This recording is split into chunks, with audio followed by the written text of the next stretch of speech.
Yay, we got the thumbnail up. Woo! I would still buy other coffees just to just be. What I have going on here? All right. I'm Dr. Evil Genius. I am also accompanied by Dr. Roxo, the rock and roll clown. He does cocaine. Okay?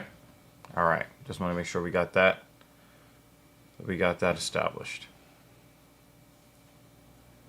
Okay. So, UFC Vegas 79. Rafael Fiziev versus Matisse Gamrot. Yes. Melted mind. Oh yeah, look at them Hi, filing guys. in. Sorry. Oops. Yeah. My bad. Kayla! Hi there. I don't even know. I don't even know who that is. That's Jeremy's lady. Oh, okay. Yes, that's his I was about to say, I thought that might have been like one of your No, coworkers. she pops up every once in a while. No. I appreciate it. I am here. I'm making coffee, so I'm going to be dashing Hey, back and look forth. at Vex is here. Let's go. Everyone's here before they were waiting for us. Shit. Yeah, hell sorry. yeah. Sorry. We're gonna save Can I that make my for coffee? we're gonna save that for later. JL, I've already marked it down. We'll come back to that because I do have answers for you on that. Okay. Yeah. Hold on. Quickly. Not related to UFC. What do you want to eat? You want salad and leftovers? Wow, that sounded like really appetizing for the. We are live. What? Dude, I'm about to have my second cup. I'm making myself a watermelon latte. Watermelon. I know that sounds weird, It also sounds racist. but it's delicious. It's from Nespresso, and they have a watermelon double shot pod. Dude. Well, it's only racist if you suggest that black people have to drink it. That's when it becomes racist. You don't drink coffee? No, I don't. You want watermelon tea? We actually have watermelon tea. Oh, yo, Dan Jensen said, Dan. yo. Oh, Jeremy's hilarious. Thank you, Dan. Again, That's an excellent guys, way to say hello. there are two doctors here, okay? Dr. Roxo, the rock and roll clown, okay? He does cocaine. Yeah. Just okay? in case you didn't know. If you did not know, Dr. Roxo does cocaine. Per usual. You got As per usual. You got some Vicks? Oh yeah, he's Hispanic, so he should know. Ponte Vicks. You already know. Put on some Vicks. Wow. Breast cancer awareness death clock shirt. That's hilarious. I'm just aware of breasts. I'm more aware of the breast than I am of the cancer. What is up with ESPN? ESPN is being weird. I know you clicked that button. Yeah, I did. ESPN is Yeah, always weird. sorry. We were I guess 8 minutes late because we were thinking about creating private dog water content. Did you want salad and chicken?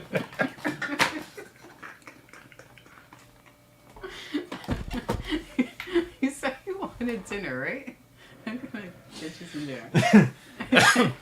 Did you want some water? Alright, I'm gonna go over do those things.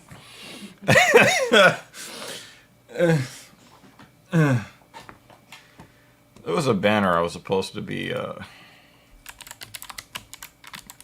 Dan Jensen said, "Y'all want the title? Y'all better come and fucking get it right out the fucking gate." He ain't playing no games. Thank you for supporting the platform, man.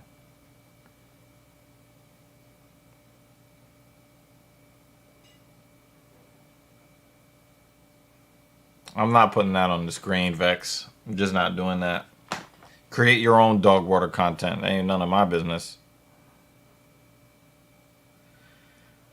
But I'm glad to see that you guys are here. This is supposed to be a very good card, and of course it is not starting at 2 o'clock in the morning, Dan Jensen time. So, oh, that reminds me, the Met game has already started as well.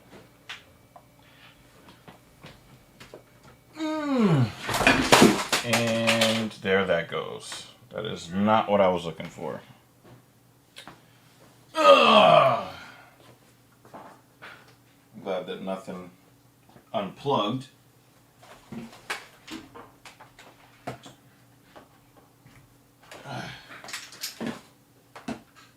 that would be bad.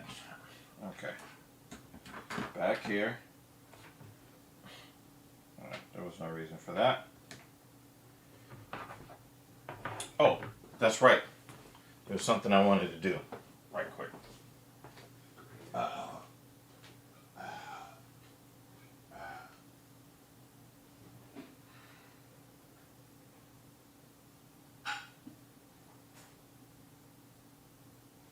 that sounds like a foreign language again.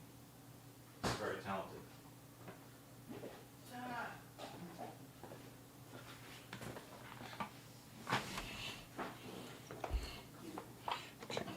Here we go. Okay. All right. So.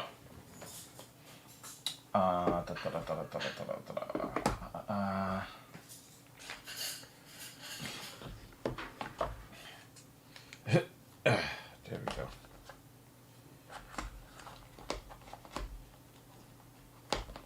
Oh, wait. I did that wrong.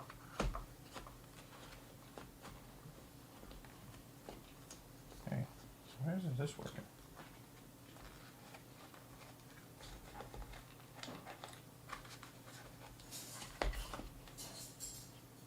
Thank you.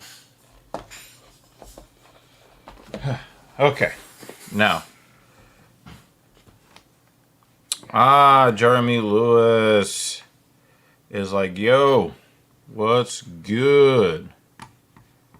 I have to make sure that I give everybody the,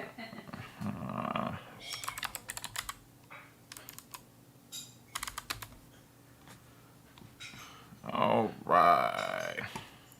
JL is going to force me to put this comment up on the screen. Yep, you have to. See? People know how to get shit going when they want to.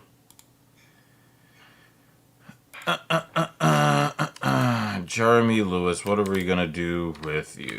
We're gonna put you on the banner. Okay. Oh, fucking K. Thank you guys for supporting the platform right out of the gate. You know, it's just fucking...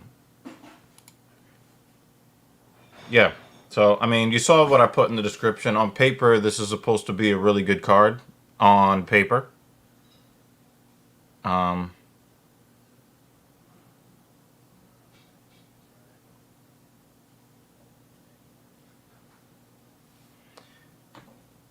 Yeah.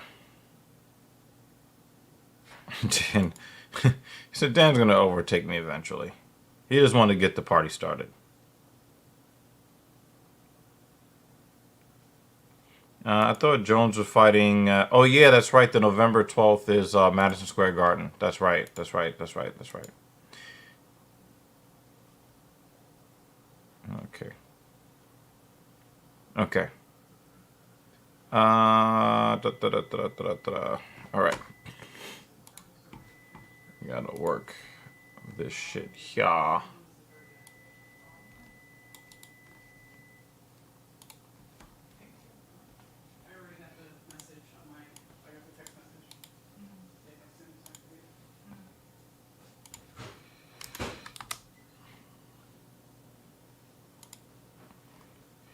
All right, so the first ladies are making the walk. Not the walk of shame, but the walk of dominance.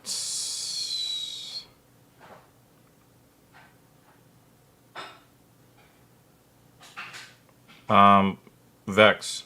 The firefighter is going to need somebody to douse him with some sort of something to put the fire out that Jones is going to put on him. It is not going to be pretty. I swear to you, it will not be pretty. I think that this is one of the worst mismatches in UFC heavyweight title history. I think that this is a gigantic waste of everybody's time. And I know that Dan Jensen wants to hear that, but my analysis on the firefighter versus, John Jones is only a partial nod to John Jones. And the reason for that is John Jones apparently, thank you very much, lady. Mm-hmm. John Jones, oh, that shit burns. Okay, let's put that shit down. John Jones is kind of taking a position that suggests that he does not want to fight the best fighters in his division. He is settling for a fight against a guy who, really should be either retiring or putting or kind of putting over a young guy to help them build their resume. But John Jones keeps saying that he is not interested in fighting some of the scariest human beings that the division has to offer in favor of fighting a guy who is already washed up. And that does not seem like the John Jones, cheater or not, that does not seem like the John Jones that was sold to me. And so I find myself feeling a little bit dissatisfied that he would take 3 years off, go to heavyweight to fight twice, and then retire. Something just doesn't add up with that. So I don't, and we're talking about guys that are as heavy as him, as tall as him, and have the range that he has. That would pose an even greater threat to him than most of the threats that he faced in the light heavyweight division. So I don't really love the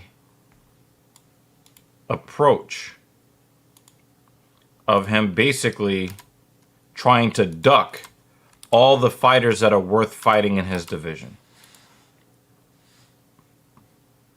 That bothers me. And it's not like the firefighter came back after getting slaughtered by Ngannou and then beat somebody else. His last fight, the last time he was in the cage, his consciousness had been removed violently from his body. That was the last time he was in the cage. And he just sat back like Colby Covington. Perennial loser. Not perennial loser, but your last fight was an embarrassment. Stipe, you got embarrassed, man. But you only want to fight for the title? Like, what?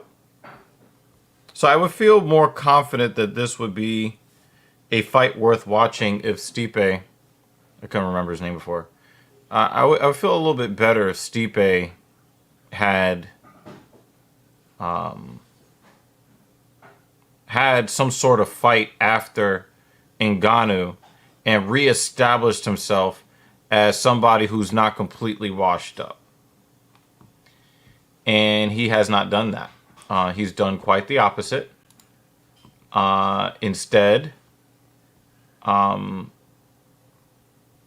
he's done nothing the last time that we saw Stipe Miocic in the cage, they were trying to make sure they can keep him alive. And I'm supposed to believe that this is a pay-per-view worth spending $80, $85 for. Only if it comes with the sloppiest of throat jobs. But in the absence of that, go fuck yourself.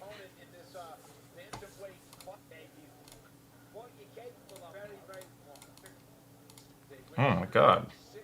Can you just refresh it? Oh, that was weird. The fuck happened? Yeah, I'm gonna Just refresh it. Yeah. ESPN. I love you so much. When you work. Now I have to go back. Because I'm like, yo, why are they still walking out? And Fuck off, man. Yeah, come on, man. Let's go through some. Yo, JL, you're an asshole. Good thing we that glitch actually made it where we missed Joe's announcement. Oh, shit.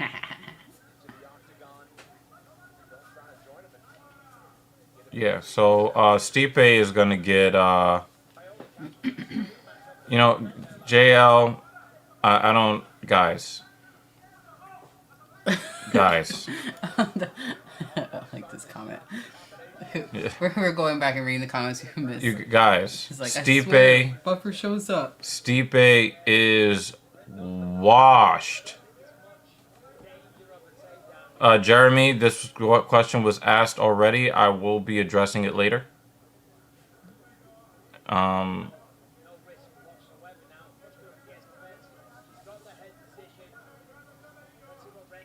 So Dan, let me ask you this question, man.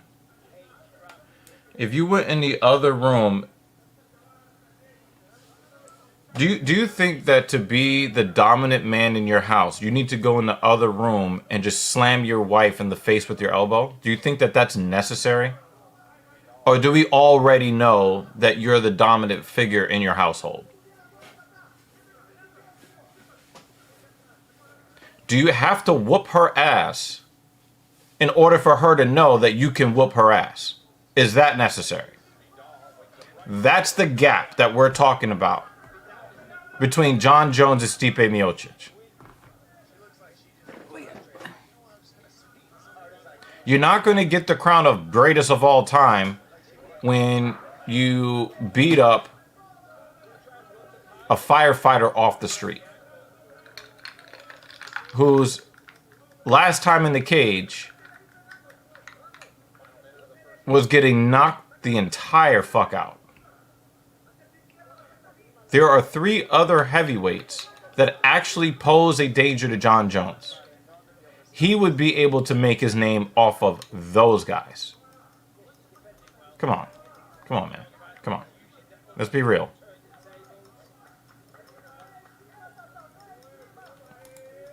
Yeah, pretty much. Pretty much. Pretty much. I disagree. I hope Tony bloodies up Piblet's face so he could shut the fuck up forever. But I know that's not gonna happen. And Rick Allen's here. Got here early. I definitely agree with this, especially since Bryce Mitchell also holds other socio-political positions that does not jive with the love of Jesus. So it's one thing to say that you don't. It's one thing to say that, you know, to spend too much time talking about religion. It's another thing to claim that you love this God that you say that you love, but then you don't follow any of the principles that God that you say that you love told you to follow. So yeah, like, but also when you think about it too, and to give Rick Allen a little bit more credit here, I don't think that the Bible tells you to go out there, get in a cage, and do harm to other people for sport. So you're already not following your so-called God when you go into the cage and then do violence to your fellow man for profit. So when I come to watch MMA, I really don't want to hear about your goddamn religion, unless your religion is violence. Is that fair to say? Okay. That's just my that's and this is my fucking point, Jeremy. John Jones is coming off as he is insecure. Ouch, that looked like that was painful to the ankle. Even if she doesn't tap to it. Yeah. Still doesn't tickle.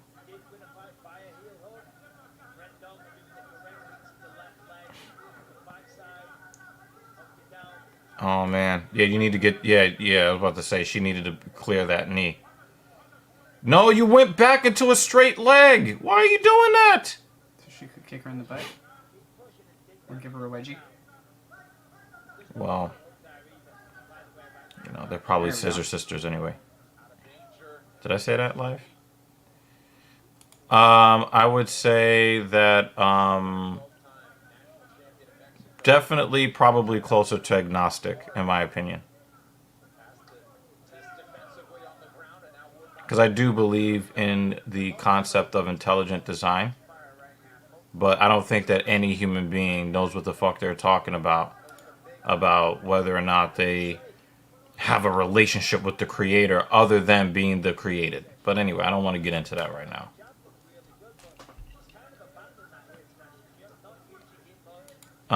David Banner, you're 1,000,000% correct. But again, we'll talk about this in between fights. But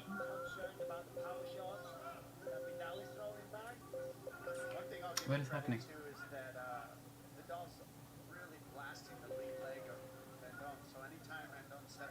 you hear it too, right? Yeah. What was being clicked on? Nothing, Okay. I guess. Weird. Very. Alright. Or is it like these Computer is being weird. No, but that notifications. was the type of sound that would happen if you were, if somebody was leaning on a button? yeah. Yeah. Alrighty. Yeah. So, yeah. Alright. The computer's okay now. Jeremy Lewis, do you think that the principles are outlined have anything to do you think the principles care about your technicalities of why you're doing harm to your fellow man? I mean, we can do the technicalities. I don't think that the God that was described to us by religious leaders are going to give you passes on technicalities. Dan Jensen just got a huge chub just now. That's why she's so angry. Because her boob hurts. Who got punched in the chest? Vidal. Oh, because she doesn't have... See, notice how I said chest and not boob. She was walking around like, ugh. Yeah, she really wants to be a man, so I'm just call it a chest. Wasn't that an episode of a Family Guy? She's giving Where Rendon Lois- the business in that... she every time... So, you know how Peter will have like the... And then boob is... And then Lois Lois is always like... says the boob? Yeah. I was like, I never remember that from an episode. And then she just got angry after that. Yeah, so... you're talking about an idiot... You're talking about an idiot, Jay. Like, why are we... Come on, man.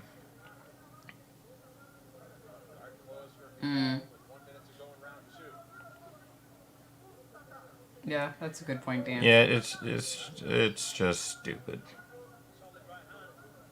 I mean, I understand it. It hurts, yes, but I don't think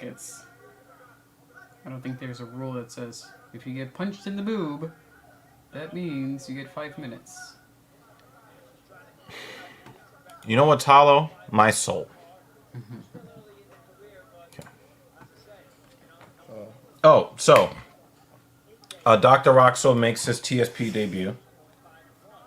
For those that are scoring at home, but are uninitiated, okay? This is Dr. Roxo. Oh boy. Just in case you didn't know. Okay? This is the rock and roll clown. He does cocaine. That was a good elbow. From Rendon. Okay. I just want to be sure that, those are coming in. Mm-hmm.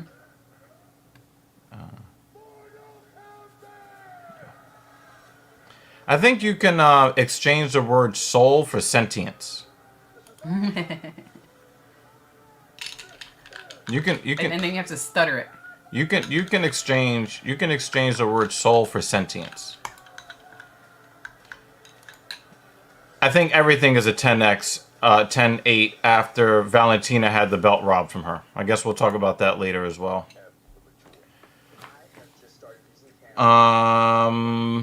I guess I'll do an unboxing of sorts. Ta-da! New toy.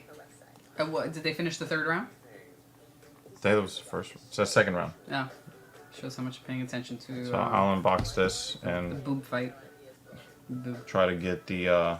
In between fights, he will do an unboxing. I will drink. We know that it's not an event like it used to be back in the days where they actually put everything you needed for the phone in the box. Why would they do that? Profit. New toy. Now, just because it's my newest toy doesn't mean it's my favorite toy. I should feel about that. We'll chat later.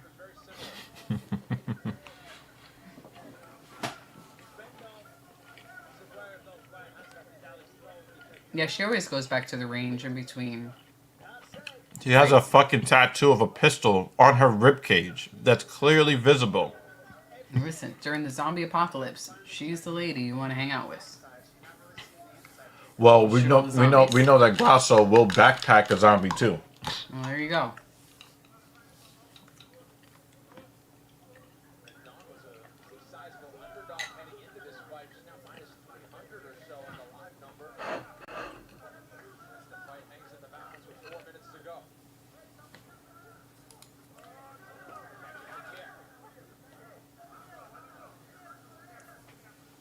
Valentina didn't rob anybody. She fought, and the judges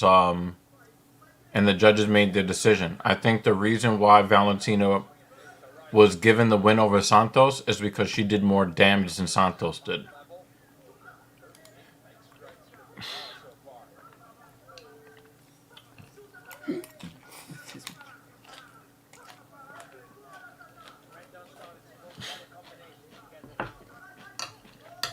But, Jay, I will grant you that Valentina looked vulnerable against Tyler Santos, but I do agree that she won that fight 3-2. 3-2 or close 4-1. Just because of the damage. Now I'm starting to believe that you're a little bit biased. I mean, how many times in a row did she defend the belt? What are you talking about? I do agree with you. Grasso is getting better. I mean, if we just kind of, ignore the stupid judging, that was a great fight between the two ladies. Mm-hmm. It's not the greatest fight in history. That's still No, Joanna, but still, but it's still a great fight. Yeah. If you saw how badly they both really wanted it. Yeah. Yes. They really, really wanted it badly. That was a great fucking fight between the two of them. Yeah, I definitely agree with that.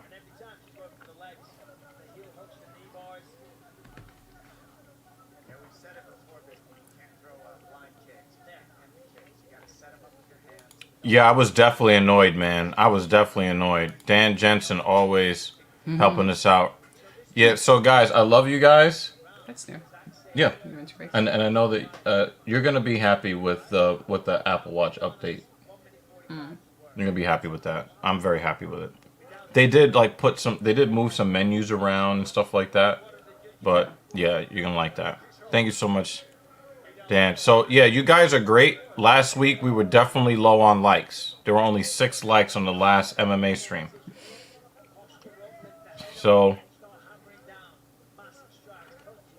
guys, please hit the like button. Please. Um I'm gonna give you this, David. I'm gonna give you this about Valentina. She's not cooked. The problem with Valentina is the problem that Adesanya is having, the problem that Usman is having. When you look at these long-time champions with multiple title defenses, it's not that they've gotten long in the tooth. It's that everybody has all the video on them in the world, right? Dominic Cruz was beating the shit out of Chito Vera. But the thing is, everybody knows now, like, Dominic Cruz's striking technique is not offbeat and weird anymore to anybody because we've seen it for over a decade. Right. You know where his head is going to go when he throws an overhand right. You know where his head is going to go when he throws an overhand left. Right? Yeah.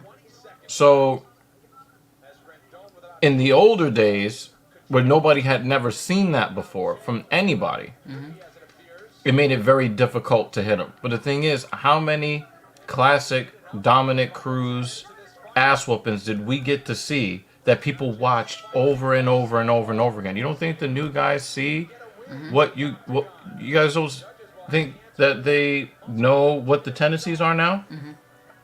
How many times did Israel try that overhand right, that counter overhand right where he leans back, Right. the one that he put Whitaker down, and he tried the head kick that he put the Brazilian guy, right? The counter right that he put down Alex Pereira with. Strickland saw all of that. So he's giving you the fucking Floyd Mayweather in your face. Yeah. And then you're just basically punching his arms the whole time. There was a sequence in the second or the third round where Adesanya keeps trying. He did the same counter overhand right 3 times in a row. And the reason why he was able to get Whitaker with that, because Whitaker didn't see it coming. When you throw it the third time, you don't think Sean knew what that looks like now? Is Adesanya all of a sudden a horrible fighter? But we've seen it all now. You're awesome, man. You're awesome. But guys, yes, let's make sure we hit the like button, please.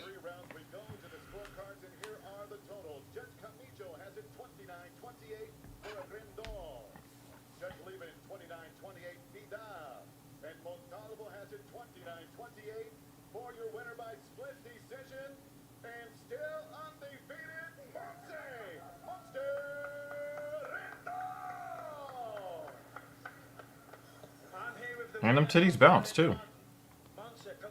Cool. On a successful UFC debut. How would you rate your performance? Felicidades por su victoria en tu debut de UFC. O sea, ¿qué opinión tienes de esta victoria importante? So thirsty to get on camera.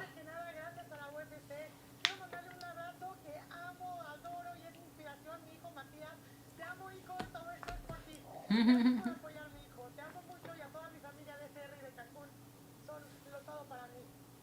is a dream come true. I want to thank the UFC and I want to send out a shout out to someone that's always with me. My son, Matias, 10 years old. You're always there. This is for you and for everybody at SR and Cancun. All of you that have been with me. This is for all of you. Thank you. Well, congratulations to you, to your son, and to everybody back home in Mexico watching. How many more versions of Final Fantasy VII are they gonna make? I'll come back to that later, Jeremy. Mexico. A week after Noche UFC took over T-Mobile Arena. Tap is here. Hey, Tap. Hey, what's goody? 15 pounds is coming up next. This fight is over to see Japan's Mizuki back in the octagon, but Hannah Goldie hungry for a victory today, and she's more than ready, willing, and able to spoil the return of one of the sport's top prospects. Seen by many as Japan's best hope to make an impact on the UFC's female divisions, Mizuki battled Wu Yanan and Amanda Lemos. Nice to see you, Tap Man. Before being sidelined by injury for the He always comes with like the well-timed quip. That's how you know like he's a real black man. He knows he's light skinned. But we light skins got to stick together. You know what I'm saying? Florida's Goldie earned a huge win on Dana White's Contender Series at 115 pounds, and she's using that as fuel as she enters the fray here at the Apex. Coming up next. Oh, Rick, come on, man. Oh, come on, man. Oh my goodness. Oh, man. That was a very rare comment. I mean, Nah, I was not prepared for that. do you expect anything different? When she failed to overcome Molly McCann last year, she fell out to vlog MMA. She thought she was done. After a little bit of time, she sought therapy in martial arts and actually fell in love with jiu-jitsu. She was very much on the competitive grappling scene before she got an SOS call from Gillian Robertson, who asked her to help her prepare for Piera Rodriguez. Of course, that meant that she had to lace back up the gloves, and then she found her excitement. She told me that this camp has been fun, and all that is left on the Did you just thumbs down me? How dare you? I wanted to sleep. You always want to sleep. But now riding those emotions through fight week and perhaps better forward on the other side of it as she gets ready for another UFC appearance. Yeah, look, listen, it's been over a year since her last fight, and of course, it was a tough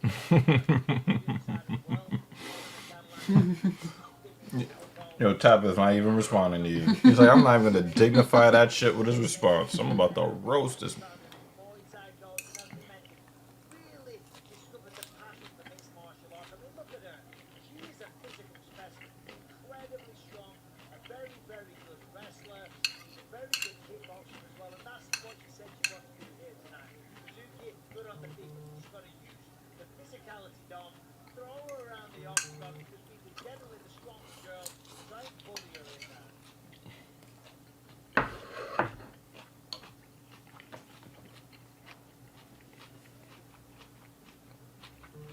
Well, Hannah Goldie is knocking the rust off after more than a year away. Mizuki has been out for more than 3 years. August of 2020 was her last bout against Amanda Lemos in her UFC debut in Shenzhen, China back in August of 2019. So just her third UFC appearance, Dom, but she's 29 years old, still a lot of career in front of her after major knee reconstructive surgery. She's ready to get back in there. Yeah, she's been out a while, but she has a very Before this fight starts, I want to It's very simple what I'm going to do to win this fight. I need boxing, forward pressure. I need answer some of the saved comments. head, use the clinch in order to use my experience in that clinch when she tries to beat me in the middle. Thoughts on Patty versus Tony at 296? I think I can break Goldie in there. I've seen her in some other fights, and I think I'm the one to break her. Dana White has been very, very clear about his wishes for Tony Ferguson to retire. I think the best thing for Tony Ferguson to do is to retire. And I think that that is the best thing for all involved. Okay? But Dana White likes money. And Tony Ferguson has a contract. And the UFC doesn't want to be in breach of that contract. And they don't want to disrespect him because he's done them a lot of solids and he's had a lot of bad luck in his career. So the UFC is probably looking at this like, well, we are going to try to position our fighters who are up and coming, the ones that we favor. We're gonna try to position them to boost their resumes until we can finally get this guy to retire.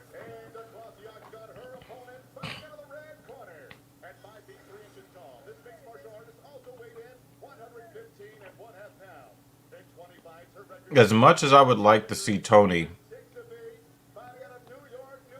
put a hurting on this guy, it's just not gonna happen. I remember when he bloodied up Kevin Lee and then caught him in that triangle, that head and arm triangle. I was so happy. I don't think that we're gonna get any more of those moments from Tony Ferguson. But I also don't think that there's really any real danger of Tony Ferguson getting seriously hurt in this fight. Paddy Pimblett is not the type of guy that you get into the cage with and think Tony Ferguson could suffer permanent, cognitive brain injury from this particular fight. The worst that I think that will happen to him is a decision loss or maybe a little TKO. Maybe he gets submitted or whatever. And depending on how embarrassing the loss is, he may or may not retire. I would have preferred that he retire already. Tony is not the kind of guy.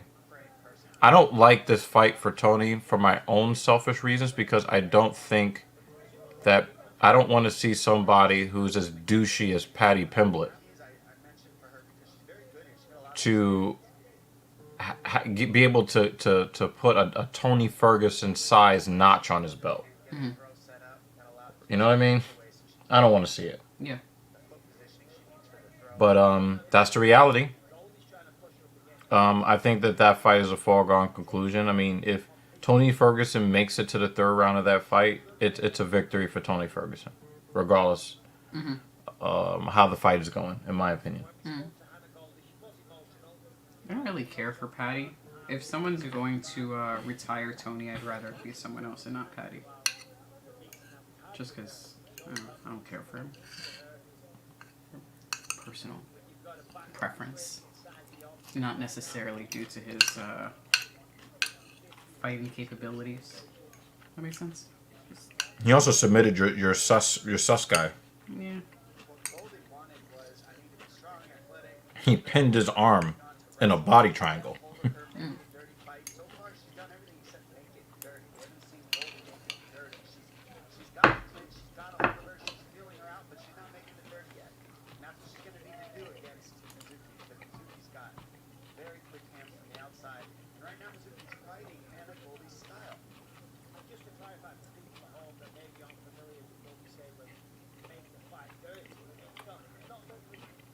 So Mizuki Inoue is like a 3-1 favorite in this fight.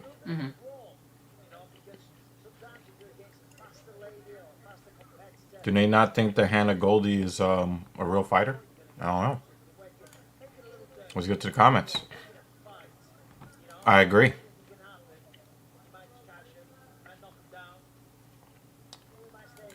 I would not be surprised if she was getting a little bit of help, because that's a lot of muscle on a woman's frame. Yeah, it's a very wide neck. You know?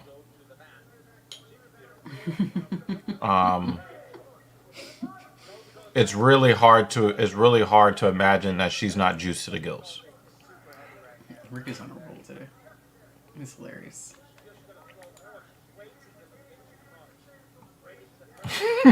Yeah, that was reading. He's like, in case you didn't know what I meant by his actual behavior. We're talking about butt stuff. Okay. That is funny. Dude, man, I wish you were right, man. I just think that Tony was struggling on the regional circuit right now.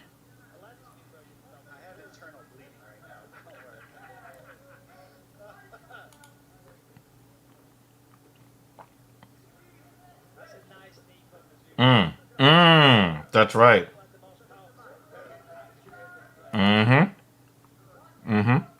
Is this the first time that Dan and Bruce Bobtrotter have agreed on something? What? Screenshot that shit. It might not happen again. None of us believe that Jordan Levitt. None of us believe that Jordan Levitt hasn't had some experiences at band camp. This one time at band camp. I'll let you finish that in your mind. Nope, on dog water. Oof. I'm just noticing Mizuki's leg from those kicks. But she's also very pale. Yeah. Round number 1. The strawweights will head to a second after this.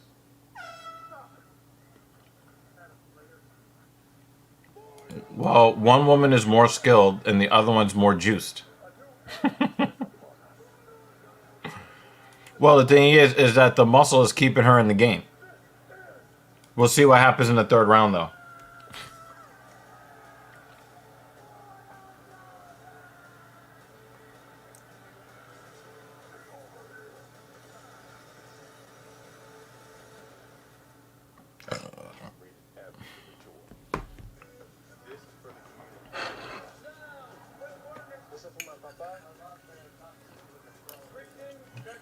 For the nation that's always in my heart. And for everyone who will come next. Here's where Vegas are born. Every match is a spectacle. Celebration like no other. For the love of people. For the love.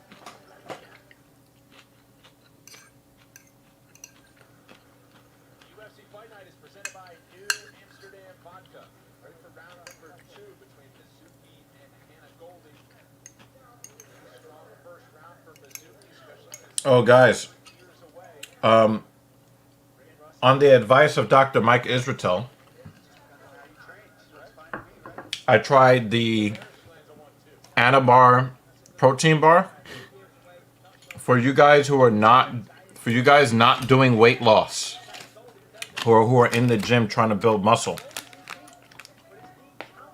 Anabar is really, really good. It does have added sugar. The fat content's kind of high. Like I said, for you guys not looking to drop body fat. Tastes good as fuck. And got 20 grams of protein in it.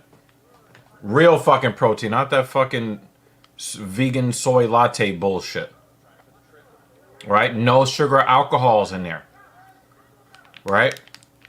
I got a box of this. She was at the counter and said, well, it's hard to fuck up cookies and cream. Oh, yeah, when you're trying to decide which flavor you should get. Almost everyone does cookies and cream flavor well. Yeah. And if they don't, they should be fired. And I say got- other things, but, you know. And I got the white chocolate because I can't handle a strong, independent black chocolate. This is so bad. I'm gonna say it anyway. Isn't dark chocolate supposed to be bitter though? 75%? 80%? The higher the ratio, the more bitter it is. I'm purely talking about dark chocolate. Jeremy, give me the protein. I think you should say pause after. Feed me more. I think you pause. It reminds me when Neil Goldman snatched something out of Meg Griffin's hand, and then he got her on camera. He got her on audio tape because she wanted back whatever he took from her. She's like, "Give it to me, give it to me, Neil." He had the tape recorder. Yes, I remember that.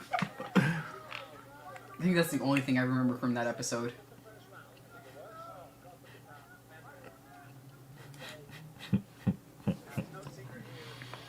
I'm an asshole. Yo, look at the footprint. Hold on. Oh, man. I almost want to, like, go back. It's a perfect footprint on the side of her leg. Like, you can see toes and all. It's a perfect footprint. At the top of the foot. The fucking text is in the way. It's like someone drew a foot on her leg. Somebody drew a bicep on Hannah Goldie's arm. Goodness. See? That's why I was trying to tell you. Jay, you said she doesn't have use for that muscle. However, she was counting on the way down. This time, Goldie successfully finishes it. She's in the driver's seat. She's on top. She's got a tremendous amount of downward pressure, which she's behind so far. Rice Krispie treats. So she's got to go to work. It's shocking to me to watch Mizuki continually clinch with somebody as strong as Hannah Goldie and not use her speed in her hand. It shocks me because when she lets her boxing go, it connects her.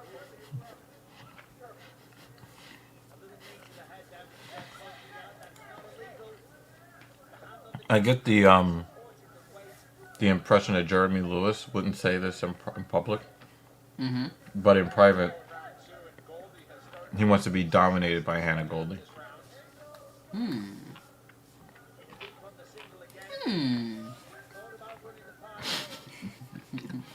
We'll see if he denies it. She ain't trying to hear that from a man. She's not trying to hear that from a man. Oh, you want to be dominated? Nah, I'm going to bed.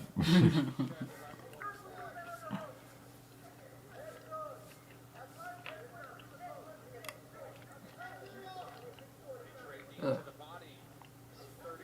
And it does show you how strong Hannah Goldie is because she's outstrengthened Mizuki in this clinch. How long is a message, Jay? Like if someone were to spend the $120, how much is that? I mean, what do you get? 30 seconds?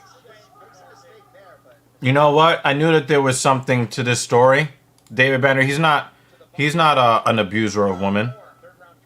I don't count this as an abuser of women, and I'll explain why in a sentence in a minute. 1 minute. Fuck.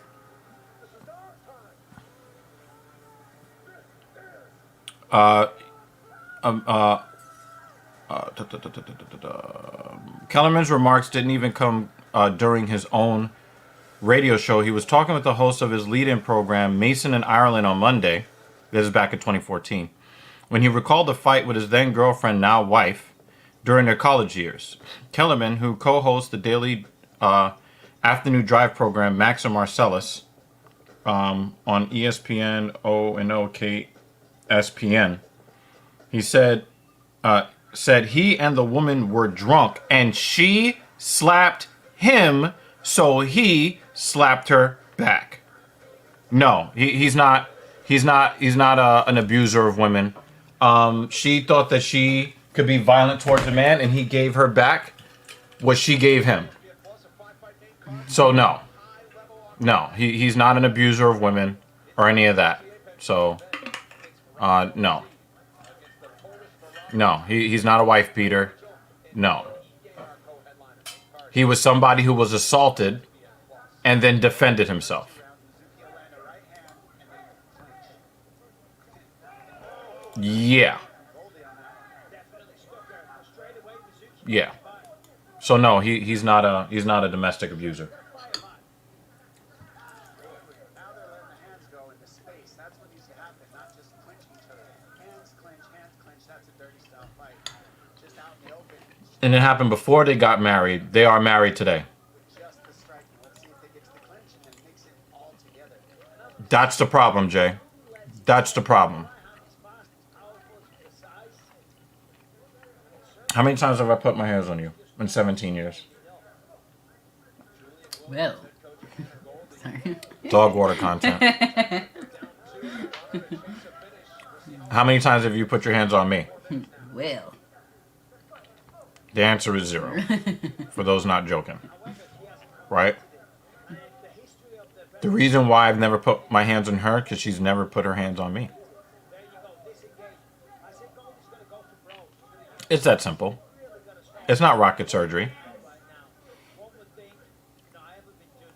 It's not rocket surgery. Keep your fucking hands to yourself. Across the board. Everybody. Same here. Ooh. Yep. There's a blue squiggly now. You. Yeah, it does address grammar.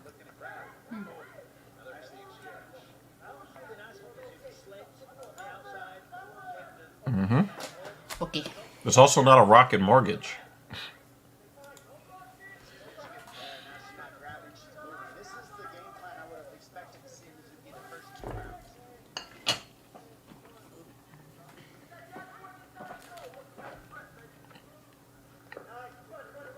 Good level change there for Goldie. But notice how the headline is Max Kellerman strikes his girlfriend. You know what we do? We don't put all the information in there. They want you to believe Max Kellerman was abusing her. It's only the headline that will get the clicks. Straight line, and when you shoot a double leg, you need to shoot and make an L pattern. Turn the corner. She's not turning the corner, as we say in the slave. So what happens is you push him into the fence and make the fence for balance to stop the takedowns, and that's what we're seeing.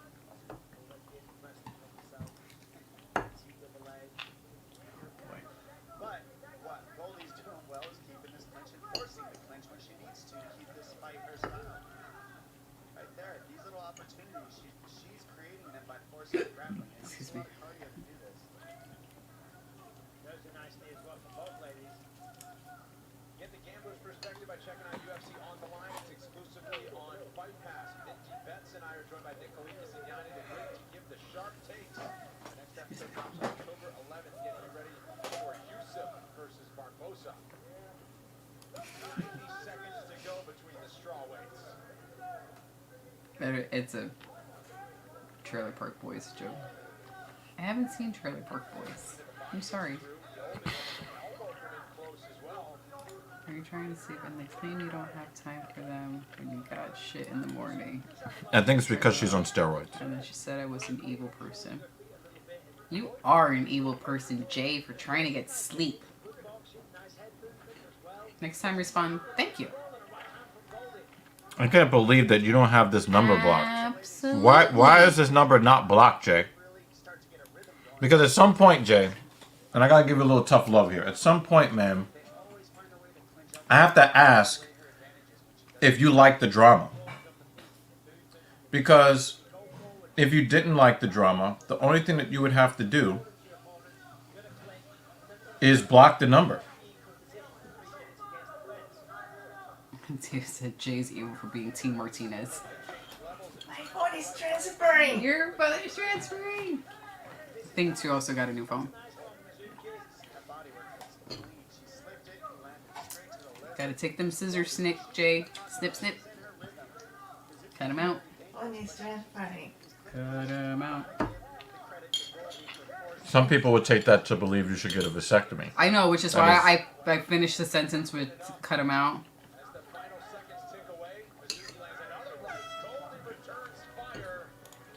I understand this. It is tough. But you also have to love you. Mm-hmm. Doesn't mean you don't love your sister. But you can love her from over there. You can love her from afar. Creating the distance for yourself and for your own sanity is a form of self-love that you need to have. And it does not mean you do not love her. She might claim that you don't love her, and she is allowed to make all the claims that she likes. But you do love her. You just love her from afar. Because you also love yourself. So, I get this. I get it. You love them from afar. And it's okay if they don't understand that. It's not your job to make them understand that. You need to also understand that your sister does not have to earn your love, but she does have to earn your respect, time, and attention. And every day that you continue to enable her when she treats you poorly, you are enabling her to treat other people poorly as well. She needs to see what happens when, or what should happen when you treat people poorly. They go away. And then after a while, you look around and there's nobody around. Then you got to look inward. It's also energy leaching. Hold on, I want to hear the score real quick and then I'll continue.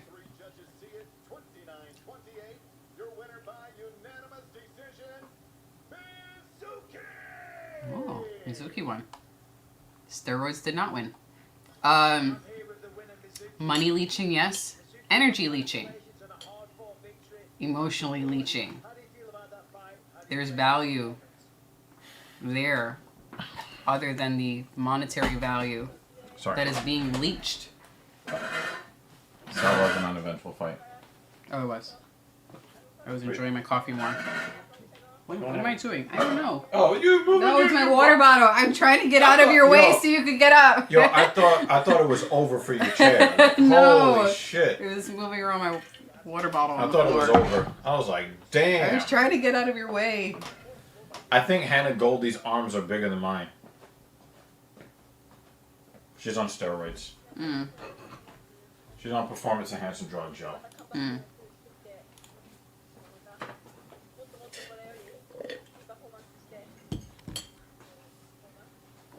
Oh, my legs. Actually, I want to perform better than this, so next time I'm going to perform better, and I'm going to try to win that bonus. Well, we certainly look forward to it. Congratulations on a triumphant return. Ladies and gentlemen, your winner, Mizuki. Back into the win column for Japan's Mizuki in her third UFC appearance. Winning the battle just to get back in there after major knee surgery and 3 years away, and does so en route to a unanimous decision victory here in Las Vegas. All right, our main card is coming up less than 2 hours from now, but we have action throughout the evening. Our only matchup at heavyweight is next. Chasing greatness in the heavyweight division, Mohammed Usman is the ambitious sort, but he knows there's plenty of work to be done first, starting with tonight's matchup against seasoned veteran Jake Collier. Once someone wins the Ultimate Fighter, the next fight is always the most telling. Mohammed Usman Make sure they stay charged. test with flying colors in April. The other missus is, she has the same phone as Dr. Evil, but in a different color. Transferring her data now. The most experienced fighter Usman has met thus far in the UFC. Collier can change the trajectory of his own career should he What happened? the form displayed in his victories. Oh, she got the black one. And Chase Sherman by winning tonight. Coming up next, It said lay and pray time. Just in case you weren't bored with the other fight, here goes one that will bore you instead. He's a prototype. battle cry for Jake Collier. Jeremy can hear you. UFC appearance for Just quiet. Collier. That was loud. For commitment, Dami drove I think they definitely heard that. way What? 3 times per week to go with some bigger bodies and some higher level training partners, especially the wrestling department. You just hit her with the Stone Cold. I did hit her with the Stone Cold. Steps in the octagon across from Jake Collier, ready to go. Oh, she's coming over here. This guy What? seriously got some power. Doctor, oh yes, he does cocaine. With his fuzzy boots. It takes 2 hours. What takes 2 hours? Transfer. She's doing a happy dance. All right, let me answer some more questions. I think it's this one. Sorry. Yeah. Okay, go. Let me answer some more questions. Hey, Doc, what do you think about that? Oh, this is the same question I answered already. Yeah, you answered that one. Final successful transfer. Thoughts on Matt Riddle's release from the WWE? Well, I'm going to pat myself on the back. Can we remind me who Matt Riddle is? I don't. He used to be an MMA fighter in UFC, okay. and then got let go because of some foul thing that he did. Not because he lost like fights in the cage, but some foul thing that he did. Okay. Thank you. And then after that, he became a WWE wrestler. Okay.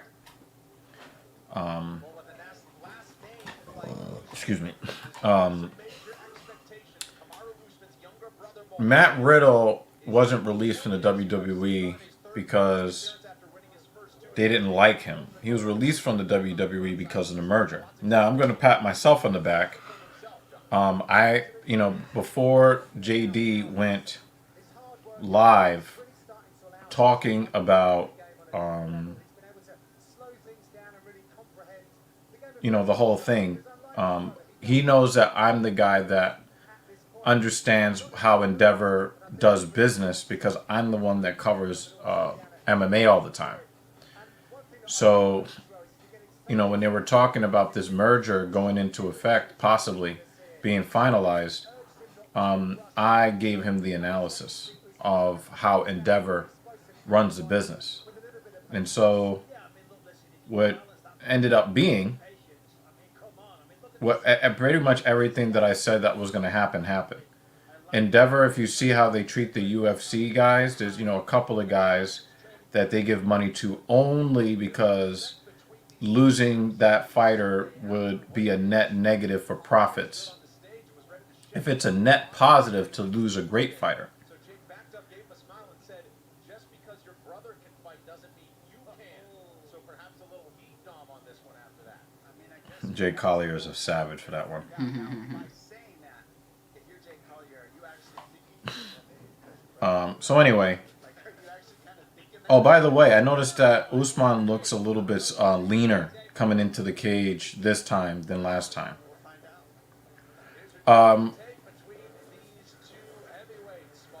They didn't get rid of Matt Riddle because of Matt Riddle. They were always going to do this. So I think that there will be more. And what you haven't seen is they're going to be wrestlers that complete their contract. But then Endeavor is going to come to them and say, well, you need to take a pay cut. And or you need to work more dates, more dark shows, more, Tuesdays and what was it? Monday and Friday nights. We may ask you to do more for less money. And if you don't agree to the terms of that contract, well, we're going to release you. Or we're just gonna not re-sign you. The richer will get richer. And the people that help them get rich will not get any real tangible recognition of the profits that they help create.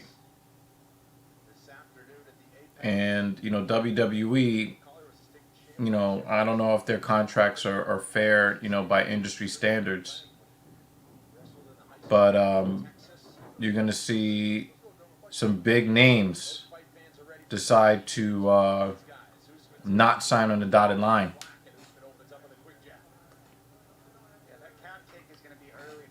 So, maybe Riddle will catch on. Maybe he'll go back to training. I will say that I didn't really love his gimmick, personally. I didn't love his gimmick.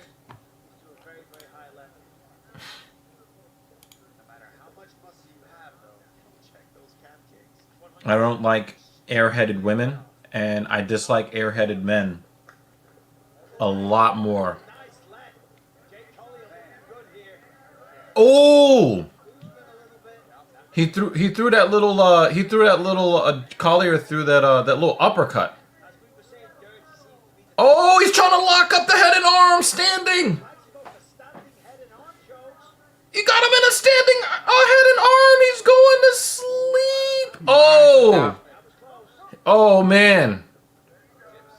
Oh, man.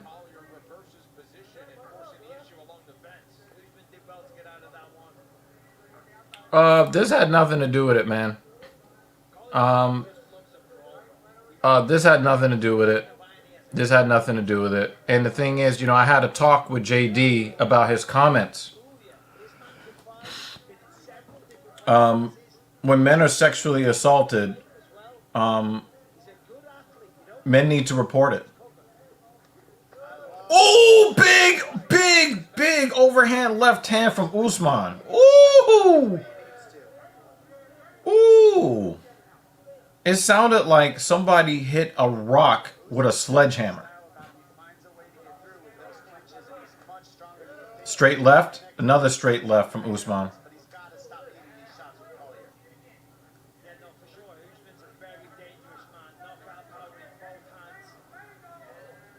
He's trying to fight behind the jab. And I think that's smart from Muhammad Usman. You know, there's not too many men in the world that are bigger than Muhammad Usman.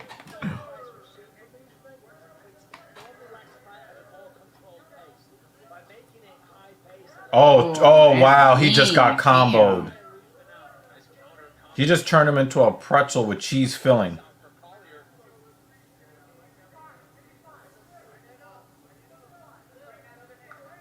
Oh, nice footwork from Usman there. So the big difference that I'm seeing. Yep, he's a lot Yeah, smaller. he is. He's outweighed by about 30 pounds. As heavyweights, what's more important? 30 pounds? No, about 20 Lot weight. pounds. 20 pounds. 2 minutes to go, round one.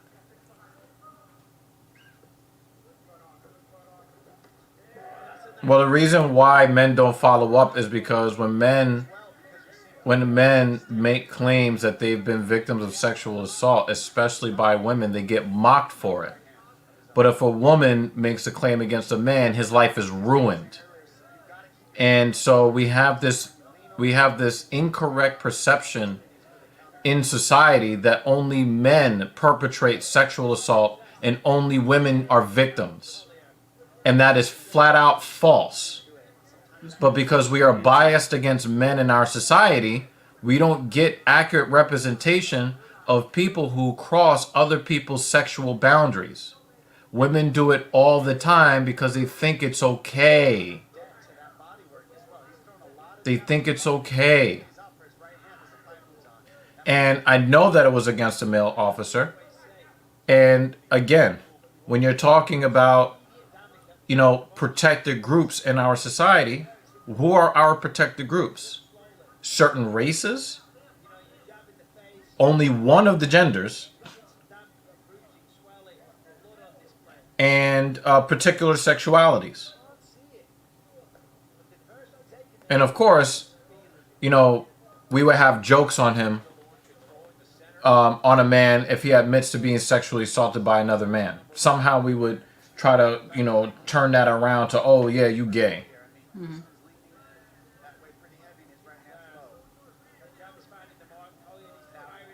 So, you know, people always want to make it like, being homosexual makes you a better person, or being female instead of male makes you a better person. No, we need to get the reporting for these violations. We need to be accurate with them.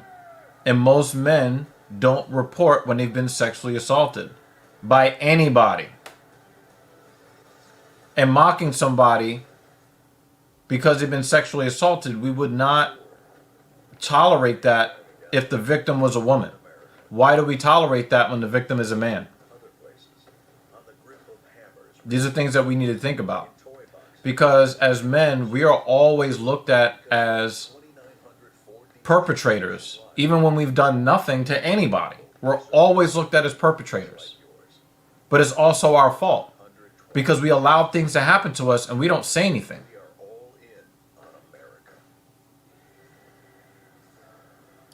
Commercial. For America. But the thing is, when a woman falsely accuses a man, what happens to her? Nothing. But the thing is, we don't know this. And even if he was acting like a complete asshole, it does not make sexual assault okay. Period.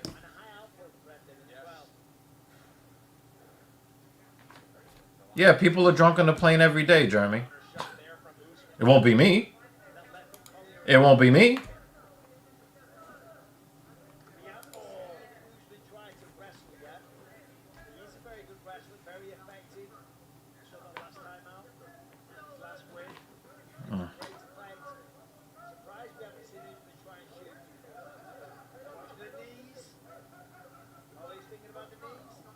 Ooh, you poked in the eye?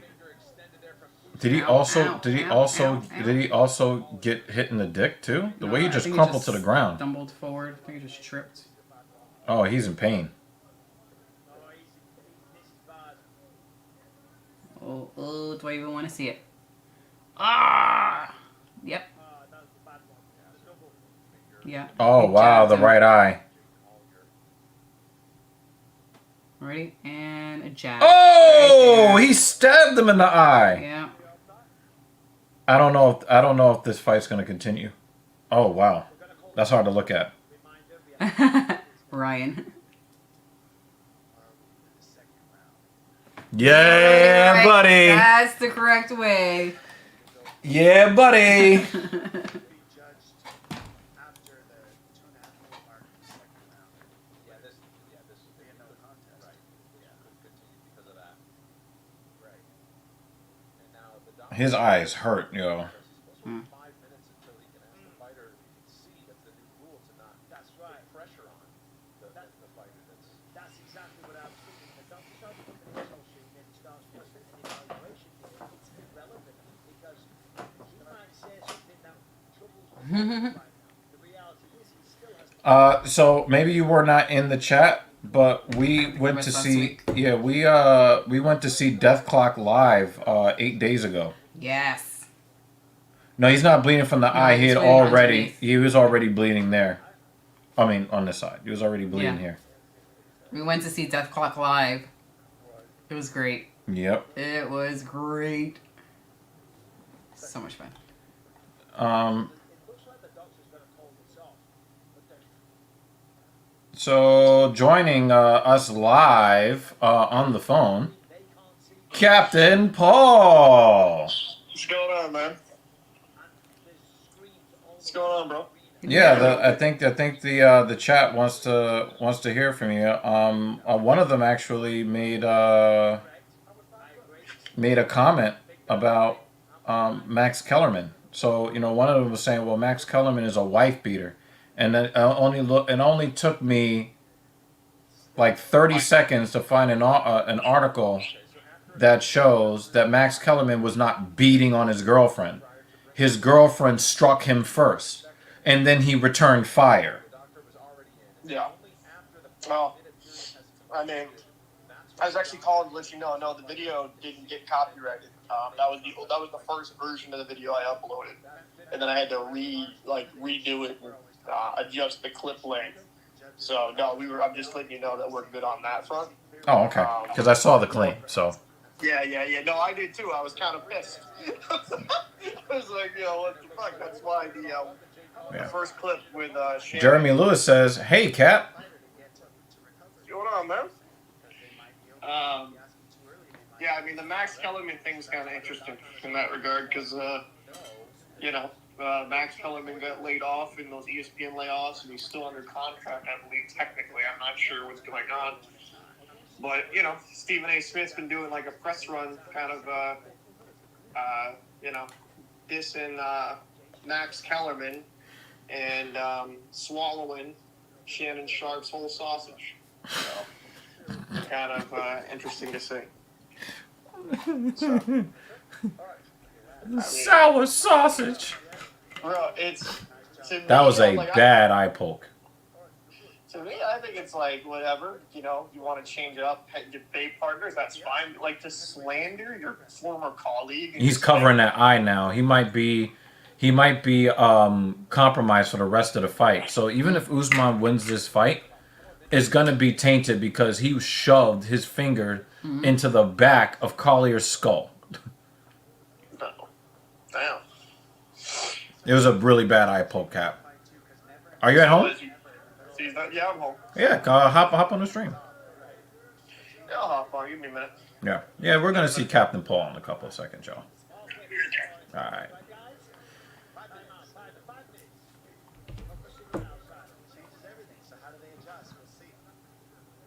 Yeah, Ryan, if you... Oh, he's bleeding on the other side. We got blood, Dan. We've got blood. If you ever have the opportunity Look, it's to dripping see them down live, his chest. Look. Oh, I see it. This is...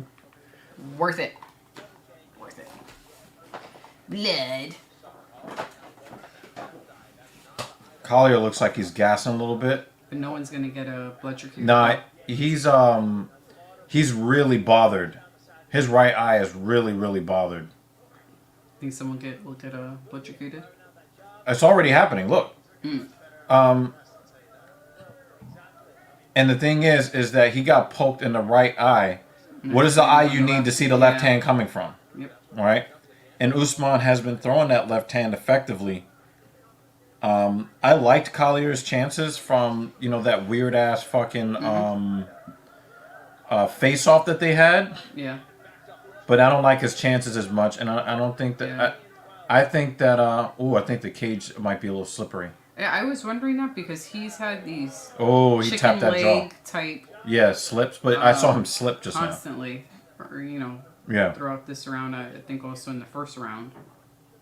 So I wasn't sure if he was actually chicken leggy or just awkward. Mm-hmm. Maybe just slippery. Finding his own range, his own timing on the strikes. Significant strikes. Collier landing more and at a higher clip. Oh, nice straight lefts from Collier. Clean jobs once again. I'd like to see some. So that left eye is working well for Collier. That right eye, not so much. So he's giving and taking in kind. Straight lefts. That's one thing that he's doing super well is he's not running back in straight lines often. He cuts the corner just at the right time, and that allows him to land some big strikes. See, he's just pumping that left jab out there. And the thing is, on Collier's right side, he's keeping that guard very high. And so his right hand is not going to be as effective as an offensive tool because he's trying to guard that damaged eye. And I wonder if he has the ability to see that is absolutely necessary. I don't know if that's the case.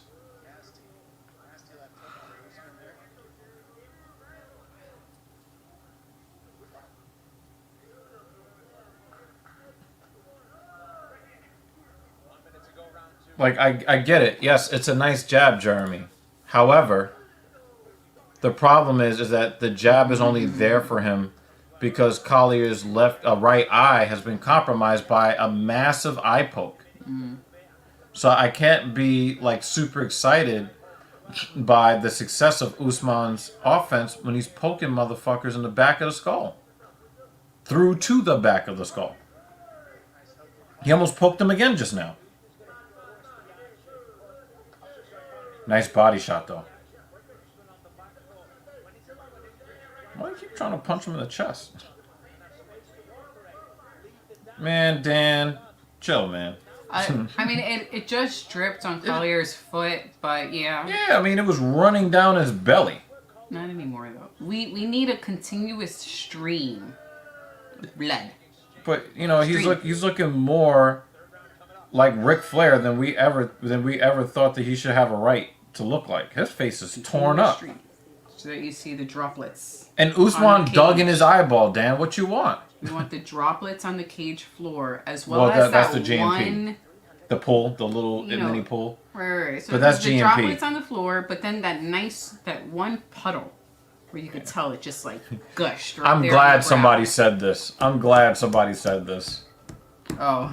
The eye poking runs in the family. Mm-hmm. Diego Sanchez. It's not just Dan and I. Jay is also a bloodthirsty TSP member. I think he's worse than you. Maybe. But that's okay. Usman is definitely becoming more confident because he poked the motherfucker in the eye. I feel more confident too. Like if I picked up a bunch of fucking gravel and threw it in your eyes. Jeremy loves. Yes. Jeremy also loves the blood. Not as much as Dan. Blood.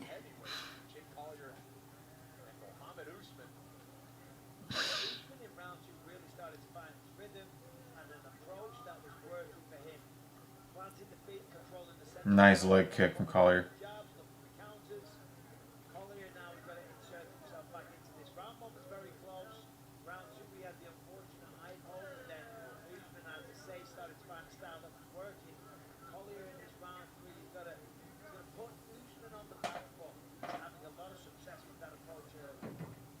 Jake Collier looks like the type of dude that you would see on Cops. And not as a cop. I was gonna ask, what, he's the one driving? They pulled him over? Oh, no. The police are responding to a domestic disturbance Oh boy.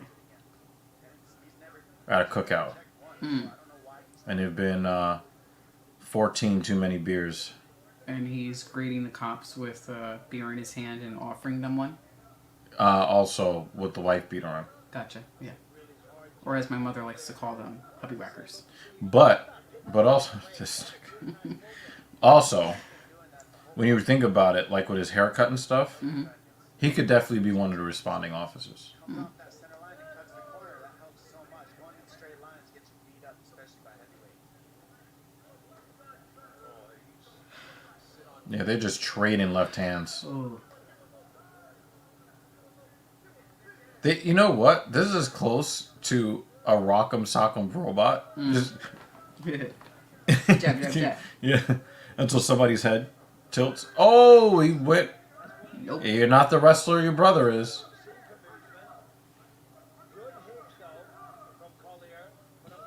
Yeah, Jeremy, I'm not really sure how to score this either. See, he dripped a little blood on Usman's back. Oh, he just threw him on the floor.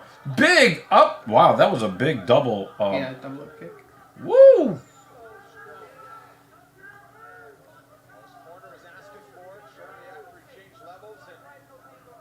Somebody did say lay and pray.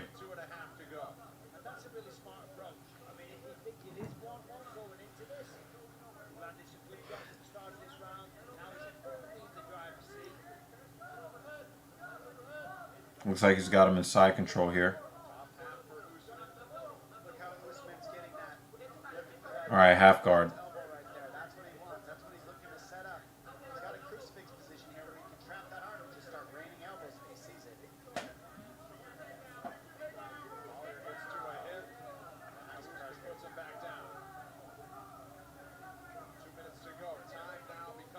Yeah, but Dan, I'm not sure it would be completely fair because some of that damage is, Collier on his back this whole round and pretty much Usman digging for gold. Yeah, but they didn't take a point away, so... And they didn't take a point away. Like, that was a that's what good... it is. Sometimes I think that when the eye poke is particularly bad, you have to take a point on the first eye poke. Because they just changed the rules so that guys cannot benefit off of their own fouls. Usman was losing the fight at the time, and now he's going to get a chance to benefit from his massive, massive foul. Usman versus Tai Tuivasa, that makes sense. Florida, that bottom blade to the ground is so hard for these heavyweights to get in involved. You notice Collier's Yeah. I think that's probably, especially since Tuivasa seems to be on a little bit of a skid. You know, he might be the nail in Tuivasa's coffin. Although, because Dana was getting close to releasing Tuivasa when he lost 3 fights in a row a few years ago.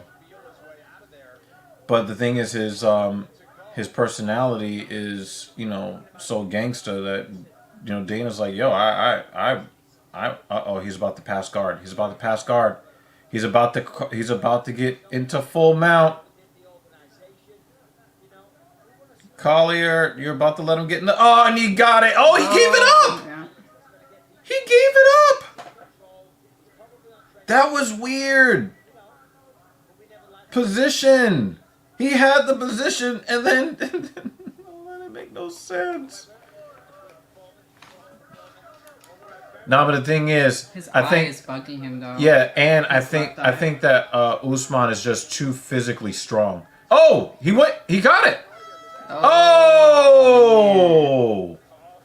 Wow, that was weird. I was just gonna keep asking this for every fight now.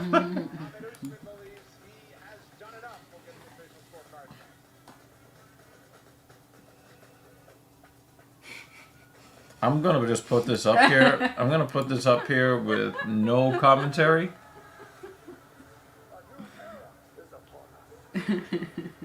And I think it's about time for me to be hitting that old dusty trail.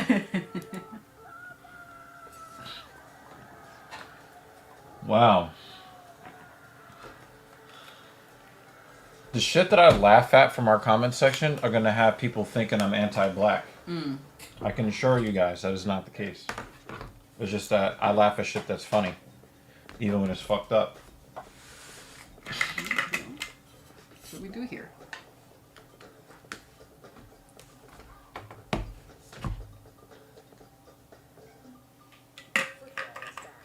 Got your new fantasy team name? Check. Grill? Check. Fancy Grill? Check. Troy and Joe? Check. Bro and Bro? Check. All the emotions? All season long? Check, baby.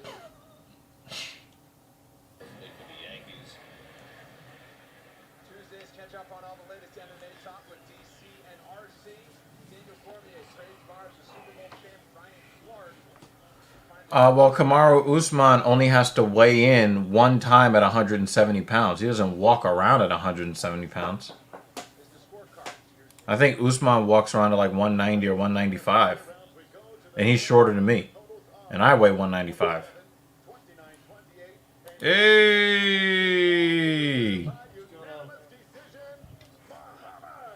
Do you hear me?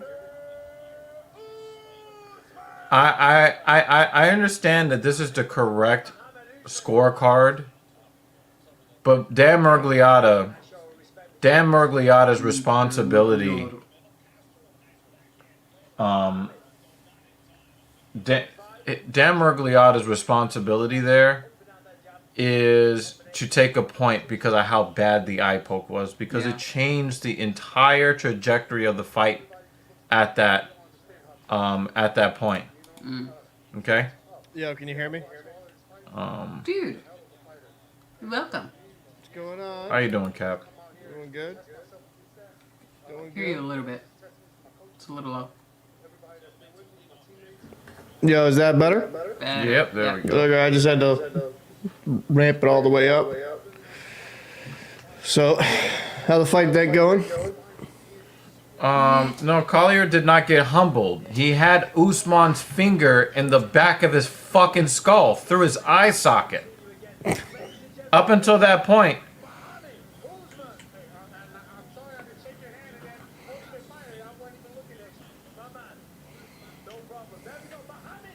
I don't think this is fair, Jay. I just don't think this is fair. He didn't get humbled. He got eye poked, and that changed the fight. How You gonna turn deep? on ESPN Plus, Cap? No, I don't have ESPN Plus for that fight stuff. I thought you had ESPN Plus. I didn't re-up it.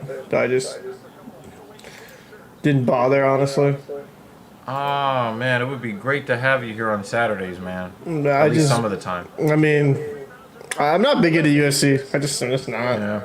I mean, the only thing it's ESPN Plus for the hockey, but Tap is about to get real savage on this stream right now. And Dan. Oh, knew they the said it at the answer. same time. No. Jesus. No. No hesitation from Dan. He's like, I know that answer. No. I know that one. Cap, what you're hearing the reverb because his voice is coming through my speaker. I can't put a headset on because Sorry, 'cause I'm then she wouldn't be able to hear what's going on. So we're gonna have to deal with the apologies. little echo. If you guys are awful people. But we love you. You guys are awful people. Awfully awesome. How deep are you into the fights? How long have you been streaming? We're an hour and a half in. Oh, that's not nice. When card is at 7. The card hasn't really sparked off as you know the names on paper would suggest. So we've just been having some discussions. I guess this is as good a time as any for me to do a little like fake ass unboxing. Fake ass unboxing, not real unboxing, just fake. We're gonna do a fake ass unboxing right quick. That's funny. All right, so it's really hard to see, but if if you look all the way here, you'll see it says white titanium. If I can get it to focus, focus, focus, focus, focus, focus. I mean, you probably barely make it out. I'm just having trouble focusing. When you take it out. Anyway, that's what that is. Yep. Dan. We're here, Dan. We're here. Yes. Yep. Yep. Yep. Yep. Let's see. Oh. A pack of crackers? I don't know. I was gonna say mayonnaise. Oh no! Yo, Cap, you see this? Let's see. I'm done.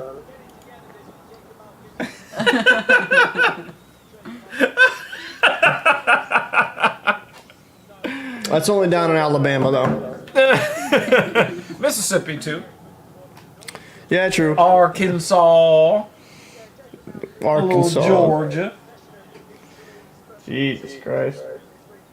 And, no, Jeremy, I'm not back to work yet. I mean, I'm physically good to work, but I got to, Find a good place good enough to work for.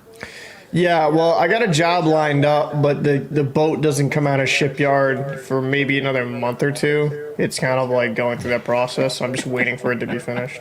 To see this coming from a Great Dane I know. makes this even more. Man, Dude, I say this in my head all the time. Arkansas. we're gonna Like get our truth. a big ass truck and just put all the TS people in with us, and we're all just gonna Remember drive down our- to hell with all together. Yes, I do remember our truth. Unfortunately, I was not a fan of our truth. Anyway, I mean, you think, it's actually kind of interesting, though. Like, have you ever been down south? I went to Miami a couple of times. No, I mean, that's not really south. That's more like, vacation. It's further south than all the places you talking about. No. I'm thinking cousin fucking south. I thought you were a maritime guy. What happened to that? Cousin fucking south. That's different. A little We have different. not. No, They have this braided cable, which is actually a downgraded cable from what the port actually allows. So this is a USB 2.0 cable, but the Pro and the Pro Max this year with the USB-C is actually capable of USB 3. Right? So they put in a cable that's much weaker than what the phone can actually handle. So you have to go out there and buy what is more likely to be a more expensive cable when they could have just put the USB 3 cables in the Pro and the Pro Max boxes. But anyway, I'm going to, just kind of let you guys see what this looks like. So, Do you want to do a size comparison compared to the this one, 13 minute? oh, I thought you meant. Oh no, that's not even Patreon. That's something else.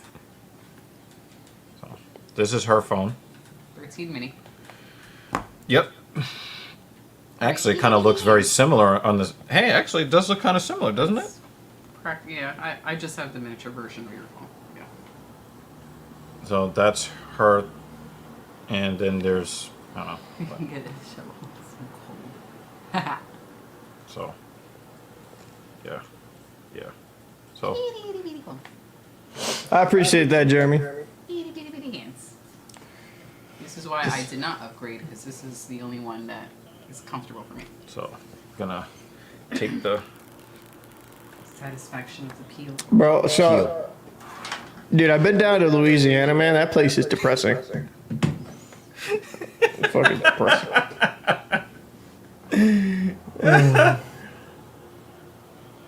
Shit.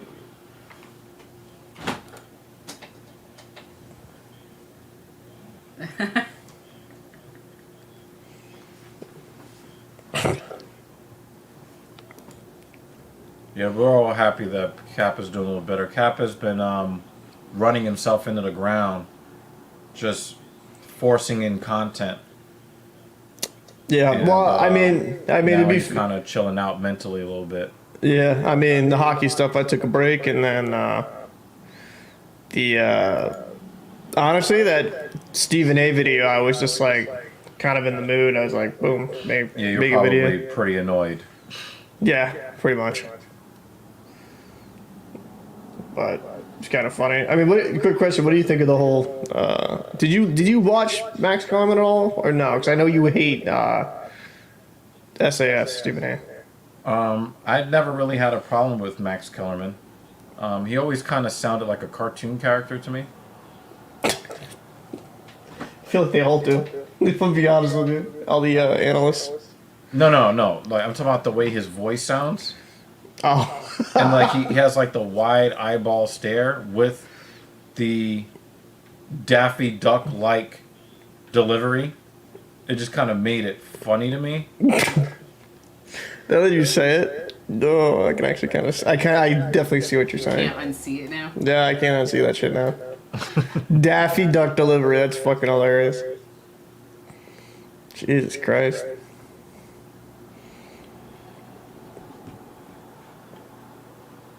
I'll say this is I think the worst thing ESPN ever did was like have Stephen A. Smith become like their flagship personality. Yeah, and the thing is, when you made your video, right? How is it that everybody that has responded, there's nobody that is like defending him? We can't find anybody that likes him. Why do they keep re-upping? Why do they keep re-upping his contract and giving him more and more money when nobody likes him? I mean, like I see that there's I see that there are people who like maybe it's not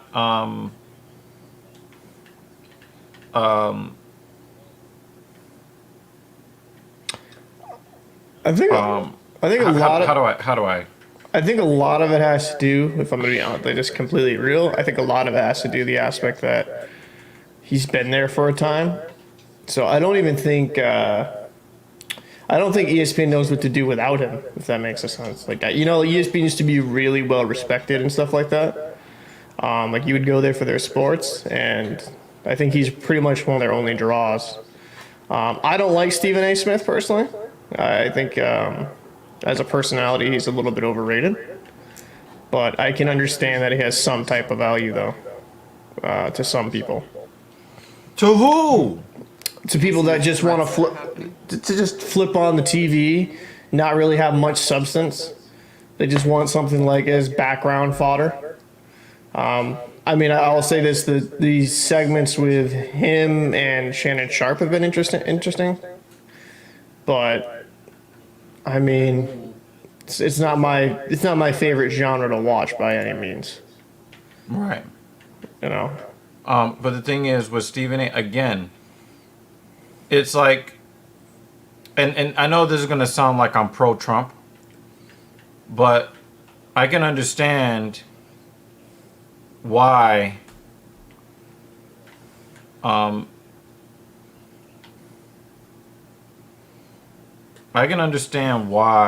people say, well, how did Biden get all those votes if nobody seems to like Biden?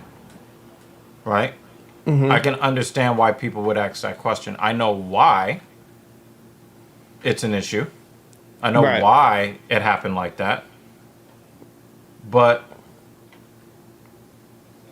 when have you ever talked about like sports talking heads, Cap, and then somebody and you're like, hey, I like this guy. I like this guy's commentary. And then somebody butts in, I love Stephen A. Smith. When have you ever heard that?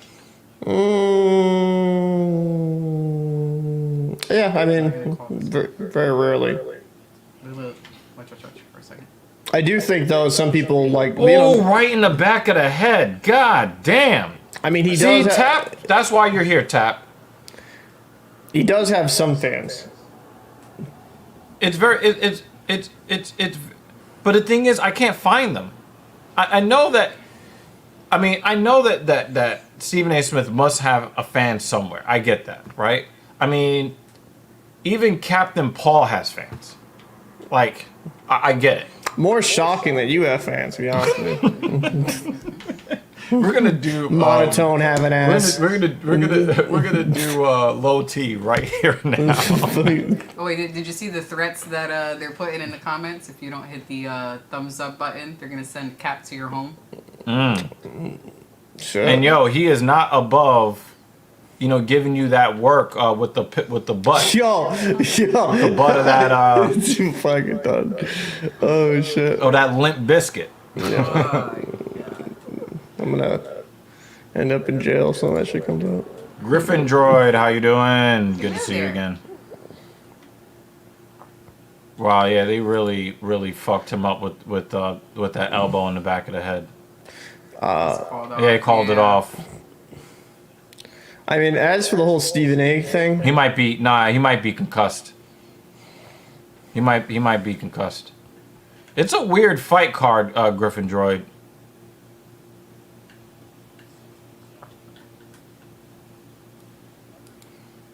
Jay, these guys train ground and pound. Okay? They train ground and pound all the time, right? Somebody hits you with the right elbow in the back of your head and see how much milk will be coming out of you. So that was pretty anticlimactic.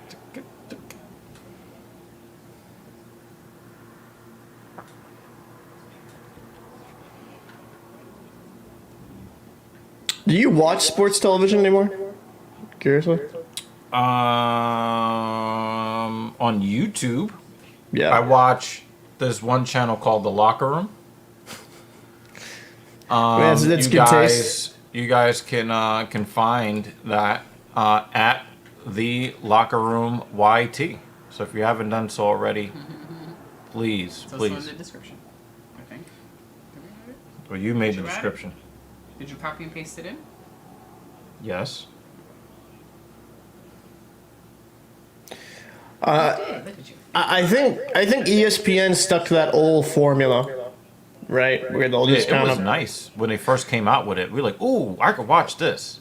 But here's another problem, Kat, and tell me if this makes sense to you. When it's supposed to be ESPN's Wild World of Sports, why are they only covering one sport right now? There's only one sport they cover. because of ratings. For people who actually like sports, like if you care about that American Professional Football League, right? Right. They have a network, The NFL, yeah. right? They have a network where that's all they talk about. Dude, we already have that. Am I being unreasonable, Cap? No, I mean, it's actually a problem I've kind of had with some of the coverage over the years. It's just, quite frankly, it gets over the top. I don't really like how they only cover one sport. Like, they only cover football, then they'll only cover basketball. They won't cover any other sports. When ESPN was at its greatest, in my opinion, like, we had Stuart Scott and stuff like that. Back in SportsCenter's days, where you used to like wake up, and I can understand to some extent why it's changed, right? Because if they just stayed doing the exact same thing, it would get boring over a certain period of time.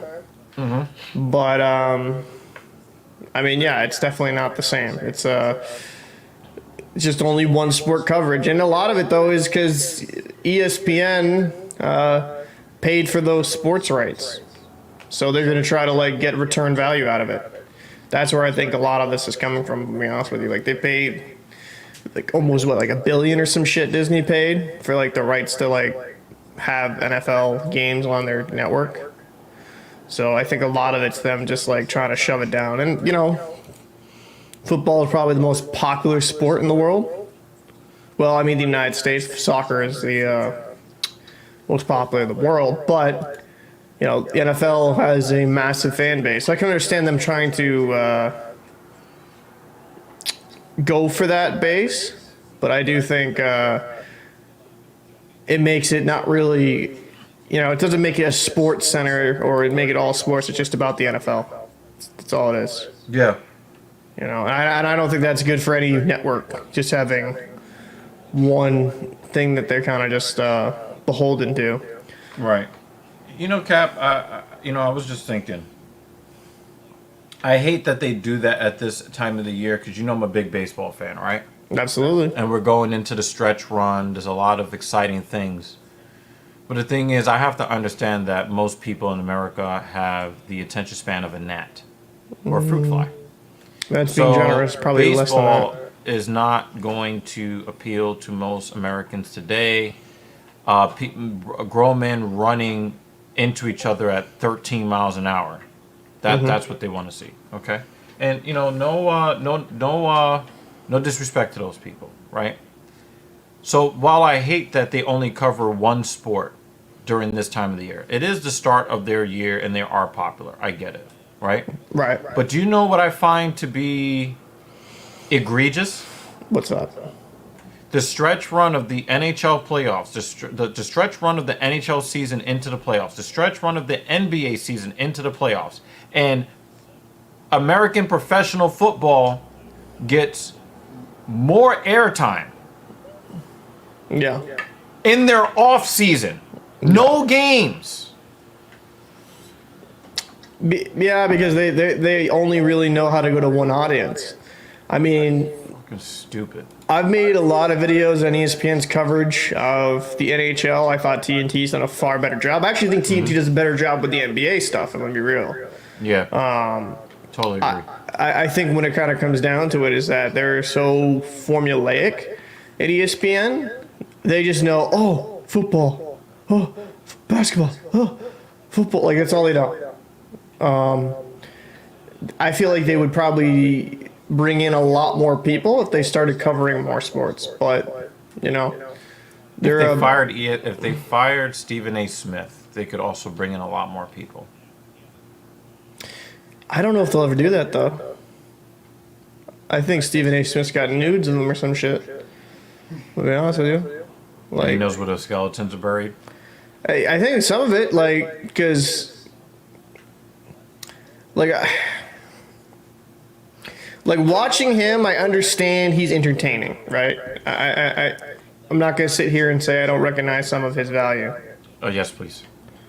But,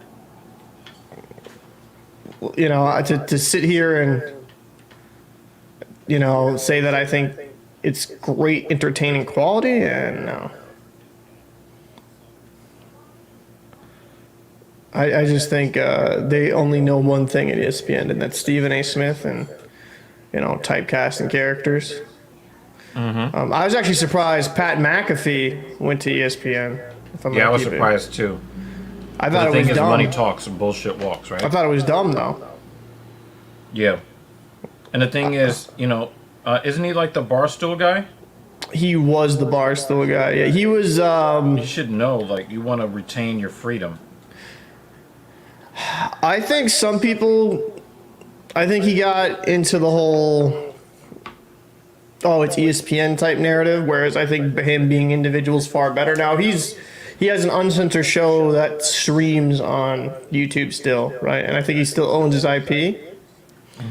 But I mean, what value does ESPN offer to Pat McAfee? And I really wouldn't say as much, besides maybe some like industry connections and money. And money. I think it's mostly money.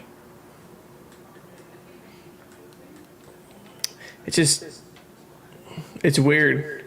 I think the reason why Shannon Sharp only fucking goes on First Take like a few days out of the week is because he didn't want to be beholden just to one company. What's happening with ESPN again? Come on. Yeah, I don't know. Service is being but. Maybe it's Captain Paul's fault.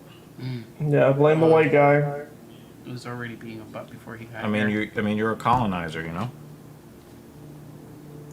I thought Shannon would lead his own show, but they need to boost TV rate. Yeah, I think that's a tap. I think that's actually a valid point. Yeah. I think that definitely is playing a part. I don't even disagree with that. Yeah. And I think that they want things to remain adversarial because, you know, by you know, people have been kind of doing this thing with people have been doing this thing with the barbershop sports arguments, the arguments about sports teams and stuff Yeah. in the For years at this point. yeah. Yeah, I think barbershop stuff is fine. But Yeah, but that's all they want to do now. Yeah, that's exactly it. I actually got to do this. Like, whether you hate it or love it, Skip Bayless has changed the format a bit, and it's reminding me more of like cold pizza now and Undisputed. Like with him being a Cold moderator. pizza was cool, right? Yeah, I like cold pizza. But it's really him being a more of a moderator and having guys talk. Now, do I think, Michael Irving is the best personality? No. But I think Keyshawn's entertaining. Richard Sherman could be pretty entertaining.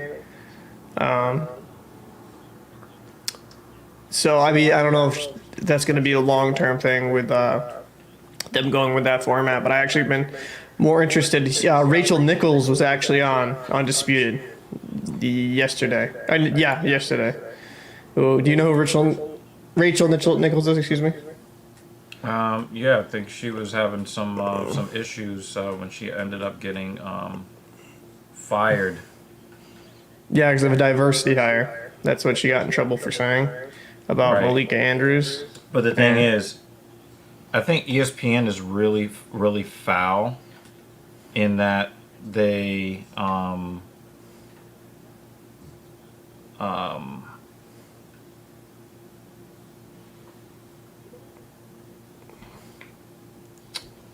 in that they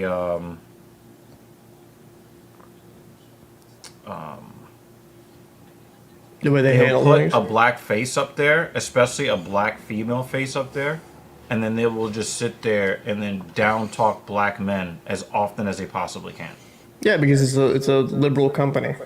No, but No, no. I'm just. it's like they're putting out weird conservative black male hate vibes.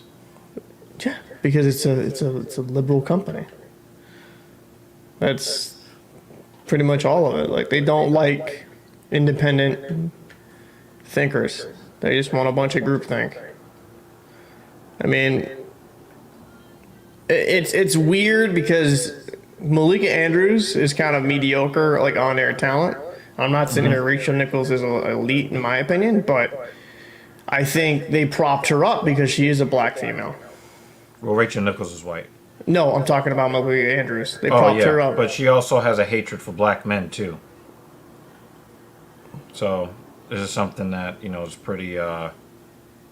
It's known.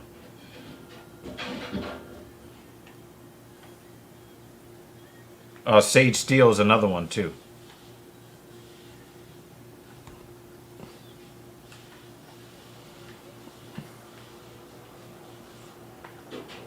Sage Steele. I haven't heard that name in a minute.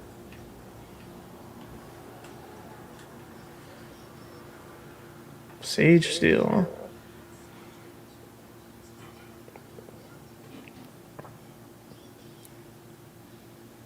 What do you think of?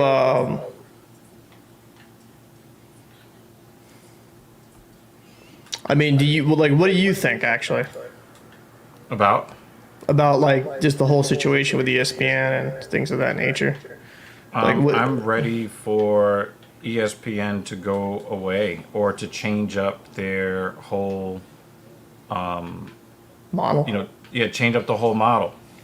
I think that the current model that ESPN is using, they only want to cover one sport, and there's only one guy's opinion who matters. And, I think and he happens to be one of the most annoying people on television. You hate that, man. It's so funny, bro. Every time you talk about him, it's admittedly amusing because you can tell you don't respect that man. You don't like that man. I got nothing. Give me a second. I gotta go grab my wallet. No worries.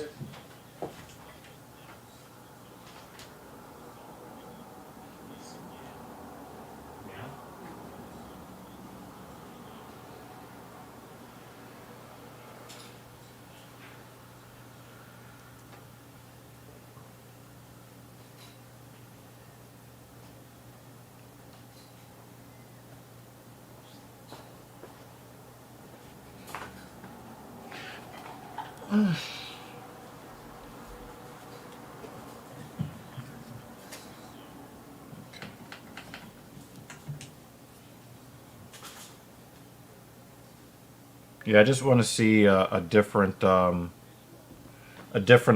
by ESPN entirely. I'm just not interested in what they have to offer. All right, Dirty Bird. This is what Dan Jensen says could be fight of the night. And I always love to see the Dirty Bird in the cage, man. Win, lose, or draw.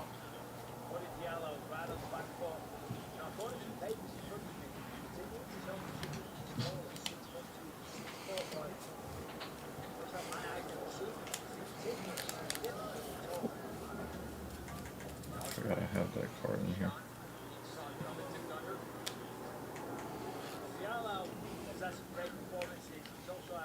What got you into UFC? Curiously, actually. That is a good question. I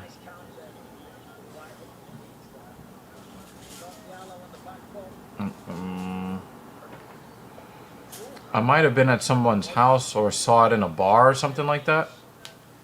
You know, I had always kind of heard about stuff. You know, when I heard about the UFC, you know, they were talking about Anderson Silva and how great he was or whatever. And, you know, you had Quentin Rampage. Oh! The knee!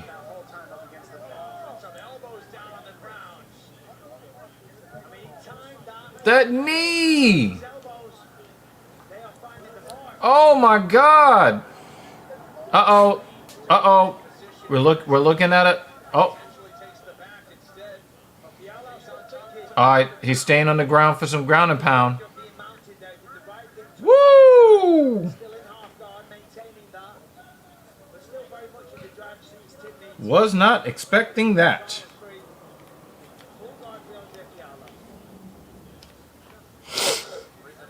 So I mean, so you first watch in a bar or something like that, a restaurant, right? Or at a friend's house or something. And what kept you coming back? The it's like four-dimensional chess, right? You kind of want to know. It's kind of like this, right? Like, you know how much I love baseball, right? Right. You know that a pitcher is going to pitch, right? Absolutely. But you know that there are so many different types of pitchers out there, right?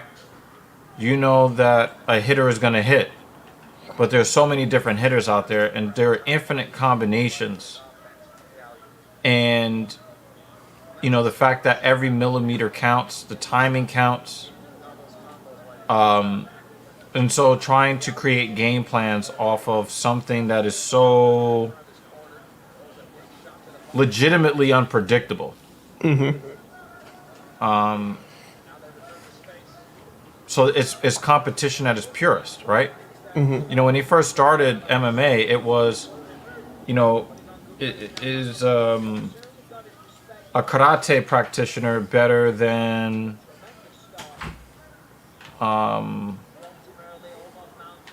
you know, somebody that does Brazilian Jiu-Jitsu? Like, they wanted to figure out which self-defense was this most like what was the superior? is most right. Which is more Efficient. effective. Yeah. You know. What was a fight like? You watched a match and you're like, I'm a fan. Like just sold you. I think the first like one that like I really got into was Tyron Woodley versus Stephen Wonderboy Thompson. That's the first one I can just like remember off the top of my head right now.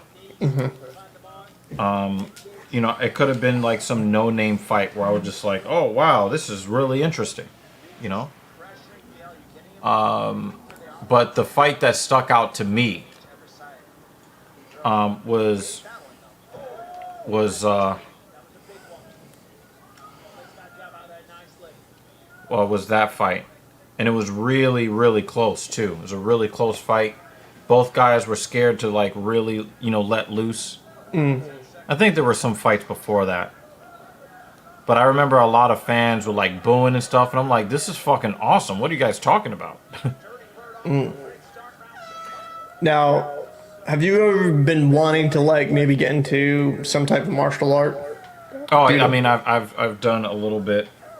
Well, we know that why Dan is here. This is why Dan is here. I mean, what do so what would you say is the worst fight you've ever seen? There was a fight between Francis Ngannou and Derek Lewis where they basically just circled around each other and did nothing. But then the one that was worse than that was Rose Namajunas versus Carla Esparza. Ask anybody in the chat who watched that.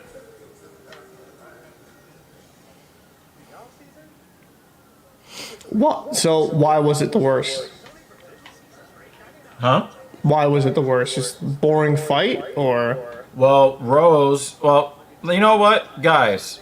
I'm gonna let you guys answer that question for Captain Paul. I really want to see what the responses are gonna be. I'm very interested to see what the responses are gonna be. Guys, why was... And the thing is, all the guys in the chat are going to agree with me because we've already talked about this, okay? Guys, I want you guys to tell Captain Paul... see? I want you guys to tell Captain Paul why that was the worst fight you've ever seen. This is evil. I'm the best. Did you see it? Did you see it? Did you see it? No. Hive mind. The hive mind. Yep. I'm the best. I don't actually fight. I just say I'm the best, and suddenly I win. Standing here with laundry. Okay, let me walk away before my underwear ends up on the street. Carla Esparza won the fight because she did slightly less nothing.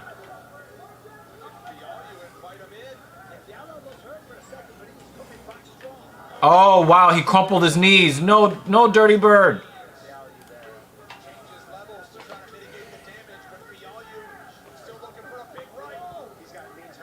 Yeah, Means is hurt.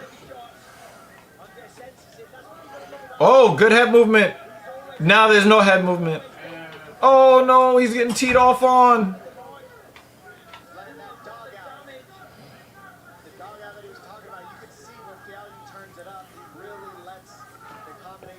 Do you watch any of the other fighting leagues or no? Bellator is just not as good. PFL is getting better.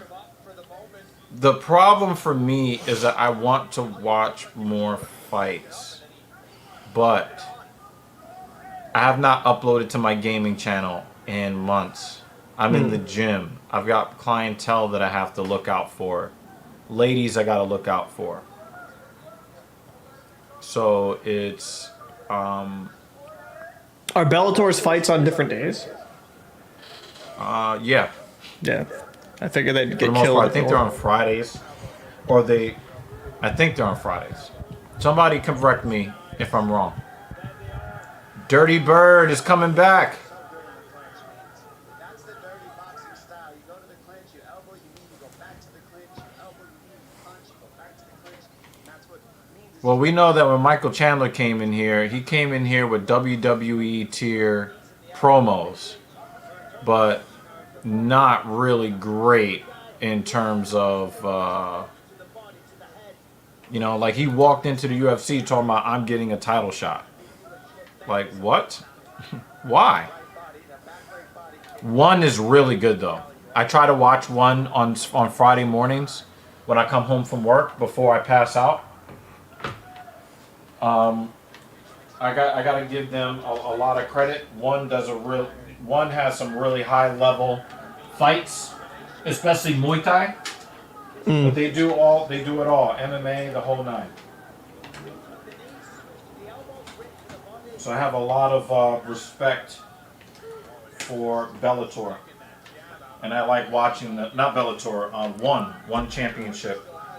I think they are Singapore or something like that. Or sometimes they fight in Singapore, but they're based in Asia, which is the fucking point.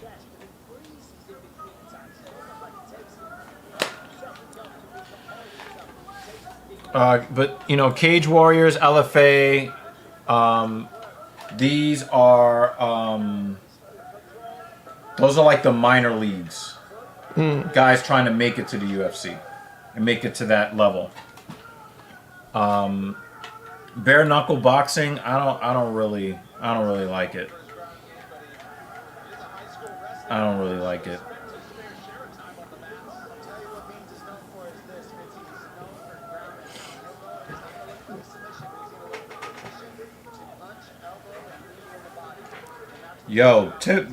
Tim is a dirty bird. Look at him do his thing. Oh! Oh! Oh! Oh, needed a body. Let's go. Yo, Tim was looking kind of fucked for a while.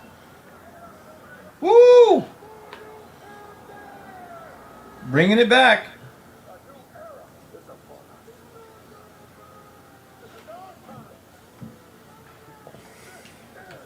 Yeah, it just doesn't appeal to me. I'm not necessarily against it.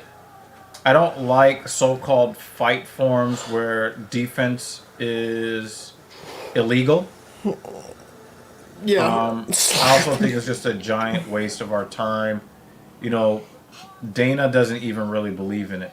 I think Dana only got involved in it because he saw all the viral videos. No, easy. You know, like Russia and shit like that.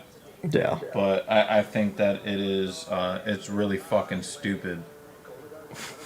20 to 18, possibly. I think the bird.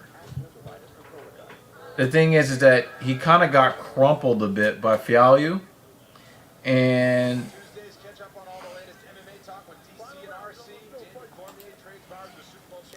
yeah, I'm probably gonna actually have to head out, but let me head out of here. Got to do a few things, but want to pop in, sit with Julia for a bit. How about protein shake, please? So, Thank you. But I'll hit you guys up later. Hey Cap, thanks for talking fighting with us for a couple minutes. You know, I know you probably got your wheels turning for some content while you're asking about fighting leagues and stuff like that. Oh, for sure. I mean, I actually have an idea for a video that kind of came into my head regarding that. Ooh, what a head Stay kick! tuned. Well, I'm gonna head out of here, get some things done. I'll catch you guys later. All right, Cap. We love seeing you, man, and you know these guys that are like hardcore for us that drop super chats every Saturday. They like to see you. Word. Well, I respect y'all. I'll see you soon. All right.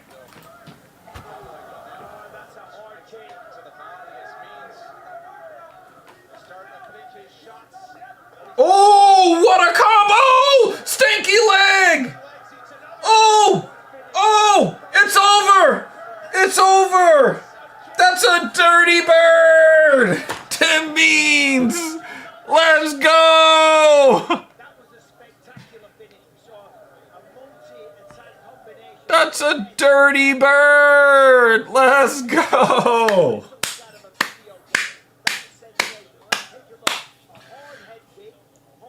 Ooh!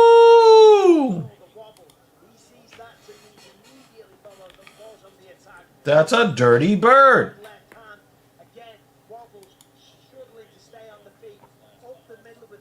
Oop, the knee. Oop, boop, boop, boop. Work it. Whoop, whoop, whoop, whoop, whoop. All the way to the ground. Yeah, I mean, incredible I think Fialho won his last fight, so I don't think he's gonna get cut. Still finishing people in this game. That is a vintage performance from Tim Means. We'll get a hot mic when we come back. Well, you're gonna sit on the ground grabbing the side of your face? Is that what you're gonna do? A new era is upon us. This is our time.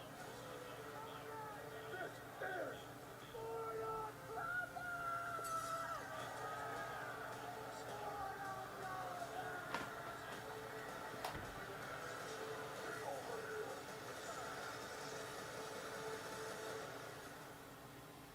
rated M for mature. It's time to run it back next month from Abu Dhabi, live on pay-per-view. Lightweight king Islam Makhachev looks to take down Charles Oliveira again. He already beat him to get the lightweight strap. He wants to send the message once again. UFC 294 Saturday, October 21st, available to buy right now on ESPN Plus pay-per-view here in the US. UFC.com/PPV. So my phone number has already been transferred to the new phone since they do the eSIM thing. Ladies and gentlemen, the end comes officially 1 minute, 15 seconds. Round number 3. We have your winner by TKO, Tim, the Dirty Bird Means. I'm here with the winner. Yeah, it was always a fight of the night candidate. I think that is probably that's probably gonna be fight of the night. Those guys, that was a fucking slugfest. I'm assuming you're happy with that one. Yes, sir. First off, let's talk about how deep you are. Yeah, good yourself. You know, I dropped 3 in a row, but they weren't not entertaining fights. I fight for the people. I don't have this big ass name, but all of y'all should be on your feet in here the way we've all threw down tonight. So, you know, thanks to my team. I think that he underestimates himself. I think that he's got a bigger name than he thinks. I'm proud of these guys, proud of where we're at, and sometimes you get to step on other people's dreams, but I've been on both sides of that, so here we are. Well, you should be proud of yourself as well, because every time in here, you always show up. The fans know that. Andre's a dangerous opponent. What was the game plan coming into this one? It was beat his boxing, make his good counters miss, watch that check hook that he has. He brought a little bit more kicks, a couple little times that front leg, but it was watch his power. Got stuck flat-footed a couple times. I definitely got to feel his power and realized I wanted to hit him first and move, but... Oh, that right hook to left straight combo? Look at this finish, as I say. Oh, man. Kind of a video game. Walk us through this. Elbows and knees have been my thing. I've gotten healed up pretty good on my elbows and stuff. Had some injuries going on over the last couple of years, but work through them, fight through them. Don't make excuses. Younger guys coming up behind me at the gym, all chomping at the bit when we get in there. So, gotta lead by example, be in practice, get it done. Well, Tim, you're a class act and an absolute savage in the octagon. Congratulations on a stunning victory. Ladies and gentlemen, your winner, Tim, the Dirty Bird Means. Well, safe to say you'll still be seeing Tim Means in the octagon heading forward. 39 years young, and embraced for his coach Tom Bond, who he's known since he's 12 years old, and his wife Brenda also in his corner tonight. He'll remember this one, and fight fans will too. That was an epic showing from both parties, and Tim Means get the job done. Well, there is no specific formula for becoming a bona fide lightweight. Kratos! Top skill, fan-friendly, Good to see you, man. and an impressive strength of schedule. Those are the factors why when the hands are wrapped and the 4-ounces dawn, Fiziev fears nobody. Yeah, Tim was like striking all the way down. Like he's a ground and pound guy. That's what he is. Okay, I'm going to show you what. Like, I'm ready for this. I don't do So what's happening? smart. Well, Trying to what's happening is my brain. I just do everything with my that my instinct. Dr. Roxo is a rock and roll clown, and he does cocaine. Money with my hands. Okay, that's what's happening today. Like, I'm angry by myself because I know, like, I can fight different. I can't win him.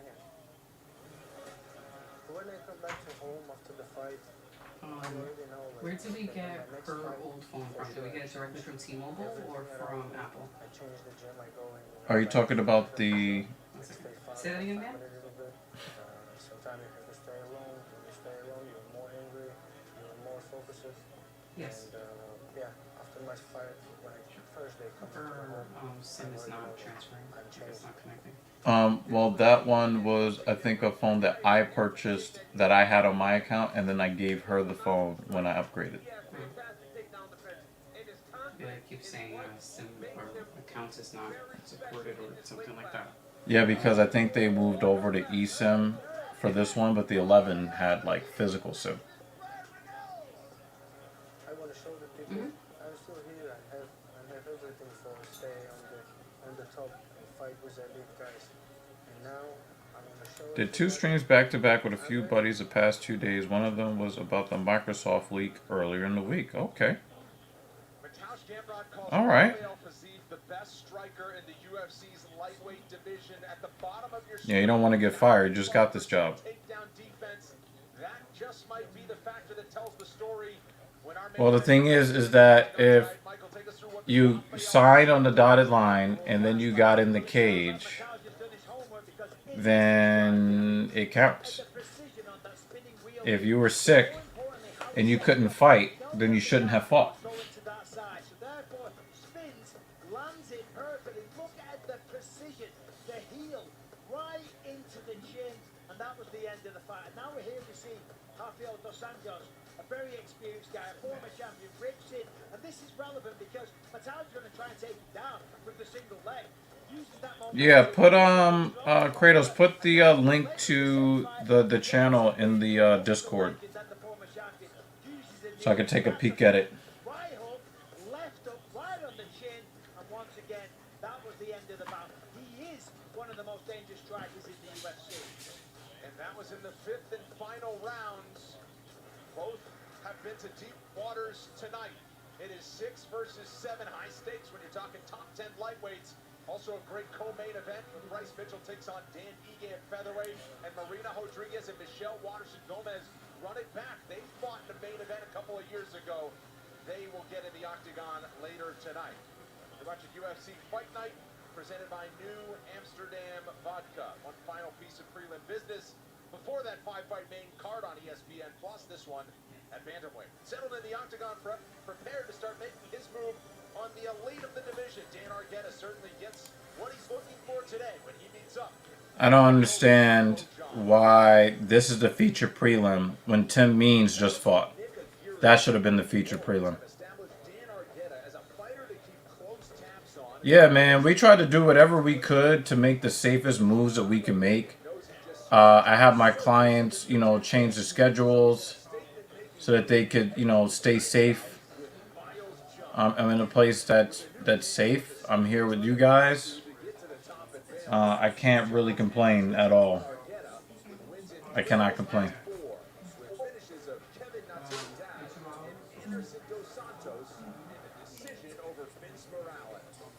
So, apparently the Rocky Mountains are about to take a dump on Jeremy Lewis. Just to wait a couple of hours to see if it's active in their system. Yeah. They said it's going to take a couple of hours for it to actually... Yeah, it took like 2 minutes because eSIM to eSIM.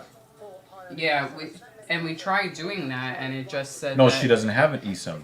That's what I'm saying. She has the it was like mini or micro SIM on a physical chip. I thought it was the eSIM. Oh, No. well. So, I went eSIM to eSIM. That shit took like 2 minutes or less. yeah, she said it'll take a couple of hours, so Yeah, they're supposed to call it me normally back. does. Alright, well, Sometimes you might see, the text messages come in a little earlier, or the phone calls come in a little bit earlier. But it used to take a while back in the day. yeah. We're unacceptable now. Yeah, no, yeah, microwave entitled motherfuckers. Instant gratification.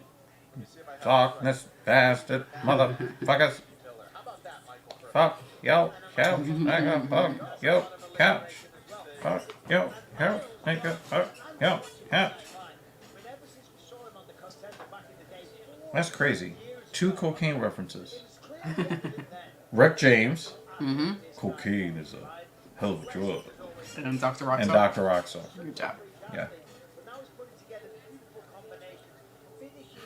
Look at the encouragement the bloodlusty Dan Jensen gives to Jeremy for his dreams.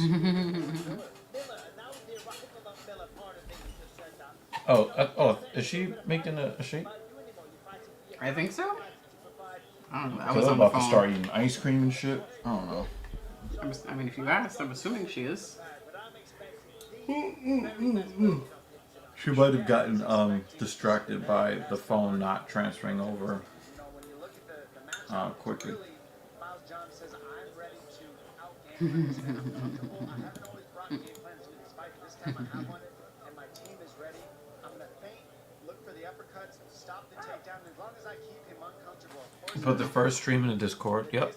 The second stream is not going to go in there because you and Cap could probably do a video on it with how much crazy crap was said in the last hour. Yeah, in the media. Gotcha. However, there's really strong feeling that Gamrot is fool's gold, and when he faces an elite striker like Fiziev, he's going to get worked. I have a very similar...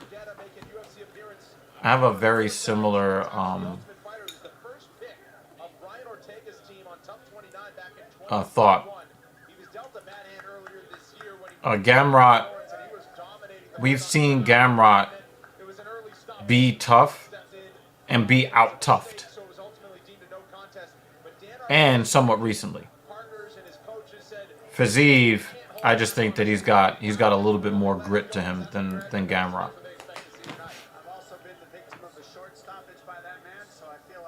Oh, hey, we're all in agreement. We're all in agreement.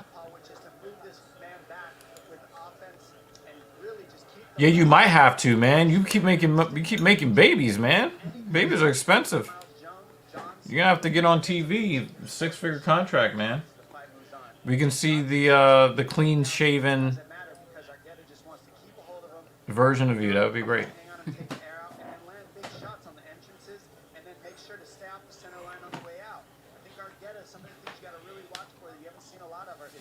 I want to thank you guys for showing love on the first fitness video that we did. You know, talking about, you know, basically, you know, having a good chest day. I wish I could have given you guys more footage, but my phone was dying at the time. That'll be for... But yeah, you guys definitely...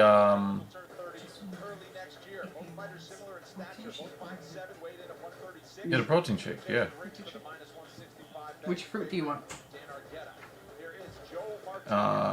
Strawberry, peach. Strawberry peach? Yeah. Can you do strawberries and peaches for him? And you could do the new protein, not the chocolate one, the vanilla one. Yeah, it's up top. Yeah. Lots of sexist comments that I steered clear of that whole hour of the second stream. On top of that, the owner of the channel was getting visibly angry over the comment set. I mean, if it's the owner of the channel has a responsibility to say, hey, you know, I want to have this kind of content, or I don't want that kind of thing said on my platform, right? But I do believe that there, you know, when I hear people talk about sexism, right? And this is no knock against you directly, Kratos. When I hear people talk about sexism, they're only talking about sexism that doesn't benefit women. When we are talking anti-male rhetoric, we don't count that as sexism, when that's exactly what it is. When, you know, somebody says something, you know, sexist in support of women, we applaud them. It's still fucking sexist. Period. And my final thought on that, at least, you know, in the context of, hey, we've got a stream going on, is that reality is sexist. Reality is sexist. Men and women are different. You know, there are certain experiences in life that only women can appreciate. There are certain experiences that only men can relate to. And there's nothing wrong with that. There's nothing wrong with that. Everything evens out. the ledgers always even out. Mixing him up. We'll see if he can stop this from Argetta early, though, because this is where he's strong. Yeah, for sure. Argetta is a beast in his position. If you see the frame on him, heavily muscled, clearly very strong. He's wrestling for a very long Just time. transferring iPhones, man. He's Ronnie Lawrence. I thought he got the top, but prior to that, he was beating no contest. Putting together a real nice series of shows, anacondas to doors, to guillotines and roundabouts. And right now, he's on the back of Miles Jones. He's trying to wrap that left arm around the chin, take the win. Yeah, we can definitely, Legs there. you know, I mean, Kratos, I mean, you want to get on live streams, Right in the corner. you know, we can, you know, we can put together something where, you know, you and I and Cap can have a discussion on the channel. You know, it can be, you know, on the main channel. It could be on Patreon. But yeah, I have, you know, I know that, you know, part of the problem in our country is that we want feminism when it benefits women, and we want chauvinism when it benefits women. Woo! Oh no, he didn't get enough of it. John's still 2-on-1. When he goes to his back, this could be trouble. It's very close. No, his chin is down. Miles cannot make one single mistake. He's trying to rip His that chin is down. predominantly the left hand, but regardless, don't let him join his hands together. Then you can power him. But if that humping leg led to some blood spurting out, you'd be all over it. Defended well, ultimately got back to the field. Yeah, so yeah, let's in back channels we'll see if we could put together maybe a review or a reaction. You know? Yeah, you pretty much. Pretty yeah, much. Yeah. Yes. So if you're watching the fight, you know, get a second screen. Oh, nice right hook, Mr. Johns. If you're watching the fights, go grab a second stream. Maybe come on over to YouTube where all of the conversation is happening, right? Welcome. But yeah, that's pretty much what we're doing. Normally, you know, we try to stick to talking about fighting. Normally, we try to do that. But you know, I let people say whatever they want in my comment section, and if there is a discussion to be had, then basically you can say what you want, and we'll discuss it if people want to discuss it. So, yeah, everybody is over on YouTube. So I'll put the link real quick if you want to go check out what our guys are doing over there. There's that, and then there's also YouTube. So we're at TALKINSHIT. Right hook. Miles Johns, he's hanging in there. He's hanging in there. Oh, yo, he just did the illest wind-up. Miles Johns just did the illest wind-up on a dragon punch I've ever seen in my life. I mean uppercut, but for you gamers out there, you guys know, you gamer guys know what I'm talking about when I say the dragon punch.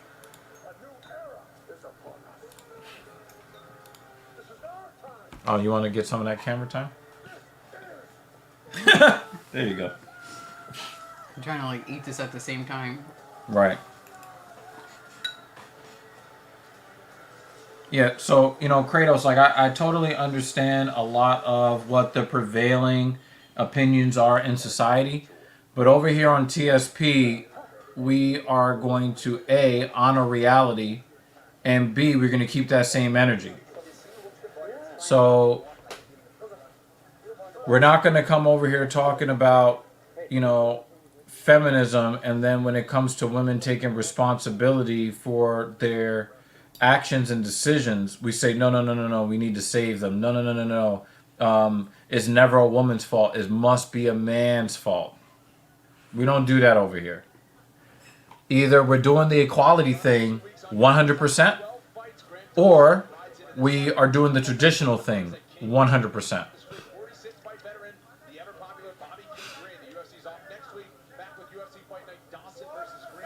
Big overhand right for Argueta.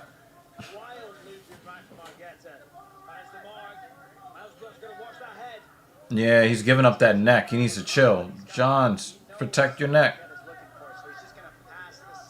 I mean, if he listened to Wu-Tang, he wouldn't be in this predicament right now. Maybe he's into country. But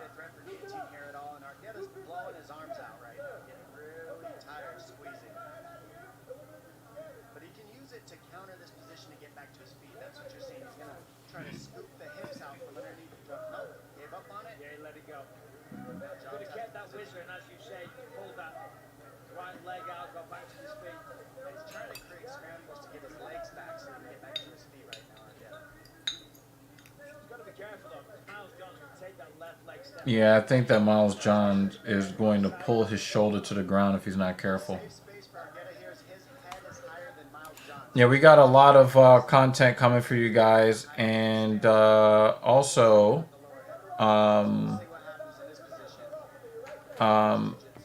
the next time that we do low T, you might be seeing this lady sitting next to me.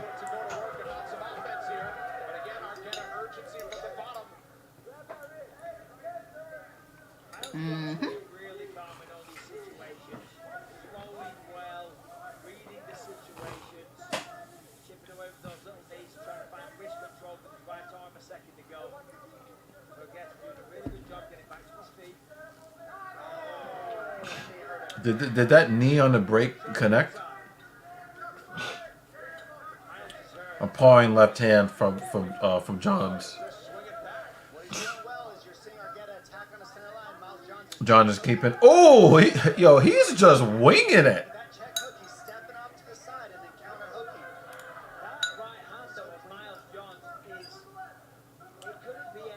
I've never been a one for dress code. I believe that if you're able to do the job effectively, I don't really give a fuck what you're wearing, within reason. You know, if it's not like vulgar or distracting. That's a big leg kick from Argueta. And these guys are telegraphing their stuff, trying to get the biggest power, and they're landing.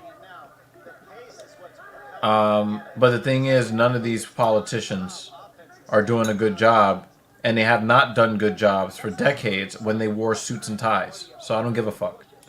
That's just me. You guys can put your opinions in the comment section if you so choose to do so.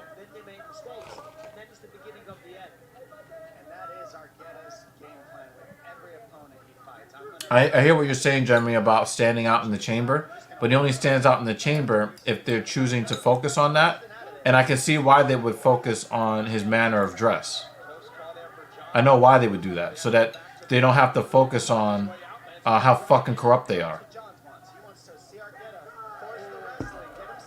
You show respect for the role, Jeremy, when you do what the constituents hired you to do, voted for you to do.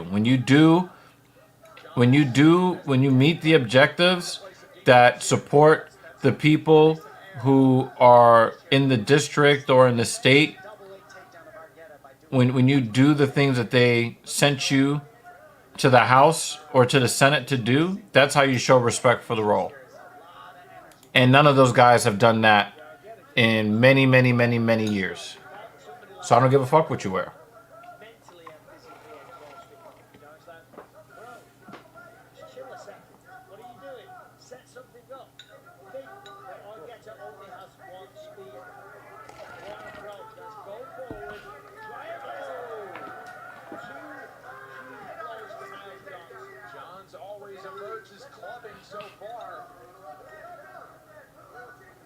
Oh, wow. You see how he just cocking back? Yeah. I agree with Jake Miller, though. And one of the reasons why I agree with Jake Miller, is more of a pet peeve thing. In society, we always try to make men out to be like these sexual predators, but then you're parading young girls out there and just don't do it. You know, like there's nothing wrong with girls of all ages. I'm talking about even into adulthood. There's nothing wrong with covering up. There's nothing wrong with it. Like, you're not gonna die if somebody can't see the exact shape of your ass through your pants. You're not gonna die.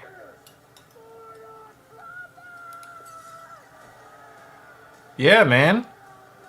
And the thing is, I don't even understand how we are in a society that wants to protect children, but we let these products, we don't just let these products come to market. People actually grab them off the shelves, pay for them, and then put them on their kids. That I don't understand. With faster charging See you, Jay. and an improved range of up to 320 miles. Yeah, I agree with that too. Enhanced performance with real Sorry, Jay, man. Sorry. and luxury design. But I know that I know. Don't come on. I know that you gotta Test drive and go to work, because how are you going to be able to provide us with very much appreciated super chats Do appreciate it. Considered one of the greatest combat sports athletes of all time, GSP. if you don't go to work? December's UFC Fight Pass Invitational.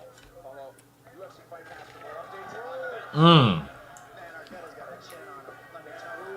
He's eating some shots that a lot of people are just That was a big ass combo from Johns. Taking that, and it's not a good look for the judges either. I mean, Miles Jones has put together a succession of 4 Oh, nice inside calf. Do you see how bruised his inside calf is? Argetta?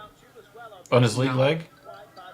Yeah, Whoa. kinda. Yeah, look at that. Oh. The gas tank is phenomenal.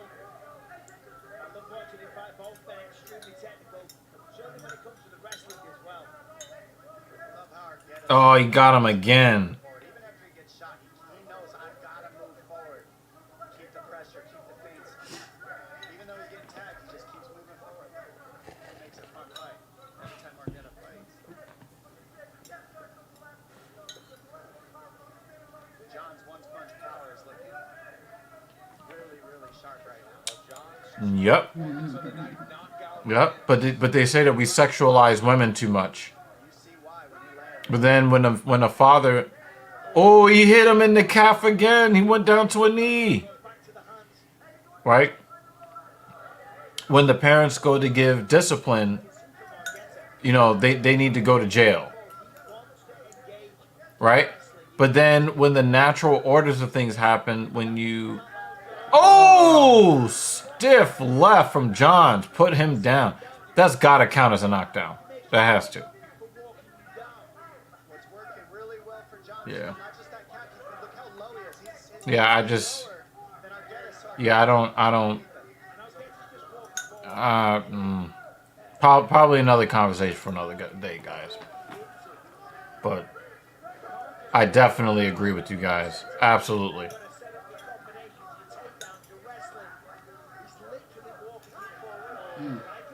This is a slugfest. There's not a whole lot of, technical acumen being expressed here. It's I'm gonna take my fist from way back here. I'm gonna swing it as hard as I now can. blood is at you. dripping on the floor. This is what we wanted. Excuse me. Is it John's that's cut open? Argueta, his nose. Oh. Yo, John's is a fucking gangster. He's just slinging that right arm. knows cardio is his weapon. So like Bisping said, he's using it right now. He might be getting clipped, but he's got to eat him and keep going forward because that's his weapon. Is keeping But it is a risk. There's only 2 minutes left in the fight. He's trying. I thought he was gonna. Oh, look! It's spurting onto his back. Get a breather. Like right now, is Oh, that's Eminem, right? Bleed, motherfucker, bleed. Yeah. before he has to explode. But I can't help but think that John is ahead of the scorecards. I'm not arguing with I think that's a Slim Shady LP or Marshall Mathers LP. No He's trying to. It looks like he's trying to lock in some sort of guillotine style choke here. Oh no, he's not, because he just basically just switched his guard over to the other side.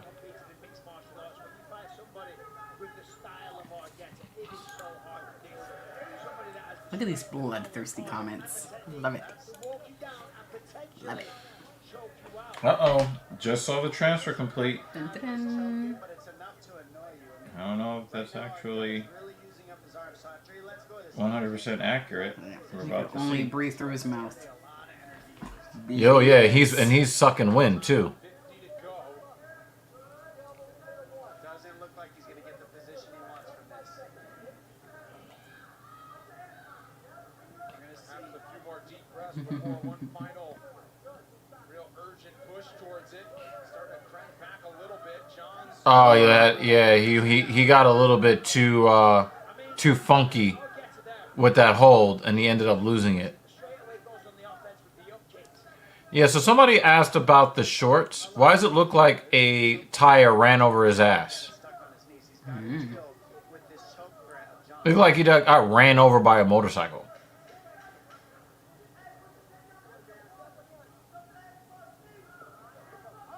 break. There's just a few seconds left. Arquetta, just as he has for the entire 15. Yep. I mean, it could be another kind of skid mark too. Oh no. Why does UFC keep doing this? Every time there's a black fighter in the cage, they have to show his white wife. With their baby.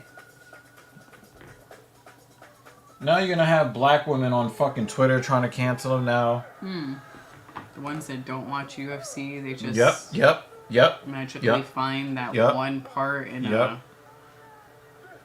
5-hour event. Yep. Says, did he make him poopy his pants? It's totally possible.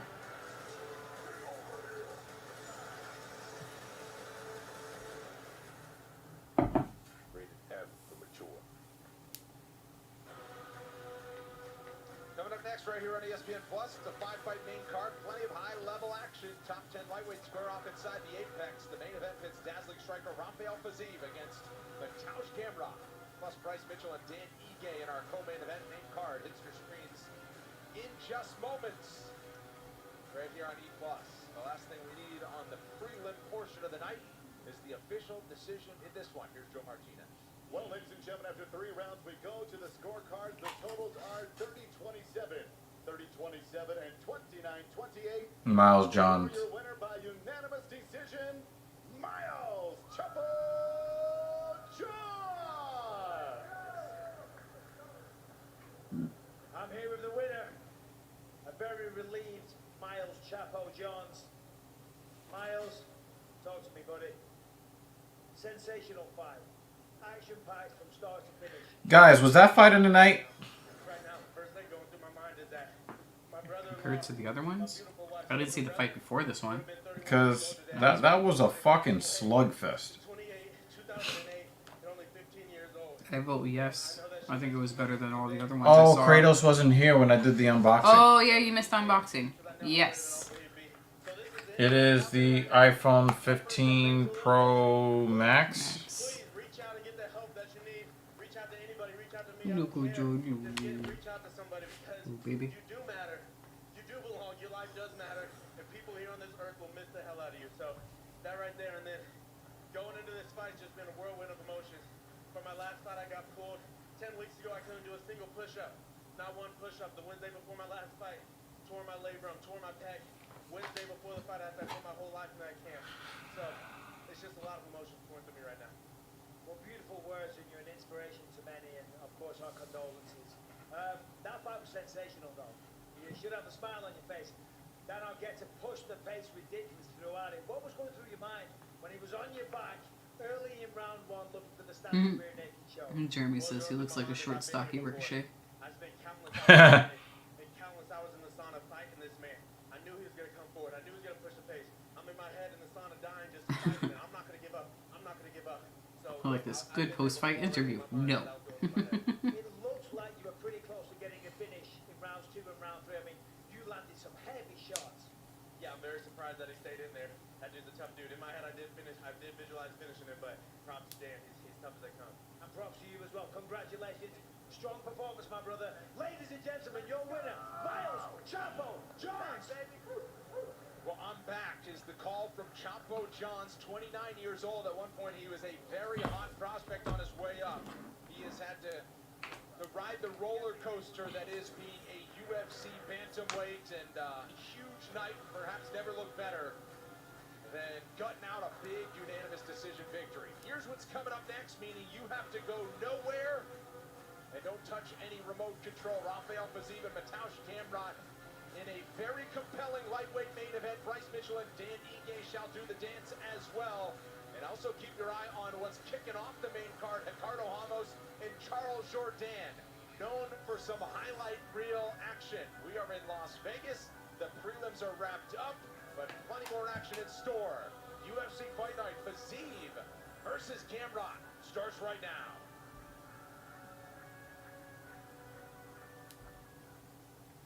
There's so much bullshit I have to do to fucking set up a new phone.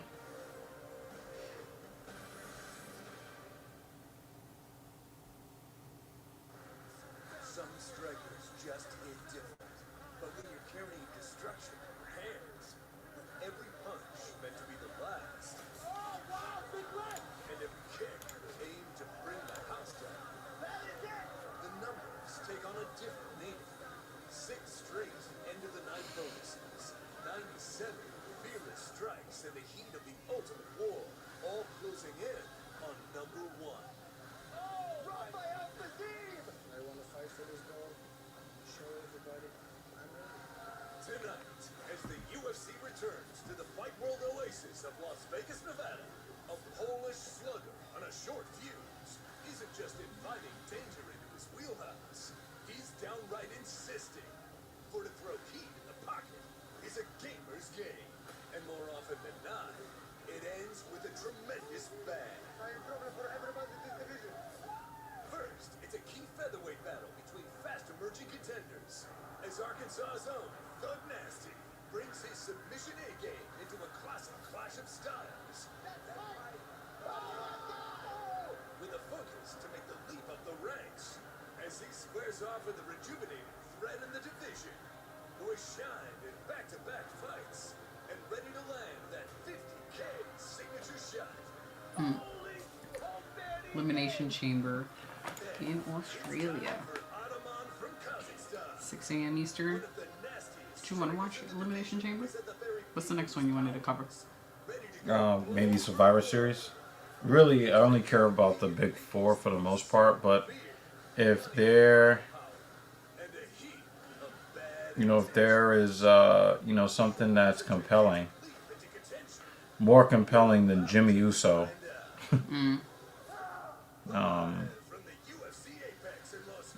but I don't even know what date that is. Because, we have a lot of shit that we have to do. Let's see. Elimination Chamber.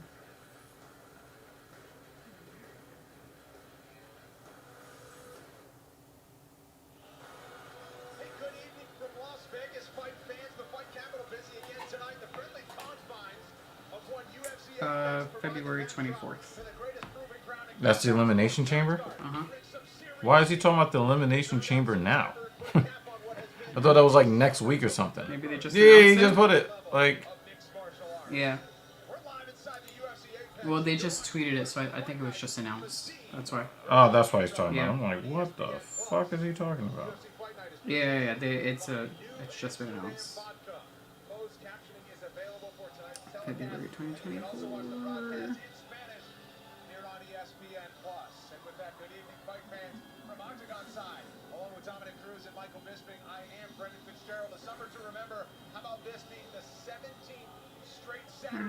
Maybe. I don't think that's ever happened before. Maybe. What a great pleasure it is to join with you two gentlemen and have a home game. I don't have any races that day. I'm excited because Fiziev So far. as a, nerd of this Probably just a training run. I love the spots done there. Gamrot Masvidal's been able to take down everybody. Is he going to be able to take down Fiziev in a small space, or if Fiziev keep it standing, it's going to be a brawl? 17 UFCs in a row. Give me another 17 in a row. That's what I'm saying.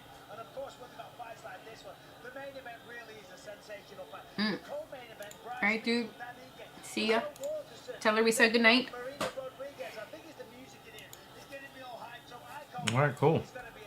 You know, people cycle in and out, you know. Yep.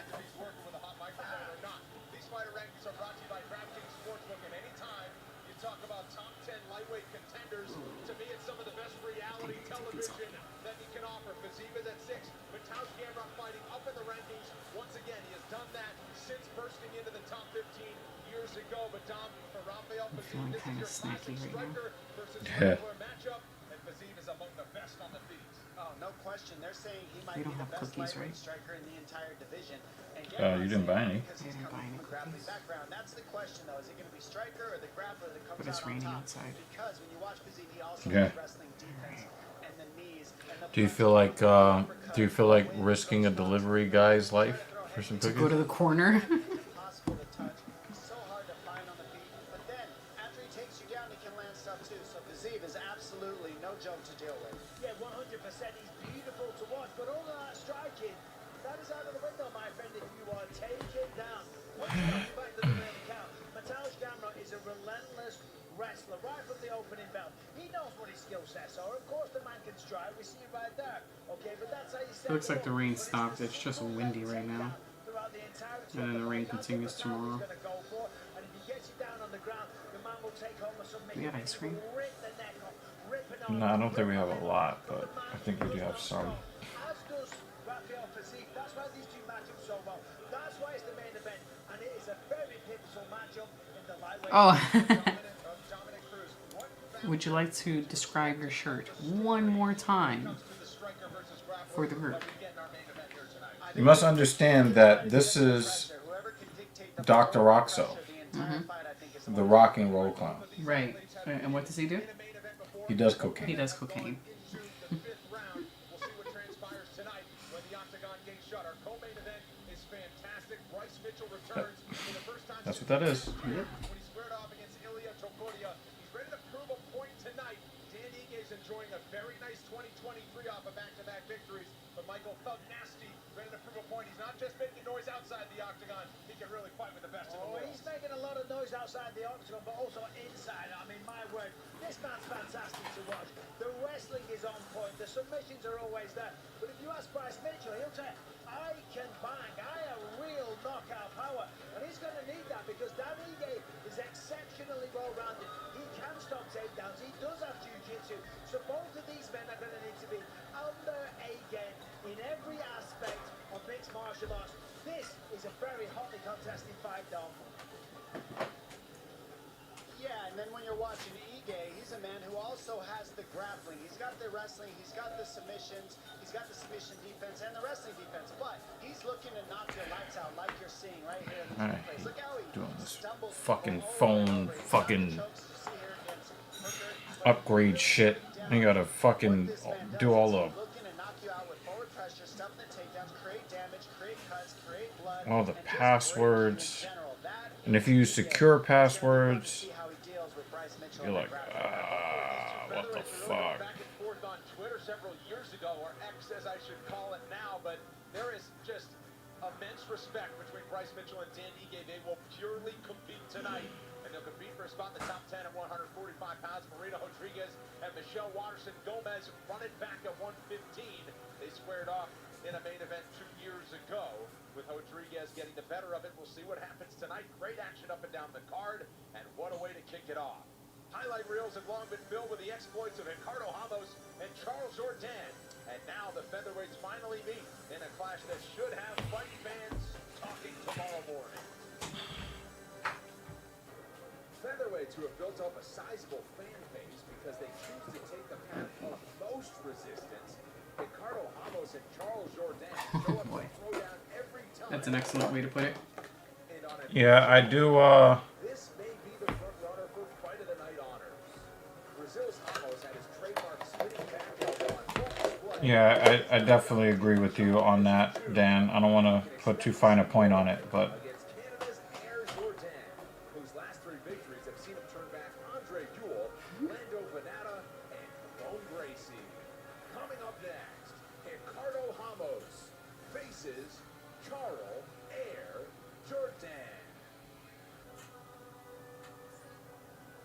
Last week, Charles Jourdain called himself a young OG. This will be his 12th fight for the UFC. And in the last 12 months, he really feels like he has matured, as evidenced by that win over Kron Gracie. Prior to that, Jourdain had 6 weight cuts Fuck in Kron 12 Gracie. months. And with the intensity that he fights, he really felt like he had burnt out. So he took a little time out to heal. He enjoyed some ancient philosophy and he learned to strategize. And that was how he got that 30-27 score. Now, don't get it twisted, people. Strategize does not mean boring for this man. Jourdain is still pirate flags and bloodlust. Indeed, he is. Pyro. Pirate flags and bloodlust. Oh, I did not understand that at all.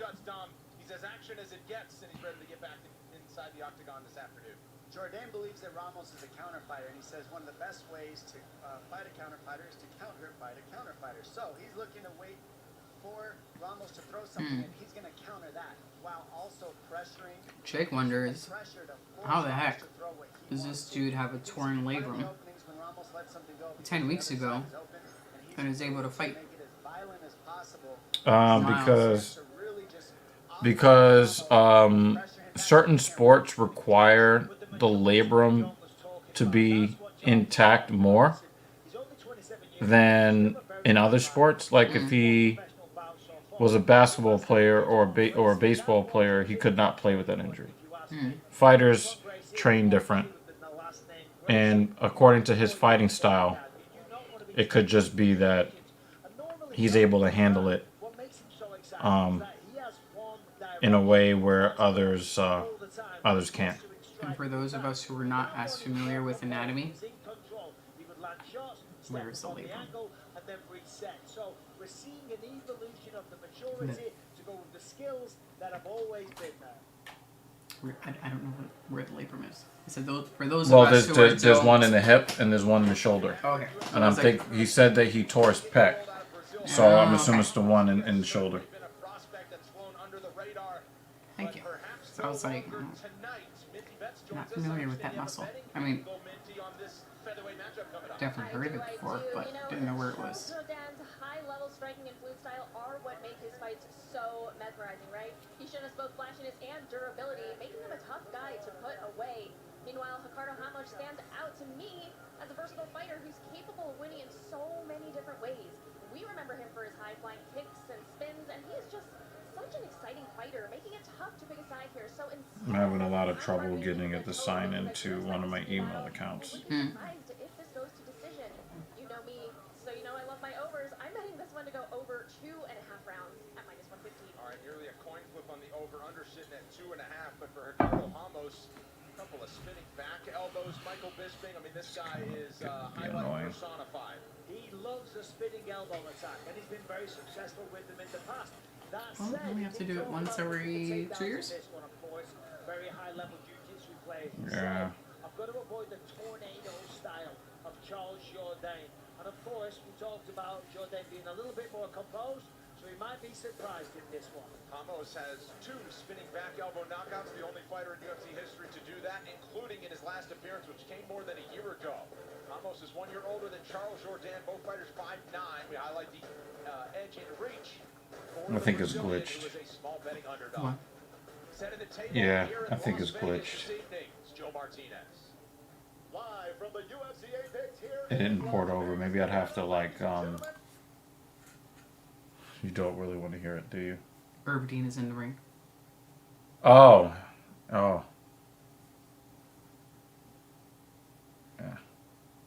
Yeah, but 10 weeks is enough time to rehab during a fight camp, depending on the style of fighter that you are. And also, 10 weeks to heal and still practice combat. Yeah. Yeah, I don't have a problem with it. Okay.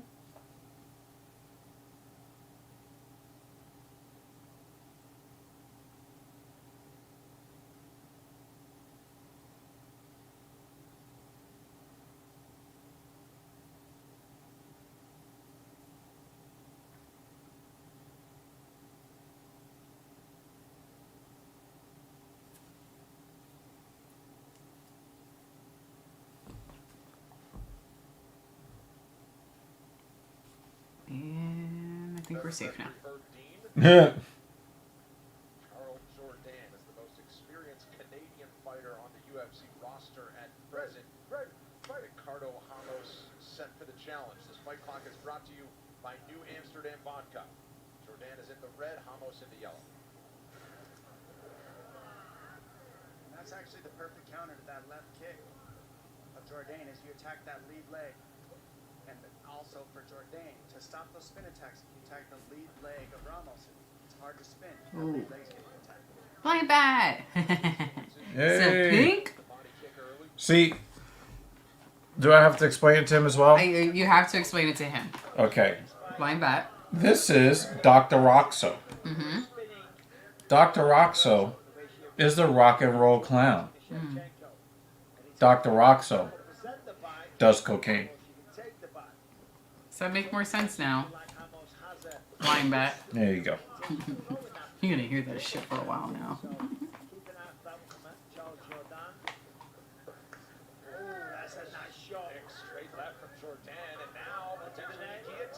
Oh, he almost grabbed the fence. Did you see that? Yeah. Yeah, he's trying to lock up this choke. You're trying to lock up this choke. Yo, Ramos really got lucky there. He got lucky there. He said you are a follower. Of Dr. Roxo, the rock and roll clown. Who does cocaine? Yeah. He definitely does cocaine. That's locked in right there, ladies and gentlemen. That's a choke. Now, if he can get it, it's a whole nother story with the lighter weight class. It's hard to get that left shoulder on the blood. He's looking for the artery of Jourdain's neck right there with his left shoulder, and that's what you're seeing the pressure. And his hand is trapped with Ramos's right hand. So the lock that he's got is keeping Jourdain from being able to get his legs involved. And that's Jourdain did a good job. Oh, got his head out. Stop that choke. Oh, and then put it right back in. Okay. Choked me out with it. It's still there. I mean, I guess that they're saying Ramos is giving up That's for on you, it because babe. Jourdain feels it so well. He's not even going for it anymore. He's still hanging on to that neck, though. Red panty night. Jourdain would be better suited using that left arm to try and get an underhook, to use the forearm under the chin and in the neck, the hand on the collarbone. But he's intent on trying to look for that. How are you doing, Blind Bat? Yeah, we hope you're doing all right, man. Is it super windy where you are? I could just imagine. With this style of fight, The wind over here is pretty crazy. Mm-hmm. knows all about the grappling. He said whatever floats your boat. I don't really mess with boats. This is dangerous, though. The head's trying to pop out. You see it there. Gonna push on the head. Hey, he tapped! Oh, wow. It looked like he was about to sneak his head out of that. I said he was intent on trying to grab that neck, and I thought that was That was weird. There was Very a point weird. where he had his head out, and then he's like, you know what? Let's go back to a headlock. Dan Yeah, said, I what don't the understand. hell happened there? Apex first round guillotine against Lando Banana. That was April of last year. That was weird. Now look at tonight's free Well, you know, anytime a Canadian wins, you know, you're going to get Oh, JL yeah. and David. Yeah. Guillotine in every position, and he finally locks it up. Ramos can't get outside that opening. He stays in the guard too long, and Jourdain's able to. It's like he was just comfortable there in the headlock. Yeah. It's like, it's alright. It's a Maybe neck an angle massage. change. It might have been an angle change that cut off the blood or the A little bit better, get ahead and cinch that guillotine in there. Almost needed to roll to his back there, but he stayed flat, and so that Mhm. choke. Man, it looked like Ramos was trying to pop the head out, and then a quick tap gives you a hint to the squeeze of one Charles Jourdain. We will hear from him when we come back.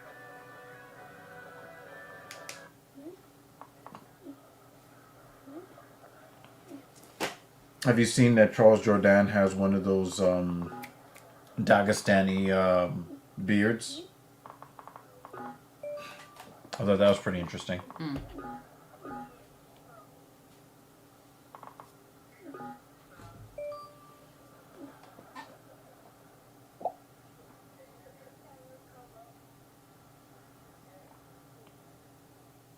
your hotel room is your bedroom, and your living room, and your dining room,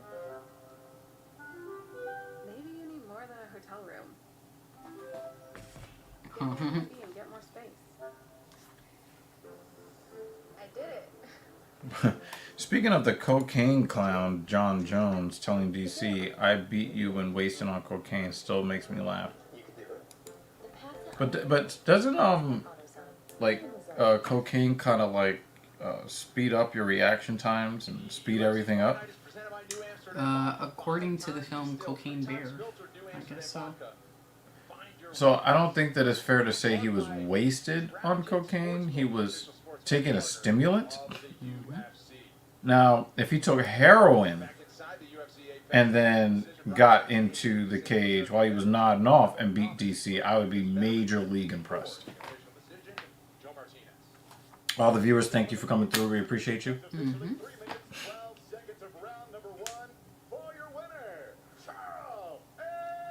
And for our lurkers, I think we got a handful of lurkers back there. Yep. Don't be shy to say hello. I'm here with Charles Jourdain. Charles, congratulations, brother. That was a stunning performance. I think most people, when you looked at this, thought it was a striker in yourself versus a grappler with striking abilities in Ricardo Ramos. But you went out there, got the guillotine nice and early. Was that something you planned, something you saw when you studied him? Yeah, first of all, shout out to steak.com. Follow my boy Skinny Bait, he'll get you rich. And yeah, in terms of, they know I'm a striker. I need to have this little... No, they'll do anything to get some sponsorship dollars. I didn't even hear who the fuck he was talking about. You see that all the fighters are doing that now, right? Actually, Shouting out some dude on social media and a website. Yeah, no, I haven't noticed. They're probably not fully paying attention to the. I'm pretty sure interviews. Dana is going to be like, "All right, guys, we're going to outlaw this because this is stupid."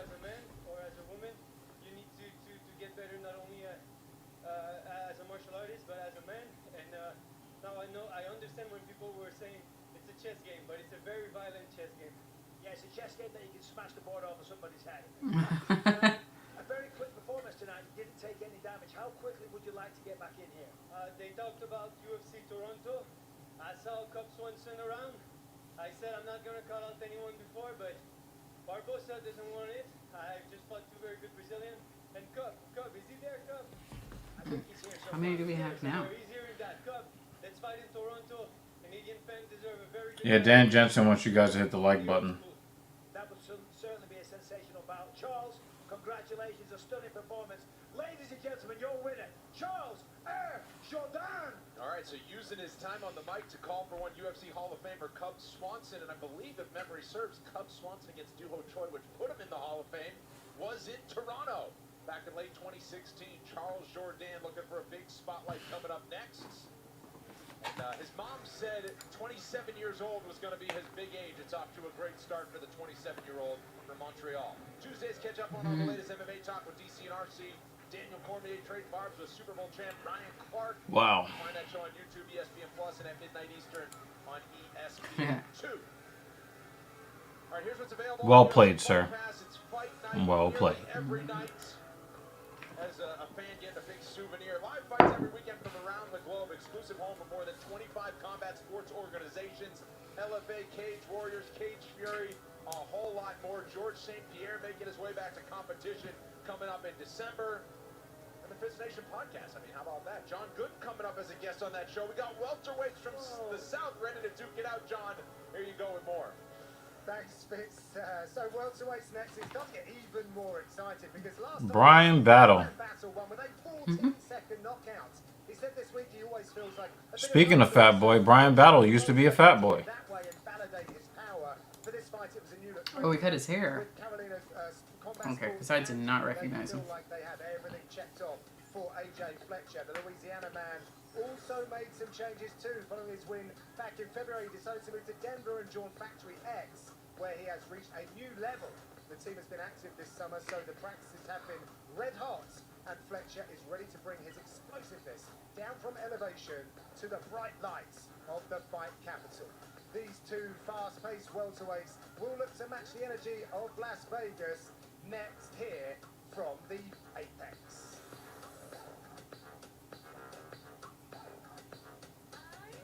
5 minutes of commercials. You have all the ingredients for this in your fridge. But ask yourself this. Of all the times you made it at home, has it ever tasted like our McMuffin? That is not a flex. Sweet little cocaine. She's got cocaine on the brain. It's McDonald's. They don't put that in their food? No, they put some other fucking chemicals in there to kill you though. What if my type 2 diabetes takes over? What if all I do isn't enough? Or what if I can do diabetes differently? Now you can with once weekly Mounjaro. Mounjaro helps your body regulate blood sugar. And Mounjaro can help decrease how much food you eat. 3 out of 4 people reached an A1C of less than 7%. Plus, people taking Mounjaro lost up to 25 pounds. Mounjaro is not for people with type 1 diabetes or children. Don't take Mounjaro if you're allergic to it. You or your family have medullary thyroid cancer or multiple endocrine neoplasia syndrome type 2. Stop Mounjaro and call your doctor right away if you have an allergic reaction, a lump or swelling in your neck, severe stomach pain, vision changes, or diabetic retinopathy. Serious side effects may include pancreatitis and gallbladder problems. Taking Mounjaro with sulfonylurea or insulin raises low blood sugar risk. Tell your doctor if you're nursing, pregnant, or plan to be. Side effects include nausea, vomiting, and diarrhea, which can cause dehydration and may worsen kidney problems. Fletcher looks like a roided up Grant Dawson. I can do diabetes differently with Mounjaro. Or maybe a cousin. Doctor about once weekly Maybe a cousin.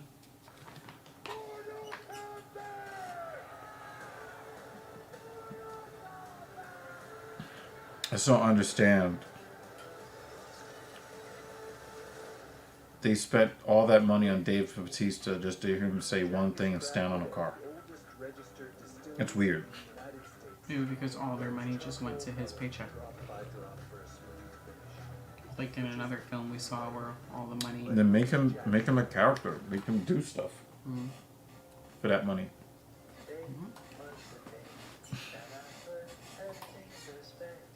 The best healthcare is there when we most and least expect it. United Healthcare. There for what matters.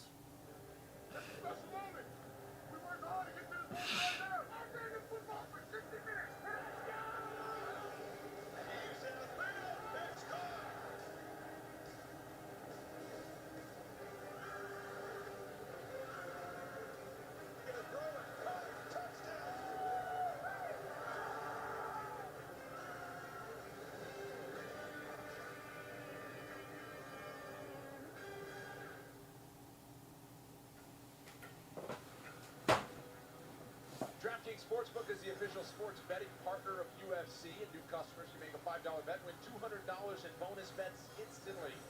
Sign up now with the promo code OCTAGON. You're looking at the small betting underdog tonight. In Mateusz Gamrot, and he's in the building. Arrived in the UFC without much fanfare back in 2020, but he has broken through and established himself as a handful to deal with impressive wins over Arman Tsarukyan and Jalen Turner. He belongs among the elite. Gives Poland another championship contender with a big victory tonight for Rafael Fiziev. No picnic. Standout striking and straight up matrix. I did like Batista. I like this fucking entrance theme.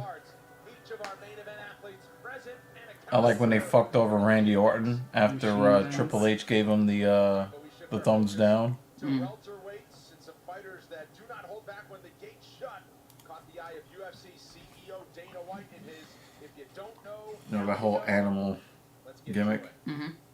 Sporting a new nickname but the same determination to get to the top. Brian the Butcher battle has ended his last 2 UFC. How many fucking nicknames? Yeah, how many nicknames is he gonna come up with? Having an identity crisis. Yeah, for real. He's like, I'm not fat anymore. His friends and family for the first time as a UFC fighter. Brian Battle could have succumbed to the pressure in Charlotte this past May, but instead, the Ultimate Fighter Season 29 winner was on top of his game in knocking out Gabe Green in just 14 seconds. Tonight, Battle hopes for an equally impressive encore when he takes on AJ Fletcher, a graduate from the 5th season. It looked like Battle was punching himself in the mouth. Fletcher secured his first UFC victory in February when he submitted Tembaco Rimbo, and he's hungry to keep the W's coming in rapid-fire fashion. Coming up next, Ryan Battle. They still got his long hair. The Ghost Fletcher. Yeah, I don't see Grant Dawson, but I mean, if you believe that all white men look the same, then okay.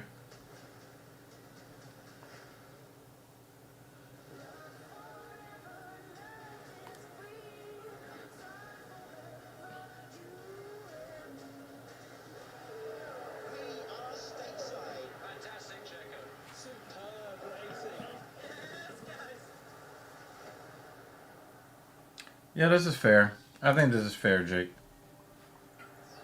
But, you know, I also kind of like the egotistical version of Batista as well. I don't know, I just didn't have a problem with Batista. The only time I could really say, like, I wasn't, like, thrilled is when he was early in his movie career. Would come back predictably when that movie, you know, was coming out, and I didn't like that very much. But That's really what most of them do anyway. yeah. Yeah, I don't love it. I don't love it.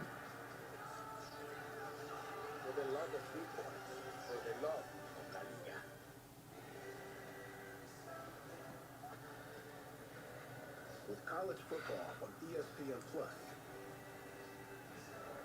you get the defending champs, Boomer Sooner, the Horned Frogs, Death Valley. Alright, hopefully these guys are walking out to the cage. It's the best teams and the biggest conferences. Now the fucking producers are like, hold up. We need to get some more commercials in. Across the country. So sign up We need to stretch this to 1 a.m. Eastern. Fought for 162 games. Now your shot at glory is hanging by a thread. The moment is here. The MLB Wildcard Series on the networks of ESPN. Subway refreshed their ingredients, their menu, and now they're slicing their meats fresh. That's why their new Subway Series subs are preferred by this champ and his future champ. Pros who are talking heads prefer fresh sliced turkey. And pros who use their heads prefer fresh sliced ham. Jeremy. Deli meats are preferred by this beauty. And preferred by I have returned. We come back. I thought that was Warner Brothers. Dude, we're being, oh yeah. Being fucking tortured with these commercials.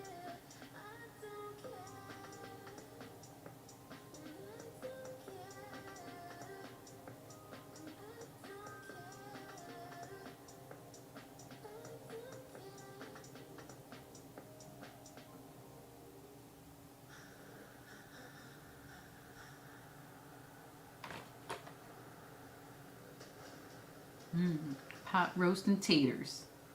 Potatoes. That sounds yummy. I had Korean ramen and eggs. It was spicy and salty and delicious. Yay, they're all in the cage. Thank God. Here's your tail of the tape for a great welterweight Killing me. matchup.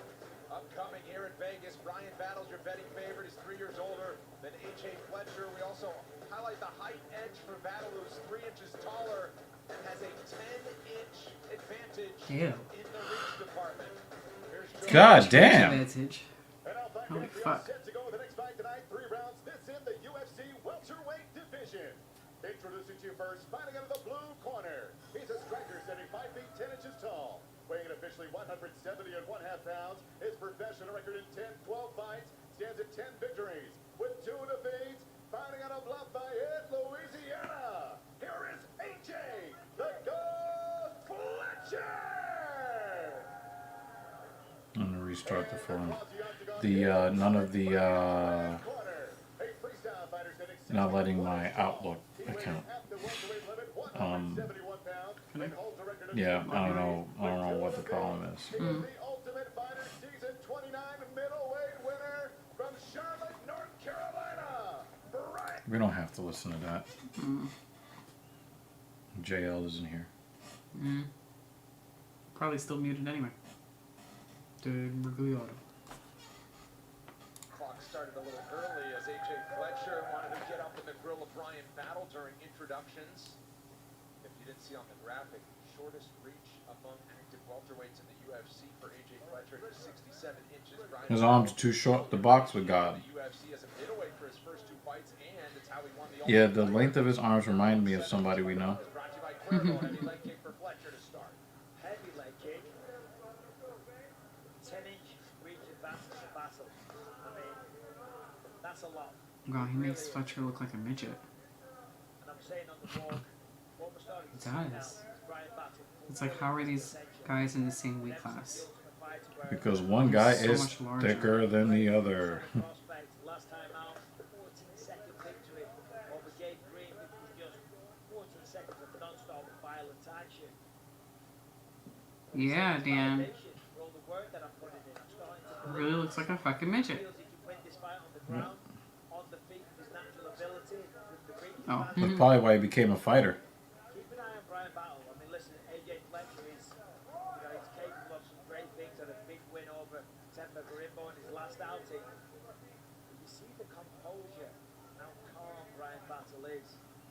Really starting to, settle in as a mixed martial artist.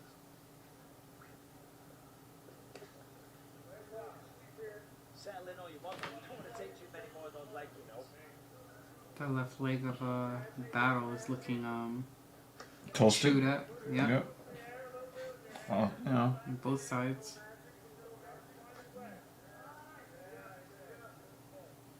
Oh wow, look at the hematoma on his leg. Bottom, on the top, and also on the inside.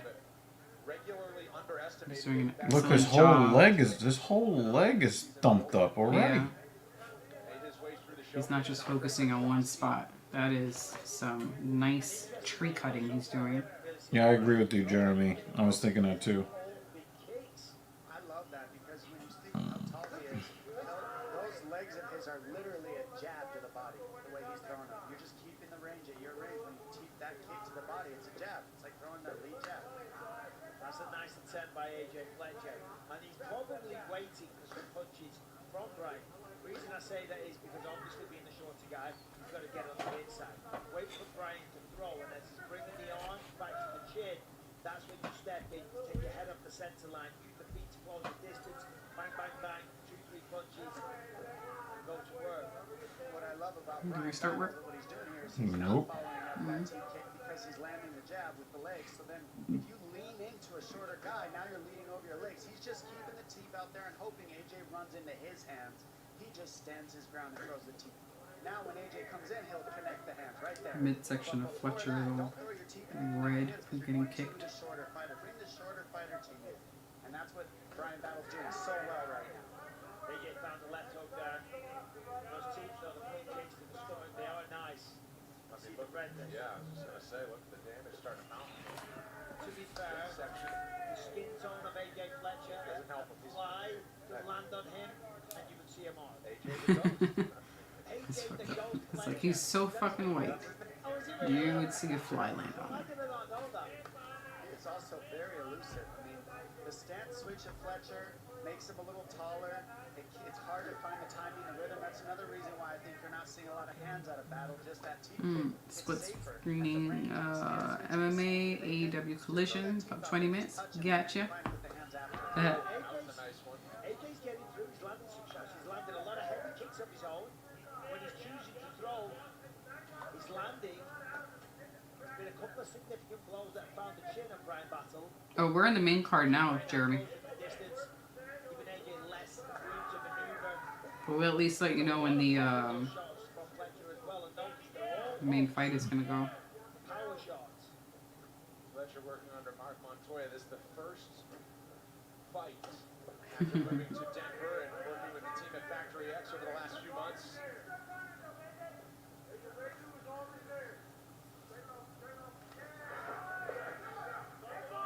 Would have been large if he could have scored the takedown in the final minute of the first round. Instead, they back up to the fence and work along the clinch. Fletcher probably needs a battle. Massive elbow. In the pocket. And he just jabbed him. Fletcher will have his success always because he's a shorter man. You got to get inside. side, that's where he's going to be able to land the big shots. Battle has not been very active this round. He's kind of content standing there getting kicked in the leg a bunch of times. Round 2 coming up. I feel like that's awful.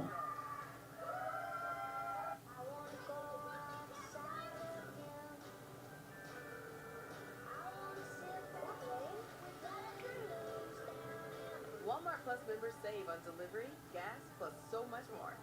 Join today. The Little League World Series champions. There might be a security issue.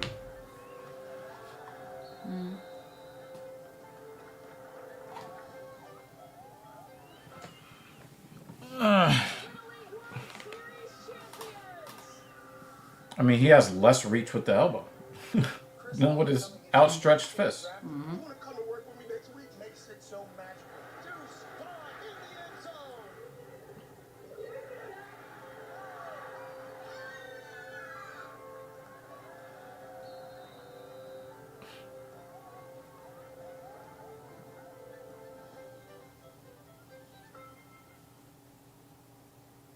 This shot right here Bam. probably stole the round for AJ Fletcher. Relatively close. Big shot drops in.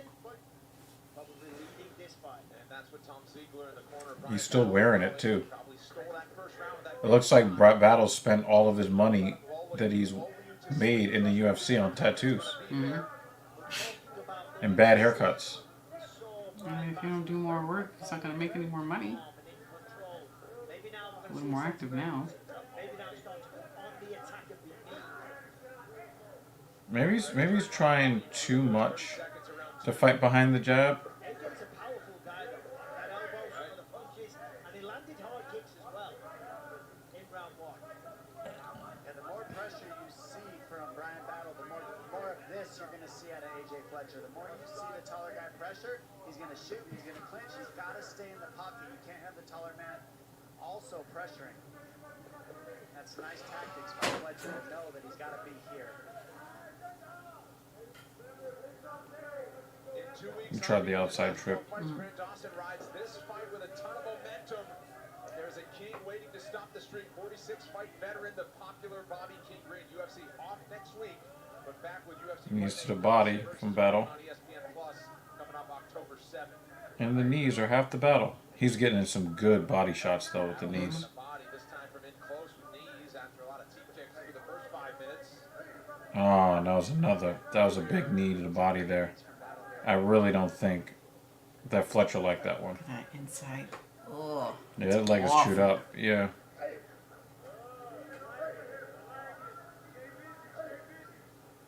But these knees are fucking dastardly.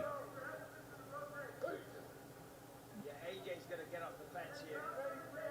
Oh, it's Shenron. That's his tattoo. See the Dragon Balls? Oh, yeah. Because it's not finished? Yeah, it's not finished yet. He needs to win this fight to be able to afford to do so.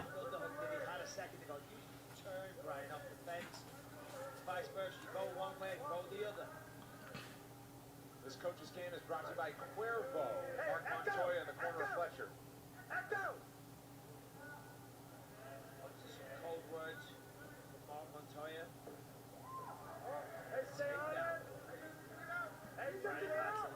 Yeah, he needed to break that hold. Use that to get his legs back.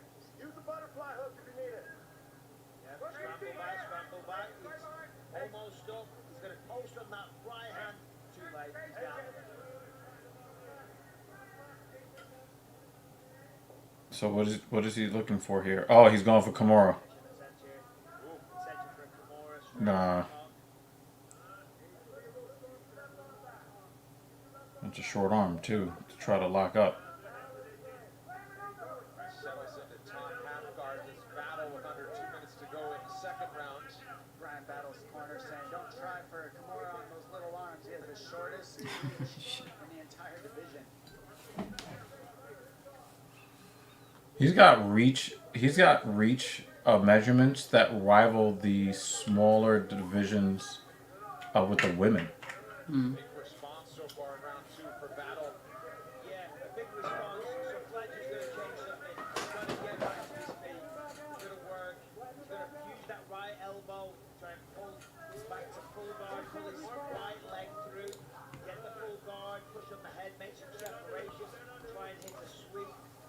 He's isolating that arm again. Content right now to life here. I know, of course, a lot of that to do with the pressure and the technique of Brian Battle.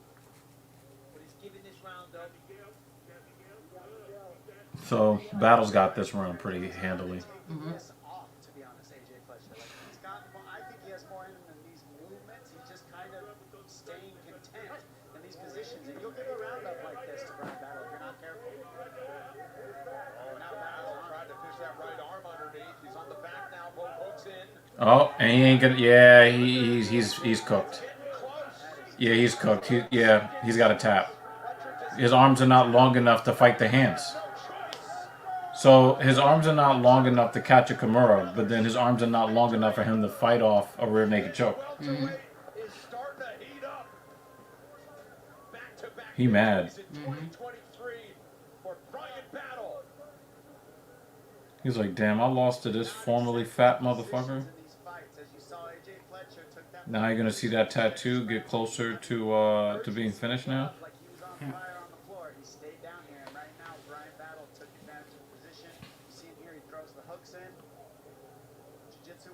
Start threatening the choke once you got the hooks. Basically That's sound. a long frame. I mean, the leverage that he must have here. Once he gets it locked in here, that's all she wrote. That thing is sunk in, and we're on a timer at this point. And AJ Fletcher ran out of time. Was a round 2 submission over Andre Petrosky. That was a huge upset on his season Petrosky. fighter. Then he beat Gilbert Urbina to win the tournament. The submission in round 2. That's what he gets here tonight. We'll make it official. And here from Battle coming up. Fought for 162 games. Yeah, you fought for 162 games. And we don't care because we only talk about one sport on the channel 24 hours a day.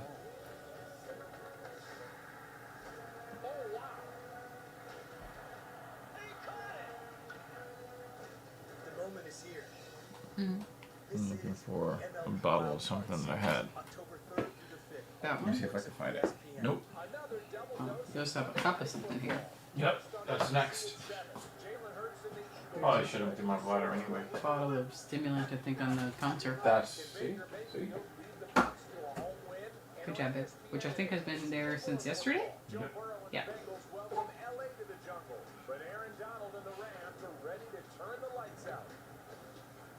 Just gonna get some caffeine. Perk up.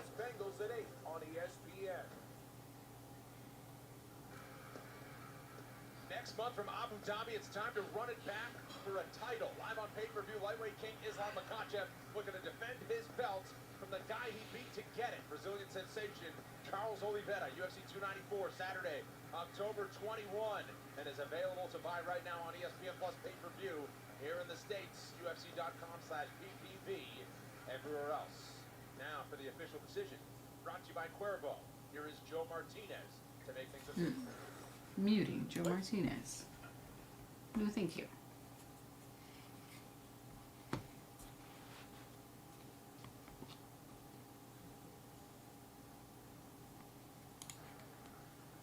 I'm here with Brian Battle. Brian, congratulations. Another great finish.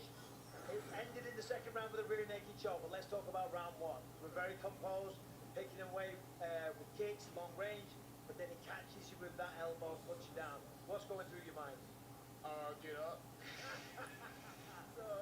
I mean, you know, in that moment, you know, that's one of those fight or flight kind of things. You know, you see fighters fold all the time at the first sign of any kind of adversity. And, you know, that's just not how me and my team train. Me and my team train, you know what I'm saying? It's a whole group of dogs, you know what I'm saying? We're out here hustling constantly, you know what I'm saying? Working through the worst case scenario constantly. So that was just another day in the office, you feel me? Oh, I feel you. You said this week he can't grapple with you for 15 minutes on the ground. Once you got the takedown in round 2, wasn't long before you got the rear naked choke.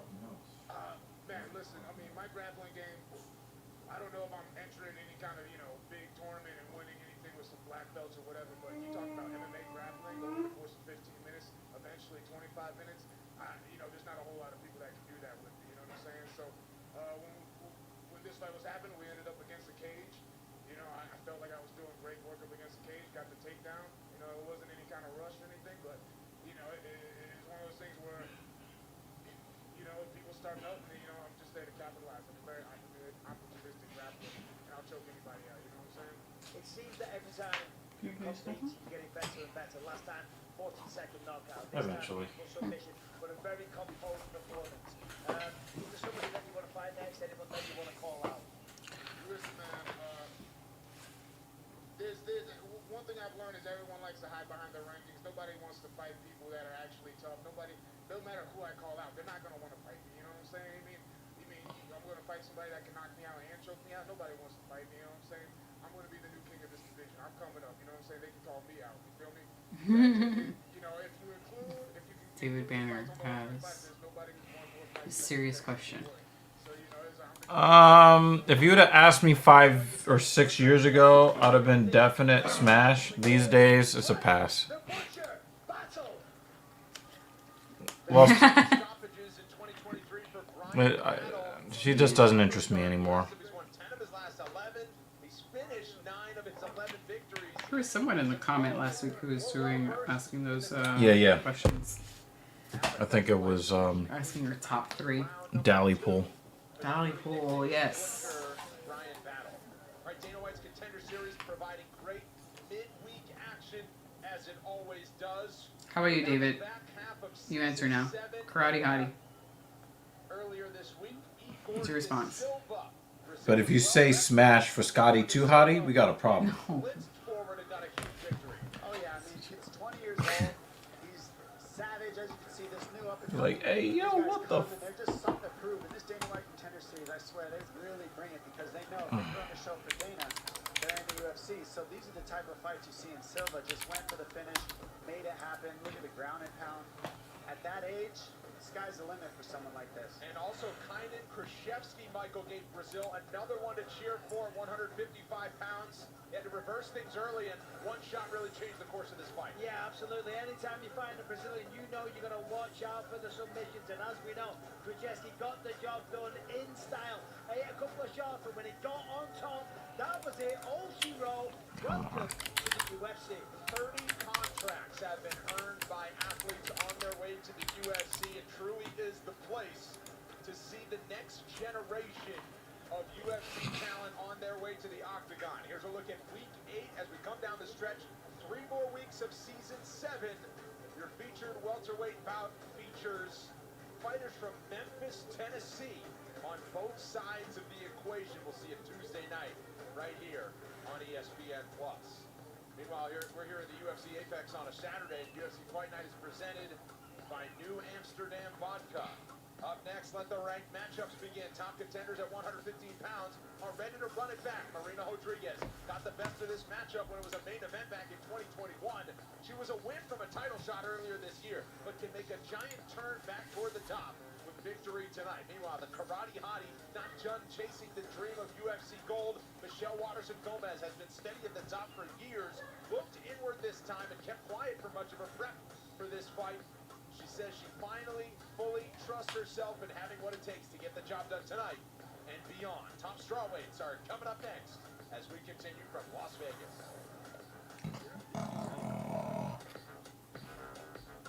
Tony, Jimmy John's wraps are here to stay. Curse you, chicken Caesar, and jalapeno ranch. And jalapeno ranch! You fucking Italian! Get it, Chris. That's right. Jimmy John's wraps are here to stay. Truth is, my schedule is pretty jam-packed. I've got school Monday through Friday, jiu-jitsu on Thursday, and library books I've got to get back by Friday. In my weekend, I've got 2, 3 birthday parties on Saturday, and Sunday, that's my me time. I am not willing to give that up. How's that look? Works for me. Works for me. An ABC doubleheader. Florida State making a meteoric move in the ACC. Dabo is fired up. Today, I want to dominate. It's okay. Big time Pac-12 game. I'm trying to sign in.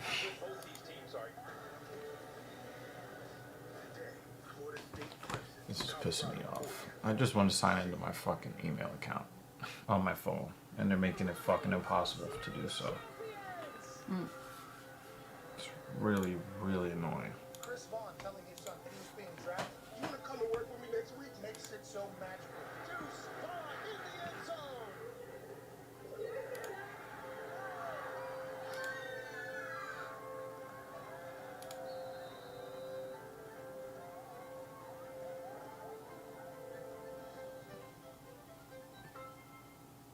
Football is back. Got your new fantasy team name? Check. Grill? Check. Fancy Grill? Check. Troy and Joe? Check. Bro and Bro? Check. All the emotions? All season long? Check, baby.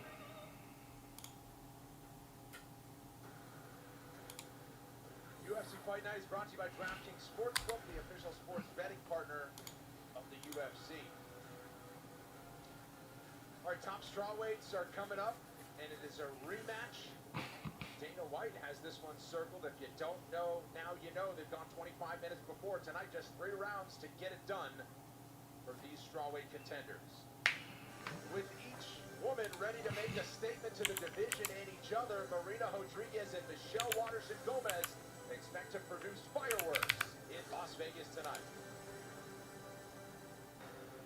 A little over 2 years ago, See, they're still not letting me sign in. Michelle Waterson-Gomez stepped up for a main event bout in the flyweight And I just want to. Maybe this is where I should have been at anyway. She was ready for the next step in her career. Tonight they meet again, this time at 115 pounds. I've never had a rematch, so tonight being able to rematch Marina is definitely exciting. There's so many things that a fighter watches after a loss, and it's like, man, if only I could do that. And now is my opportunity to right those wrongs. É a mesma luta, porém com Jake Miller says this Waterson without the emo haircut looks good. Yeah, I didn't like that emo haircut either. completo e com certeza a gente vai estar pronta aí para buscar a vitória lá em cima. With victories over Amanda Ribas, Mackenzie Dern, and Yan Xiaonan, it's clear that Brazil's Marina Rodriguez is among the elite in the strawweight division. Tonight, she wants to prove that point against Waterson-Gomez again, this time even more emphatically than the first time they met. Com certeza essa luta veio para eu mostrar mais uma vez e provar que eu estou apta a ser a top 10, top 5, as melhores do mundo. Então é isso que eu quero nessa noite, provar isso, fazendo uma luta excelente, buscar o nocaute, nocautear, finalizar. E com certeza o recado vai ser dado eu nocauteando a Michelle Waterson. To become a perennial contender in one of the sport's toughest divisions isn't an easy feat, but it's one achieved by Michelle Waterson-Gomez. And while impressive, the karate hottie isn't content, and she knows that with a win over Rodriguez tonight, she will let the weight class know her intentions. I'm motivated to go out there and be my best. And I just think that female fighters, they just degrade over time. I'm bringing it. You know, they just degrade over time. You know, but again, you know, as she, you know, she's aging. She's aging, so. For years, Michelle Waterson-Gomez has been one of the most popular fighters among the fans in the UFC, and she has a large footprint on social media, John Gooden, but it wasn't about that in the lead up to this fight. It was about focusing inward and determining that she still has a lot left to give in the octagon. Yeah, 100%. Like, fans of Michelle would have seen that she was very absent. She's been looking inwards, not outwards, as we were talking about. She's typically a people pleaser and overvalued the opinions of others. So she's just showing up and training this camp. 4-time headliner, still here, learning, performing, adjusting. And that last fight with Rodriguez was a late notice appointment, took some upper weights. And Waterson-Gomez told us that when she was assessing her performance after the fights, she wished she'd had a full camp, as she really felt it would have made the difference. So, Michael, here we are. She's got the full camp. Let's see what she can do.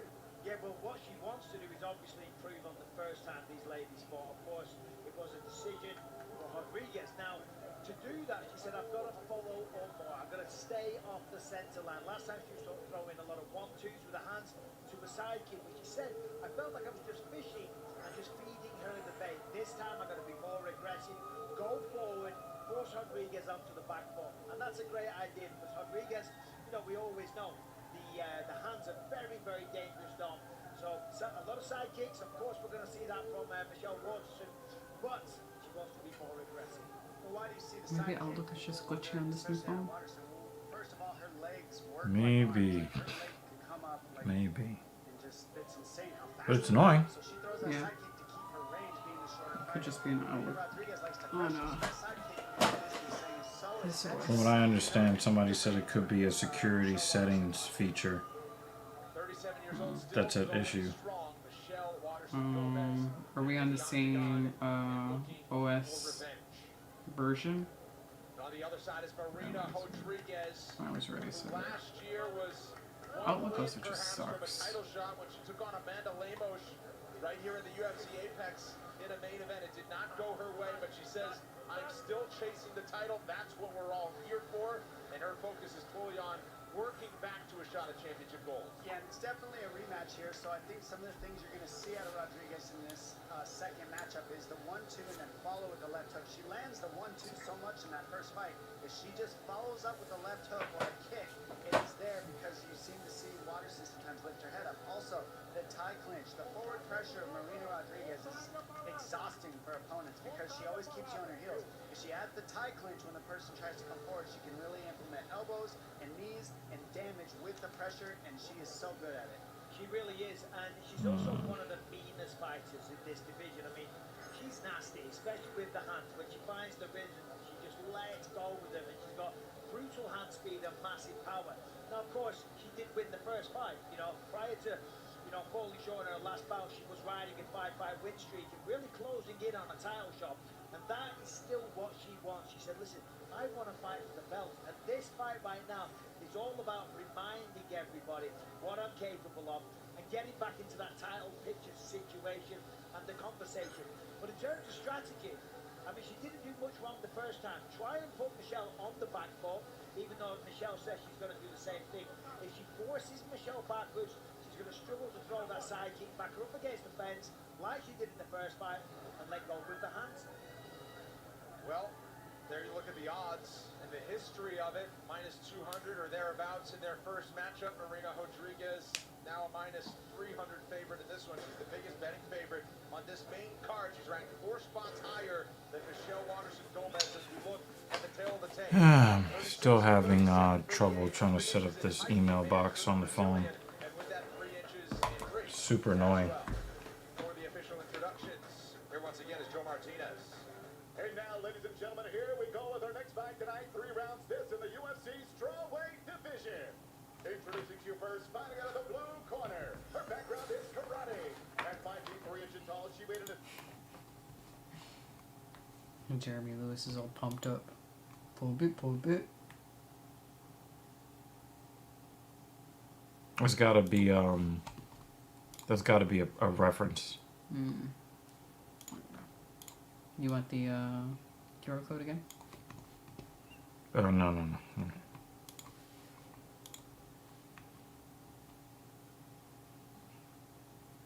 Elton John. Here we go. Damn. Well, Marina Rodriguez is taller than Lutch. Shout out to Lutch. Might be Waterson then. 5'4".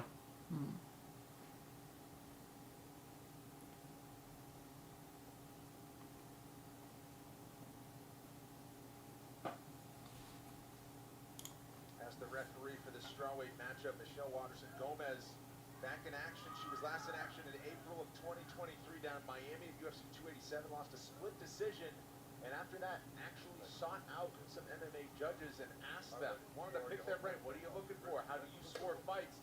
She said she's ready to play the game tonight and will not have done it any better. This Fight Talk is brought to you by Jimmy John's. Maybe she could tell us what she finds I out. think everyone's looking for the answer, right?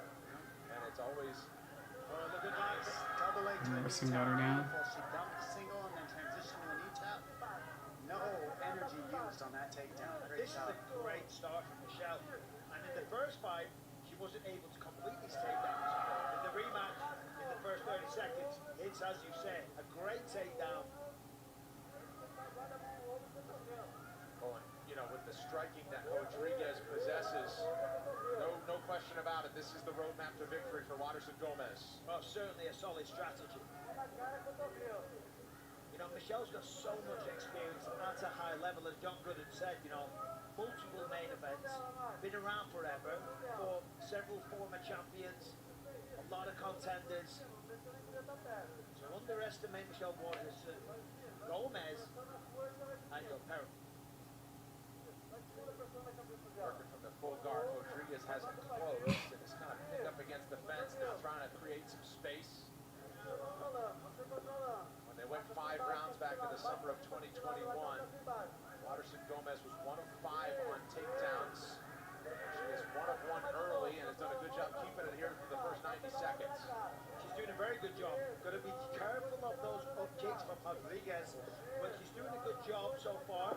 She's trying to get past those legs, trying to pass the guard, and left an opportunity for Rodriguez to get back to the feet, and that's good by her because more often than not, oh, that was a solid knee and an elbow. A lot of the times people don't capitalize on the opportunity to stand.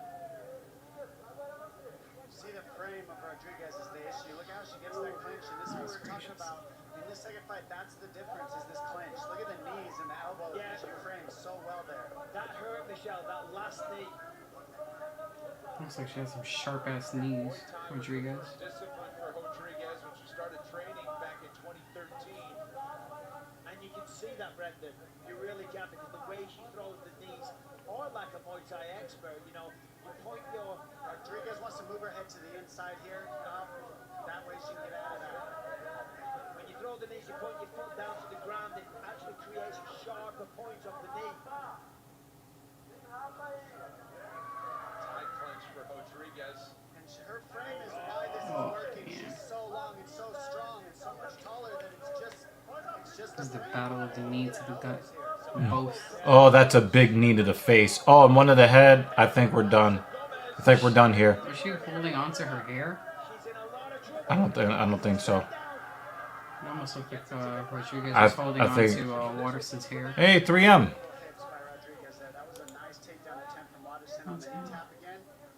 Yeah, what the hell? That's gross. Yo, Waterson is about to get knocked the fuck out. Yeah, it's over. It's over. She's turtling. Another knee to the body. She's getting torn the fuck up. Another flying knee, another elbow. Come on, Hatley. Come on, Hatley, do your job. This is a 10-8 round. Oh shit, it's over. It was over a minute ago. It keeps looking like she's holding... I mean, she's gonna win anyway, Rodriguez, but... She's just getting... She's getting destroyed. She has to hold her in the back of the head. It looks like she's holding on to her... She had to throw out a karate hottie attack before she goes down. Right uppercut. She's getting destroyed. Her shirt is red now. Yeah, she's not defending intelligently anymore. She's fighting. She's not out of it. Michelle Waterson's still trying to stay in until the end of this round. Jake Miller always comes out the blue with some shit like this. This is a 10-8 round. Oh, Kerry Hatley got to step in. He has not called the fight. He wants a look at this cut from the ringside position. I mean, let the round finish and then call it. You've got to cut. I think Dan Jensen just bust a massive nut. I think her nose is broken also. Seems like the bridge of her nose is down more than normal. Let the fight finish so we get in here. That allows her to recover. I don't get the point of that, but I'm not the ref. Well, the color of the blood is very dark, too.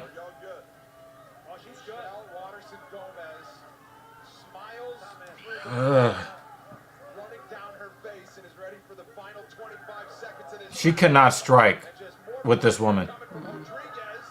And then she ends up getting taken down.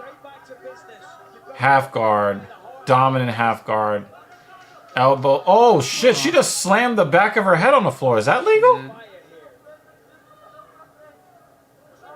Rodriguez with a huge opening round. We're going to keep it here Was that 10-8? as the action continues, at least for now.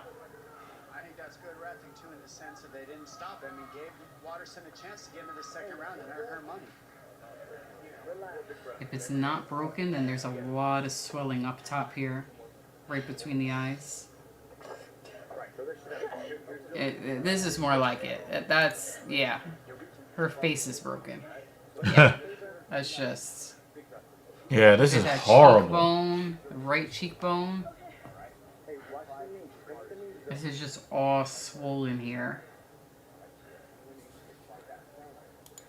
Yeah. Now she's just tired, dude. Yeah, she's tired of whooping your ass. Yo, we need to get Lutch over here and see what he thinks. That is a brutal cut there. Oh yeah, right between the eyes. Yeah, right between the eyes. Right. It could be my sexism, but I don't like to see women get their faces busted up. But she came in there with a white shirt, and now she's got a red shirt. It was mostly knees and elbows.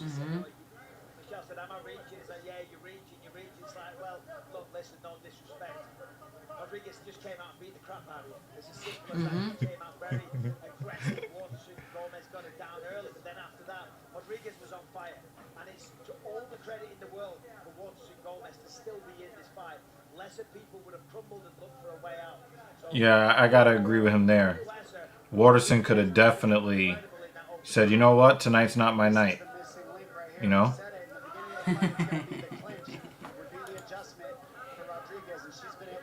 Brutalize in that first round with elbows and knees. And if you're Rodriguez, I don't see why you don't go back to the well once you get out of this over-under. Well, see, the danger is here as well. If Gomez isn't successful with the takedown, being in the clinch, she's presenting a tie clinch opportunity.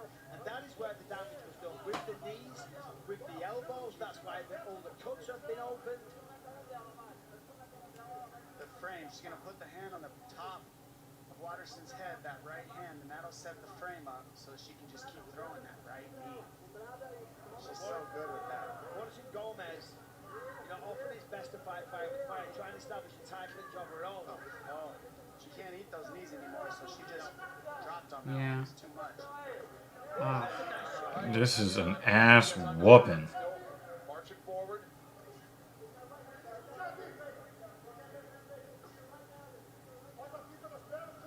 Rodriguez knows. Michelle Watterson doesn't have that anymore. She keeps on with those body shots. She may end up winning from Well, she already won the fight. shot. No, I know, but I mean getting a stoppage. I think Dan Jensen is typing with one hand. He's got one hand on the keyboard. Oh my god, look at these. When you're in a tie clinch like this, what Michelle has to do, you have to look at the ceiling almost. You cannot afford to let your neck get bent down, but you've got to really stiffen your neck, look at the ceiling, pummel in your own tie clinch. As I say, fight fire with fire. But now, And then just drops into a ground and pound. Yep. Just trying to get things to the ground, and she pulled Rodriguez on top of her. Marina Rodriguez is back in the win column in a big way tonight in Vegas. Damn. Destruction. See the finish here, she goes for a double underhook and she just gets mounted and elbowed to the finish here. Good stoppage by the ref. There wasn't much answers from Michelle Watterson there. Her face is already broken. No need to cause more damage. Michelle Watterson Gomez crumbled to tears here in Las Vegas, but a big moment for the Brazilian. We'll make it official coming up next. Stop here or seek something more. fit an image or define your own. Take the roles offered or chase the one you want. Pause for hydration. Stop for nothing.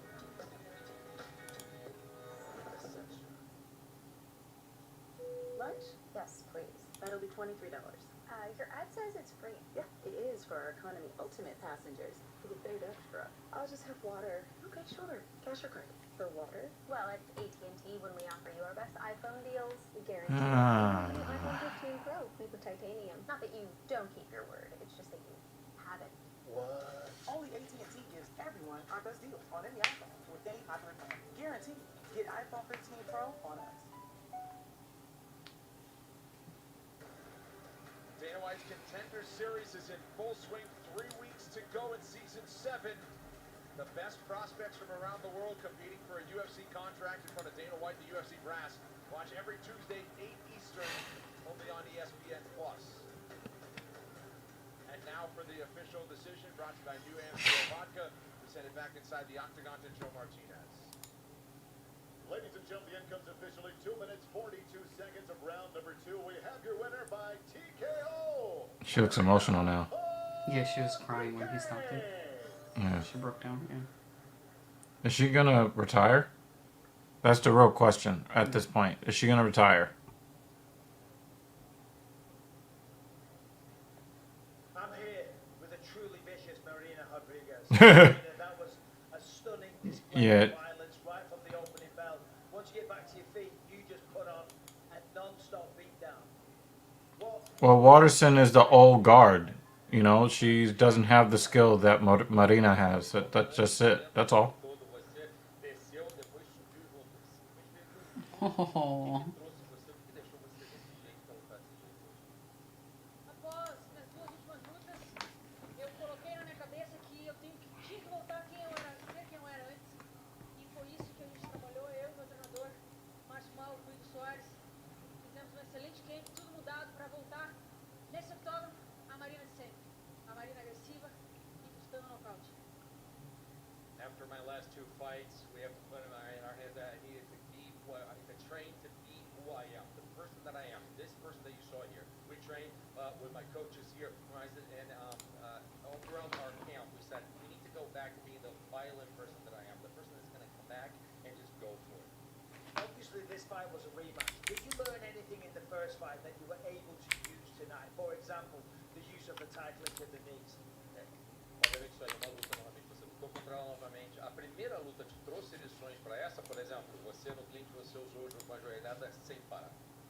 A única diferença entre a primeira e essa luta é que as duas viriam com muita vontade de vencer. Como eu disse antes, quem tivesse mais vontade ia sair como erguida. The only difference between the last fight and this one is that both came out with a will to win. And I said this, the one that wanted more was going to come out with a hand raised. You did say that this week, and you also said that you I don't know if it. I don't know if that is actually true. Because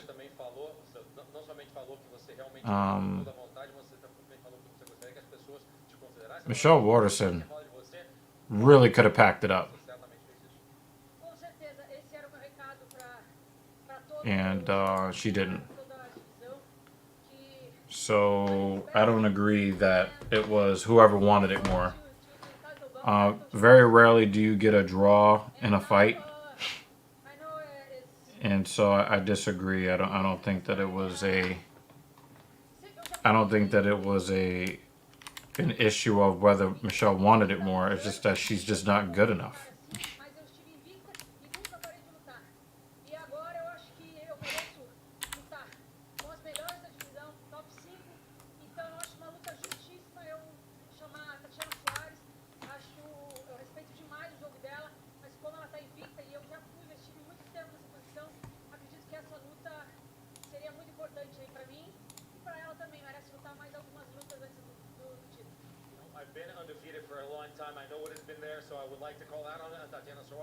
Oh, Dan.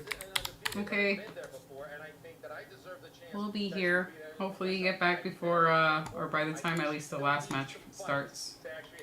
Yo, thank you for dropping the super chat, man, because Appreciate it's it. always appreciated. Always supporting the platform, always helping out, always making sure people hit the like button. You know what I'm saying? So, Thank you for the parting words. Just save that for later. you know what I'm saying? Thank you so much, man, and I'm glad that you got to see all the blood, the non-menstrual blood. All right, there you go, Marina Rodriguez. Bye, Dan. Get the plug in as she needed it. Dana White said on Instagram, if you don't know, now you know. This one's going to be one to watch, and it was that for the dominance of Marina Rodriguez, who notches for her We'll second catch win ya. by knockout. Hey, look who's in the house. Academy Award winner, Jared Leto. 30 seconds to Mars. I like that hat. It says this is actually my first rodeo. Here's what's coming up 2 weeks from tonight. Grant Dawson. He has wanted the main event spotlight. He gets it as a top 10 lightweight, and he is not looking past Bobby King Green. If you know anything about Bobby Green, you know he's going to bring it. How about B. Joe Piper is going to take on Abdul Razak Al Hassan in a cracker of a co-main as well. Time for our co-main event here. Many have looked forward to it, and with the betting angle, we send it back to Minty Bets. Thanks, Brendan. Known for hunting relentlessly for takedowns, Bryce Mitchell's wrestle-heavy style is a testament to his patience and technical approach inside the octagon. Tonight, he goes up against Dan Ige. As a kickboxer with reliable jiu-jitsu in his back pocket, Ige brings an exciting combination of speed, experience, and incredible power. Plus, he's never been finished in his career. Bryce Mitchell is the rightful favorite here, but I can't justify him being as high as a $2 favorite. This leaves a lot of value for Dan Ige, so I'm riding with the underdog to win. Dan Ige at plus 170. It's high stakes at featherweight, and I don't understand what's wrong with Microsoft.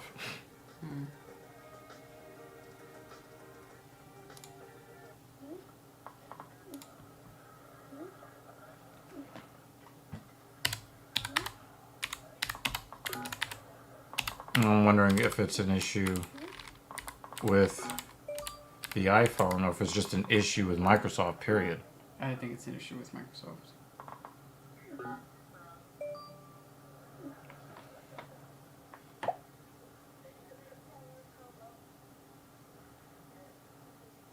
Oh, we only saw like a tiny photo of her on the screen. Yeah.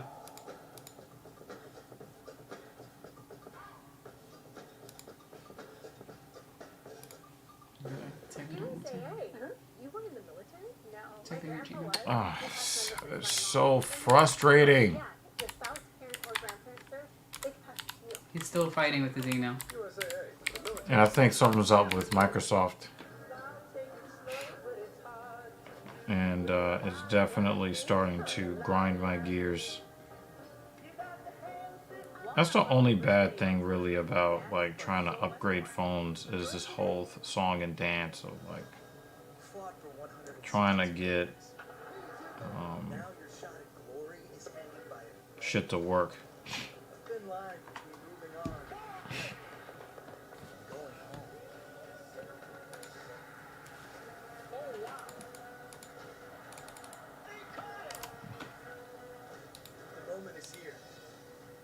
This is the MLB Wildcard Series, October 3rd through the 5th on the networks of ESPN. Another double dose of Monday Night Football. On ABC, Hurts and the Eagles soar into Tampa Bay. On ESPN, the Rams face Burrow and the Bengals. Eagles Buccaneers at 7 on ABC. Rams Bengals at 8 on ESPN. That's the best moment.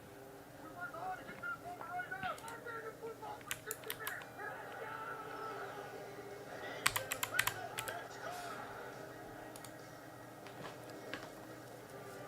Oh my God.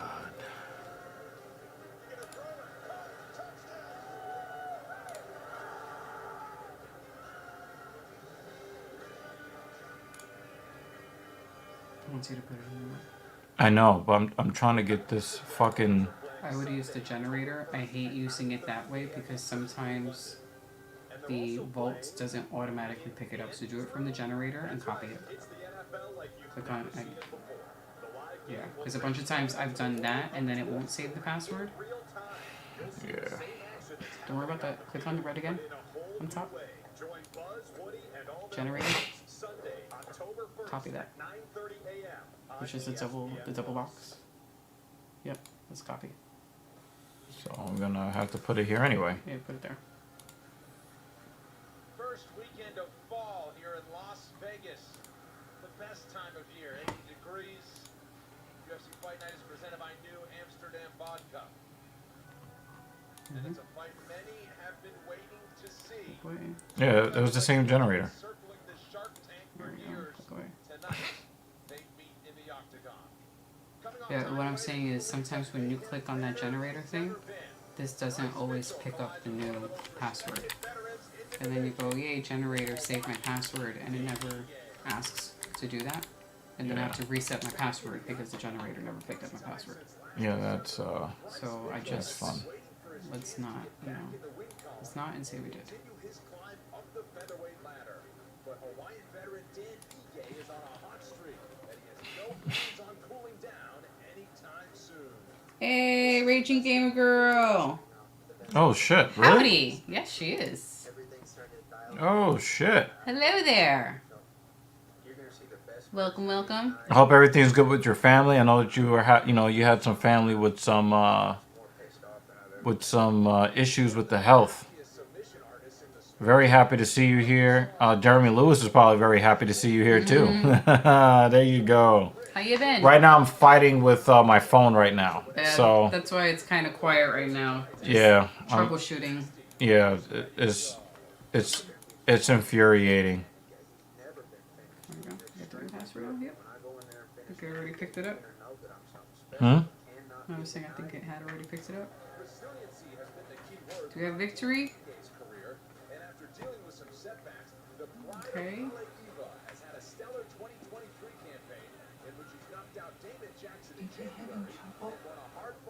I'm always having trouble. I think you're in. All right. It's only taken A however billion long fucking we've years. been on the stream. Just Oh, trying Rob Van Dam is out? Damn. Duh. I love Rob Van Dam. Oh yeah, he's in AEW. Oh, that's tempting. I mean, is it TNT? Jeremy is TMT? Dang it! Love Rob Van Dam.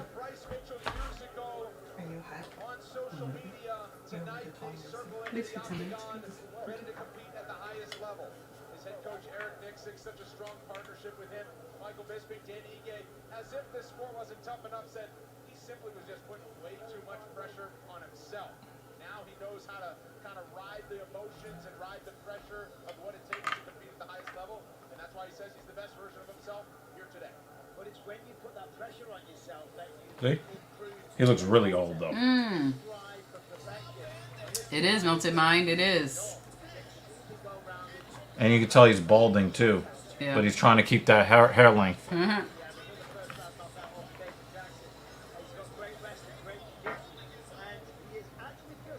He said Dan from the car. Appreciate you, Dan. Yes, we did update.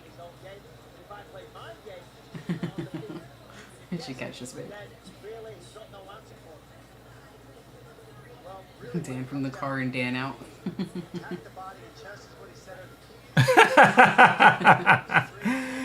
Yeah, so Dan, the first thing that my phone had me do was update. That was the first thing when I got it, which made it take longer. But I ended up changing my password in Outlook, which is, infuriating, but whatever.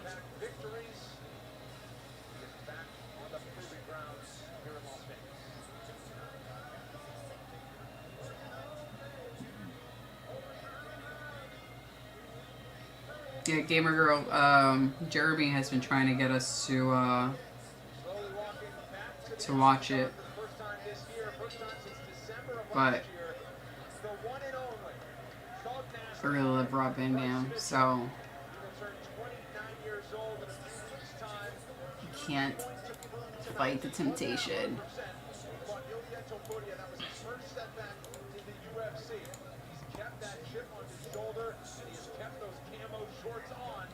as he gets back in the octagon tonight. Fighting Spirit stats are sponsored by Cerveza Modelo as he fights and proudly represents. Who is RVD's tag team partner who's in there with boxing like attire against two dudes with white pants? Oh, it did change all the way.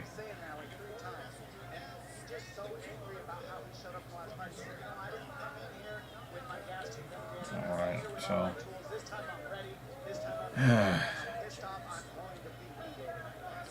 Hook. Taz's son. yeah. Okay.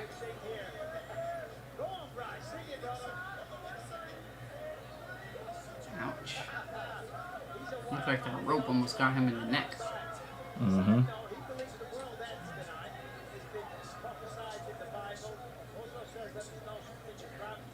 I'm going to the ref. Don't need one of those.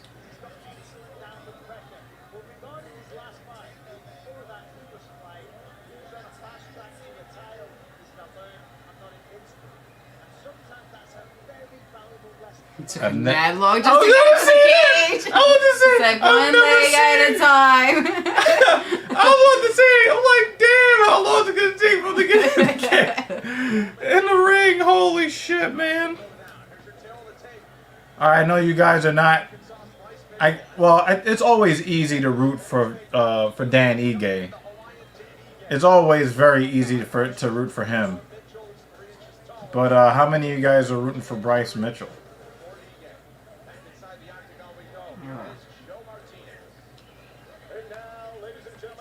You could see RVD is trying all of his old moves, but he just doesn't move as smoothly as he used to.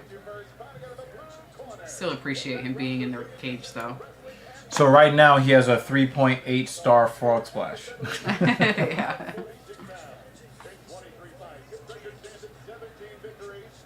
But the way he moves is almost like someone who's bow-legged. Hell yeah, he definitely moves like his joints are. Mm-hmm. Oh, by the way, Jack Swagger, he retired from MMA last week. Rob. Damn. Who looks older, Rob or Jean-Claude? Jean-Claude. Oh, but Rob moves like it. Rob has like Mr. that. Monday Night on Saturday night. Yeah. And he has like that duck butt where it's that old man sticking his ass out and his belly's out. Hmm. You know how they walk like that, almost like a duck waddle? Yeah, you could tell. Yeah. It's... Oh, RVD.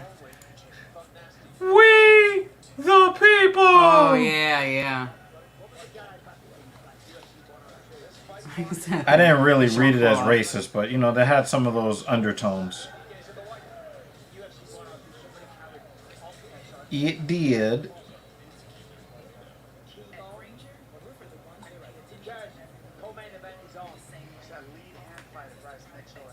It's a fucking commercial. Come on. I mean, at least they have AEW side by side with the commercial, not like WWE. It's like 5 minutes later, and we're gonna go back to the match. It's really just 2-3 hours of.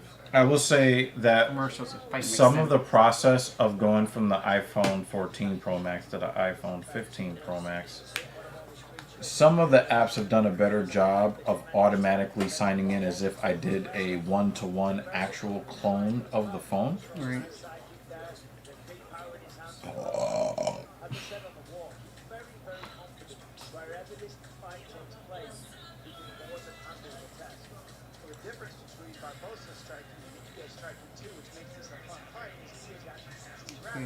Ige with that nice straight right. Already a little bit of bruising on Mitchell's head.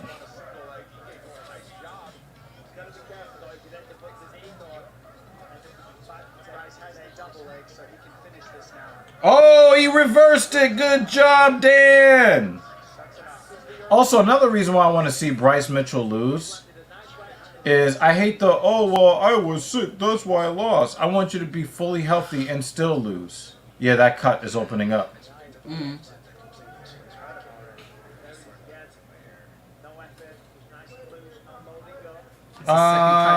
The New York library system. Do you think it's okay? Yeah. No, the New York public library system is good. It has more digital options now, right? It has more digital options. As long as you have a library card, which is free, you can use their ebook rental system. He popped them with that left crazy quick. It wasn't a hard one, but enough to stop Bryce's advance. Why is Bryce shooting from halfway across the cage?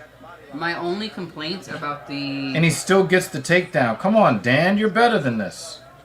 My only complaint about the New York library system is that you have the New York Public Library, which is for all 5 boroughs.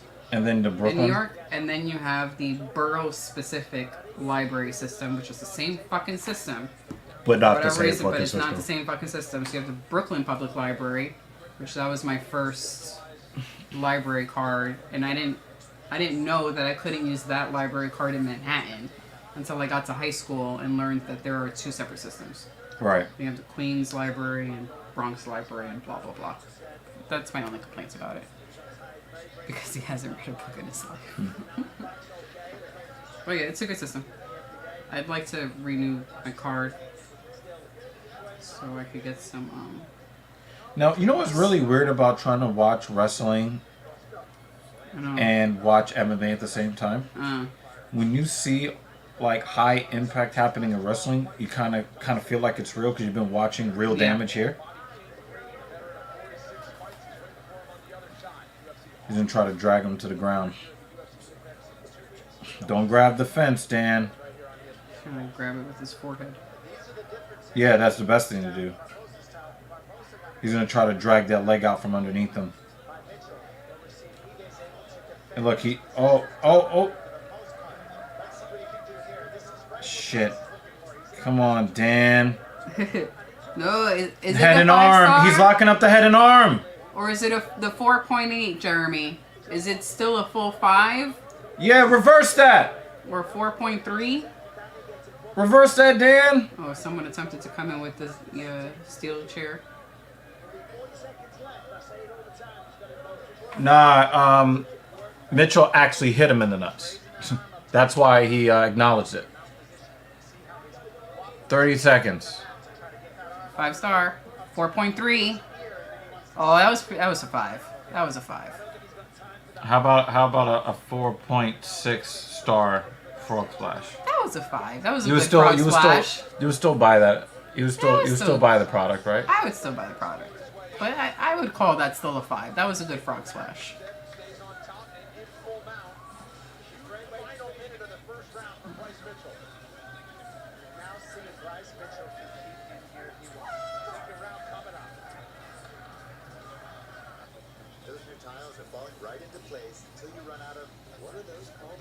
Jeremy said, I think it's a 5, but obviously I'm still biased.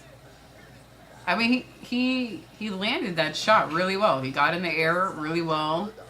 Did his whole, crunch in, splash. It was good. He's like, I need a nap. Yeah, my back hurts. You see the way he walks? He walks like, remember when Bret Hart came back to the WWE after, the hiatus? Mm-hmm. Right?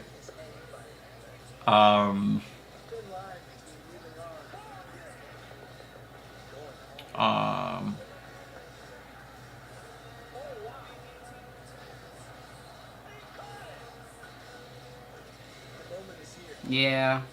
He kind of walks like him. I have to agree with this, David. I would pay to see RVD again. I mean, if it was Eddie Guerrero, that's a definite for me. I wish we could have that one back. There are a couple of them that I wish we could have it back. Mm-hmm. Rick, my issues are very wide ranging. A lot of it comes from enduring child abuse.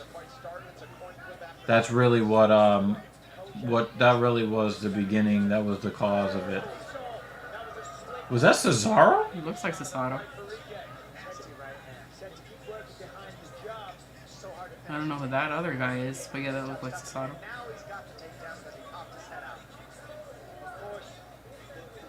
Yeah.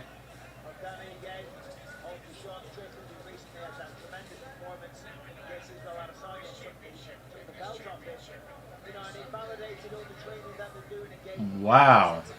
So, we found Cesaro.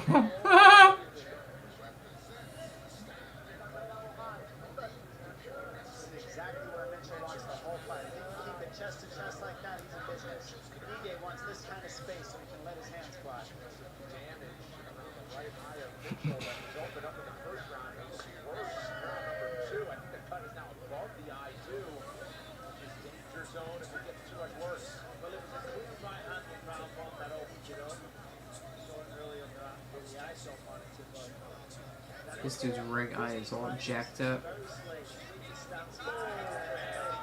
It looks like it's been plucked out of his head.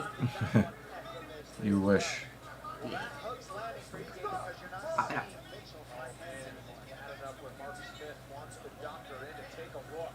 Oh, his eye. Yeah, look at it. Ugh. Ugh, look at the eye. Oh, it's on the eyelid. Oh, there's swelling on the eyelid. Ugh, look at it. Look at it. Look at it. The eye Look at it. is closing up. Look, look, look. Jaw. Boom. Yeah. You saw him wince when that happened too. Yep. He caught the thumb from the fist.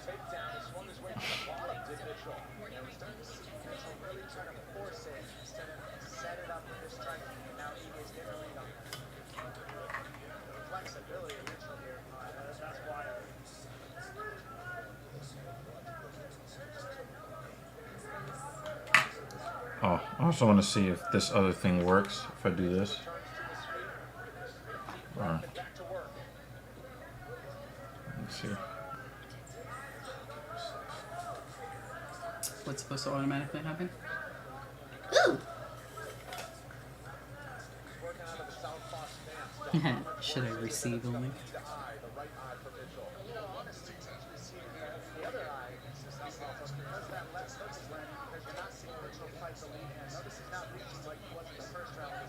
What's that? I think that's my Google phone number. Which I got like when I was doing my craft selling. Maybe I could get one of those Google numbers. But I don't know why it defaults to that one. So if I go to my, if I go to me, right? If I go to my personal info. No. Oh no, Dan. Come on, Dan. Wait, how do I find my... Come on, get your half guard back. Get half guard back, Dan.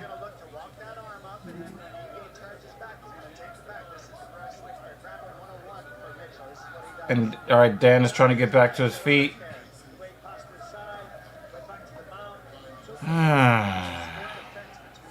Wait, where do I go to find my info?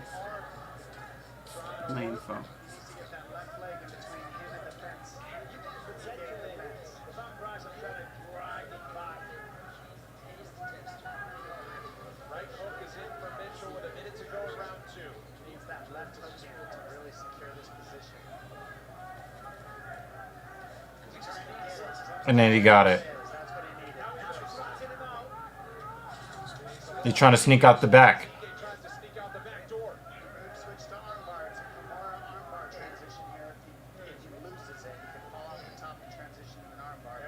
And he's flattened him out. But Dan is not just... Oh, there's the head and arm. Fuck off, man.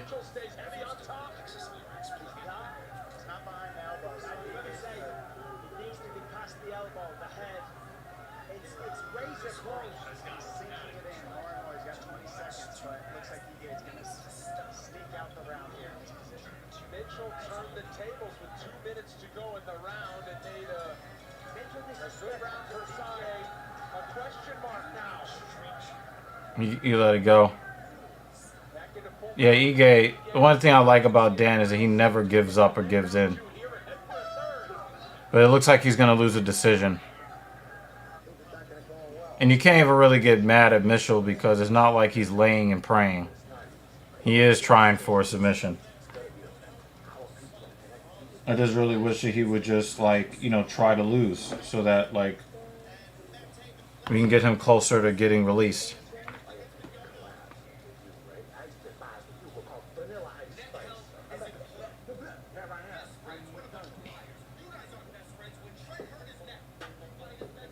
I don't know where to go to change that. Because sometimes it will also try to default to a really, really old email that I don't use. It's like I use Gmail all the time. I just Why thought are you that trying to this was use another domain? You know. No, but I want to know how to. Because even on Apple Pay, when I go to pay something or make an order using my phone, it's like, do you still use this one? And I'm like, no, I haven't used that in years. Why? There we go. Right, but what do I get mean? What about me? Yo, that eye is closed.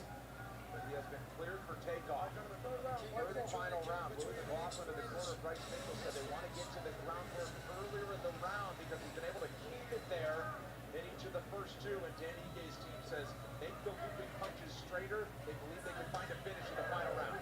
So the problem is with Dan Ige, as the fight progresses, you get more tired, and the strength starts to, leave you. Bryce Mitchell, this is his game.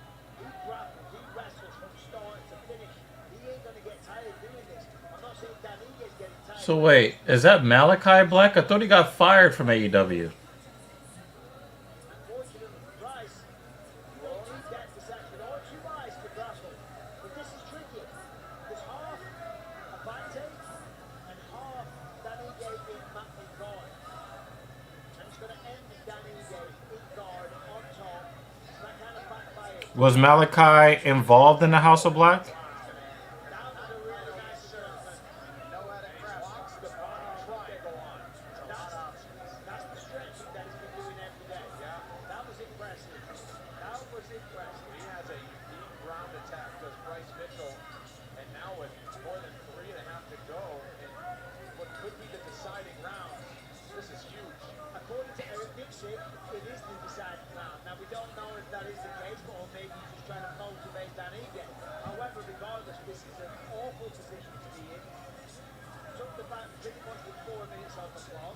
Bryce Mitchell is a tremendous submission artist. He's got a lot of time to work with. You just switched it to the other side. See how you see Bryce Mitchell's right leg under the knee of Ige on both sides when they switch the lock. The fighter that's got their back taken wants to get that leg underneath the foot that's on the ground of Bryce Mitchell. But right now, with Bryce Brody King. But the House of Black leader is Malachi. He's around. That's what I was asking. I know that wasn't Malachi Black, but I know a House of Black has something to do with Malachi. But I read somewhere that he was fired by AEW. Don't get me wrong, still a very advantageous position. Mitchell wants to turn to the other side. That's why you're seeing this fighter. He wants to get the box. There you go. Now Mitchell has potential to choke or arm triangle here. So he can take the arm triangle to the near side, or he can take the rear naked choke. There's choices. Ike's staying poised. But he's running out of time. And now there's some developments here as Mitchell swings over. And that position, expertly done, by the way. He recognized the opportunity to open the body triangle and to take them out. If he'd have hesitated another second, he would have lost that and still been trapped in the body triangle. Ike's starting to work back to his feet. He does. Does he escape from the grasp? He still kept his hands locked, so he's still got the position. He's got to split the elbow between him and Mitchell. That left elbow, there it is. Now he's got a chance to get out of this position. He's got to dig that left underhook on Mitchell. Mitchell's blocking it over and over. Does a great job. This is that foreigner boy strength, you know what I'm saying? It really is. It really is. I mean, you can see the strength, of course. Ridiculous technique as well. But Bryce Mitchell, he's out there working the field, farming all day long. No question, he is one of the strongest competitors in this division. Look at his goodness. Overpowering in a lot of positions. Nice job by Almost able to reverse things here on the ground. to the corner. isolate the left arm. There's evidence of the relentless attack. 15 takedowns. He's got 5 of them. His ground control time is over 5 minutes with 60 Is seconds Ige to about go. to be beat by a one-eyed man? Once he gets that leg out of there, it's Well, Ige is not really a wrestler, you know. Hasn't been able to mount any offense. He's been playing defense for 4 minutes and he's been doing it well. But you don't score points for playing defense and staying out of danger. So he's got to find something big in the final 35.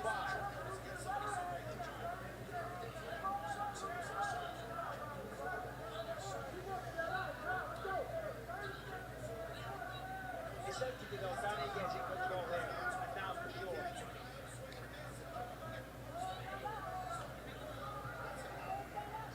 Tough one to score. Yeah, just a fight for both of these featherweights. Ige posturing up. Well, What can he do in the final 5 seconds? big round 1 for Ige, big round 3 for Mitchell. Close round 2. 3 rounds in the books for 50K Ige and Thug Nasty Bryce Mitchell. Each had some huge moments. Only one can take a step forward. We'll have the official decision when we come back.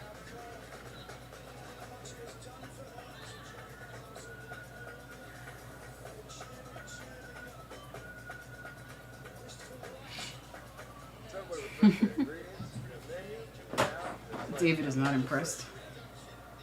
That's why then the Subway Series subs are preferred by this team and his future team. Pros who are talking heads prefer fresh sliced turkey. And pros who use their heads prefer fresh sliced ham. More deli meats are preferred by this QB and preferred by his old backup QB. If we prefer it, we know you'll prefer it too. This slice as good as your tennis slice? I cannot say that, but yes.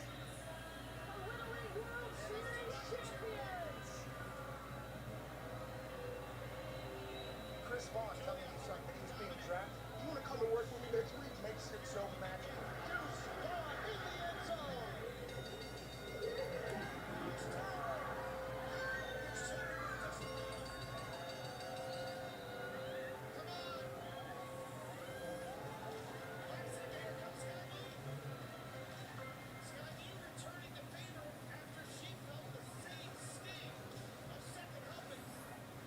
UFC Fight Night is presented by New Amsterdam Vodka. 5 times distilled, 3 times filtered. New Turn up. Amsterdam Vodka. Find your wins. I'm actually doing something right now. Of UFC. Please drink responsibly. Okay, trying to figure out which phone I got in my hand. The sandwich of sandwiches. The sandwich. Yeah, that was, yeah. Joe Martinez has it. Well, fight fans, after 3 rounds, we go to the scorecards, and here are the totals.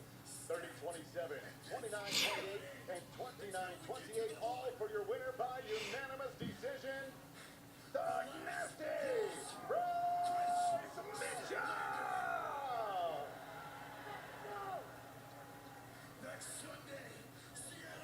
He's standing there with his Bible. He literally has his Bible. Oh He's my standing. god. I know Dan is like happy he's not here. Dan is very happy he's not here. To both of you. Tremendous fight, back and forth battle. You were declared the winner. Talk me through the fight. How do you feel? He's the hardest hitter I've ever fought. I didn't expect him to be so fast and play so well. Yeah, he did. I also would not mind eating a sandwich right now. Nice cold cut sandwich sounds great. Inspires him a lot. I'll be donating $5,000 to Dan Ige tonight to give to people. Why? Because I know they lost friends, they lost their homes, they lost their children. And I love these people with all my heart. And we have to show Satan that he can't do nothing. When we come together. So apparently Dan Ige didn't have enough faith. That's why. Yes. It has nothing to do with the fact that he's not a wrestler. Yeah. Yeah.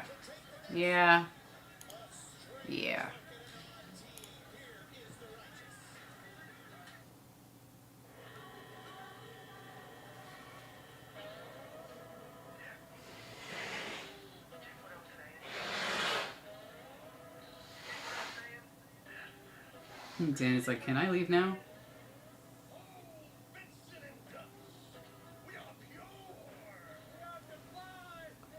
Oh God, that was.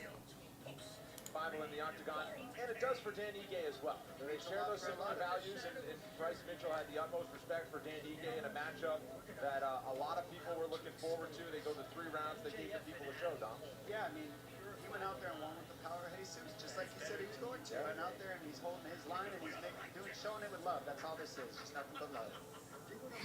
Power of Christ with Toppy. All right, watching along, Marvin Vettori, the middleweight contender, the former champ, one of the best welterweights of all time, Kamaru Usman with a big smile on his face, enjoying the action here at the Apex. All right, less than a month from now, Islam Makhachev and Charles Oliveira will dance in the octagon once again in Abu Dhabi. Note the special start time for UFC 294 and plan accordingly. The main card on pay-per-view. Ooh, a nice early card on October 21st. Excellent. Pacific. You also have Paulo Costa and Hamzat Chimaev. The world will be watching when the octagon returns to Abu Dhabi. The main event is next.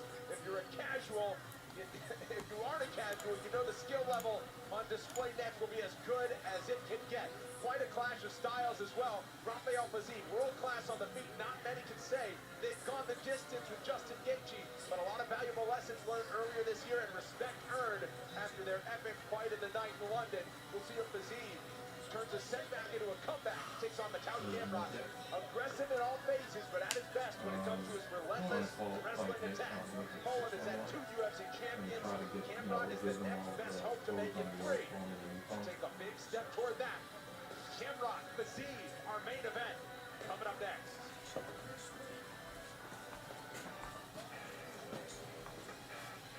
Ryan Fry.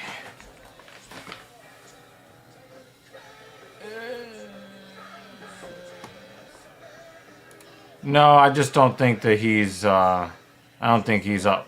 You know. Just no. He's just not interested. I mean, people ask all the time Yeah, at the I end agree. of the interview, like they want to say like, hey, I want to shout out or somebody, or they always say no. Like not always, but depending on time, they're going to say no. And I think for that especially, they're going to say no. So they needed a prayer in the middle of the ring. I'm not going to say yes to that. I mean, shit, someone wants to say shout out to my mom. Half of the time they're going to tell them no. Hi. Would you like to be a hand model for 2 seconds? No? You sure? If Jeremy knows you're here, he's going to want you to be a hand model. Sure you don't want a hand model? You're the best hand model. Square foot high resolution LED screen, that would be the largest in the world. That's how Vegas does it. We're inside the UFC Apex. You're watching UFC Fight Night. Fiziev versus Gamrot. UFC Fight Night is Hand presented model. by New Go Amsterdam Vodka. He's such a weirdo. As a decorated wartime champion, the potential for And that was clear things. when he made his way to the UFC. The Bullet Club is still a thing? Delivered as not just a winner, but an How many fucking promotions have they run this Bullet Club? This is the last fight. See, Jeremy said, "Oh, it's the hand model."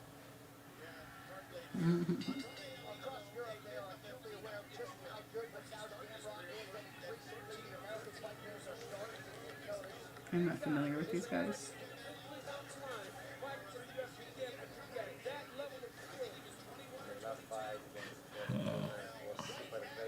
Because this was short notice and UFC asked, are you ready? So, Woo. okay, give me 1 minute. If I won't be the best in the world, I will beat everybody.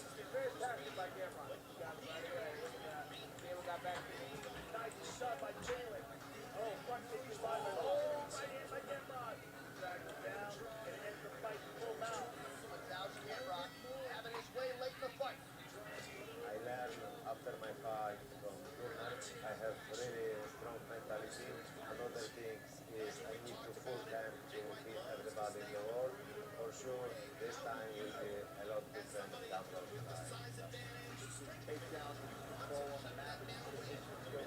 Gamrot throws Gamrot. Oh, 1-2 down the middle. Holtzman in a world of trouble. Mattel Gamrot. Stop. Got Holtzman in his tracks. This Fiziev is something different because the guy is everything that he is advertised to be. He is a phenomenal striker. He has fantastic takedown strength. And his Oh, wow. very special in his weight class. That's annoying. So I didn't accept the incoming because I didn't want it to take over like all the stuff. Oh. And it just erased your profile. Oh, that's what I was saying. Let's do it again. I found how to do it. It's in... This is the only like socially acceptable way we can do this on the stream. Hey.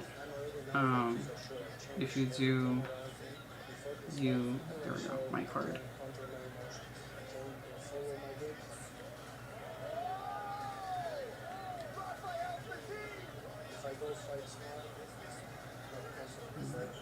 Maybe you have to go to the main screen. Rafa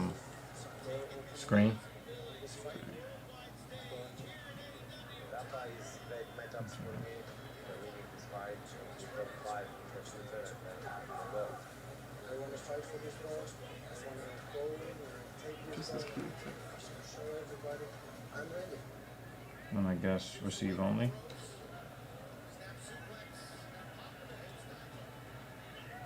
Oh, I'm just waiting.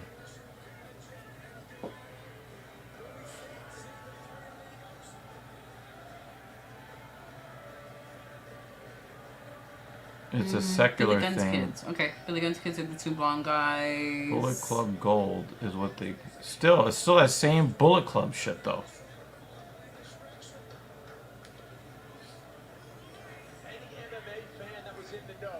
Oh, so Mr. Ass is the, basically mentoring them into the business. Or lending the star power.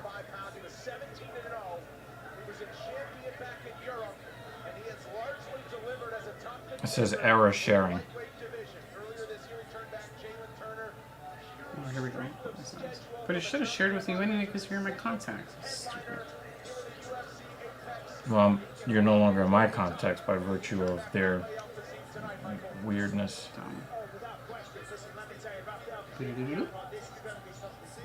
Sorry.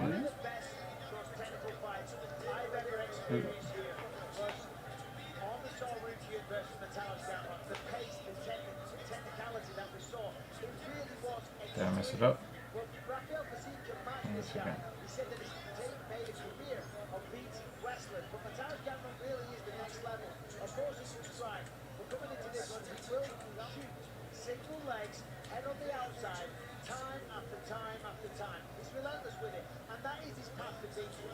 If he chooses to stand with Rafael Fiziev, Why isn't it asking me? you know, you never know what's going to happen, dog, but it is essentially I don't know. And speaking of grappler, in every region there's an 86. Is it possible you might have to delete me too? Highest level jiu-jitsu in the world. He is that good. Not to mention he's got 24 fights, 25 Let's fights. switch the things to say always ask. That's a lot of experience to add to the resume of the grappling. Plus, he's super hard to hit. He's hard to fight. He's elusive. It's not like he's just a grappler. This man knows how to strike. He knows how to not get hit. And he knows how to move you, making you miss him so that he can set up his shots while you miss the strikes Well, that you're looking for. Gamrot, one of a kind. another week of Mr. Allen being correct. This card has not been what I was hoping it would be. I mean, we might get a banger of a main event, you know, but I don't know. This kind of sucks to me.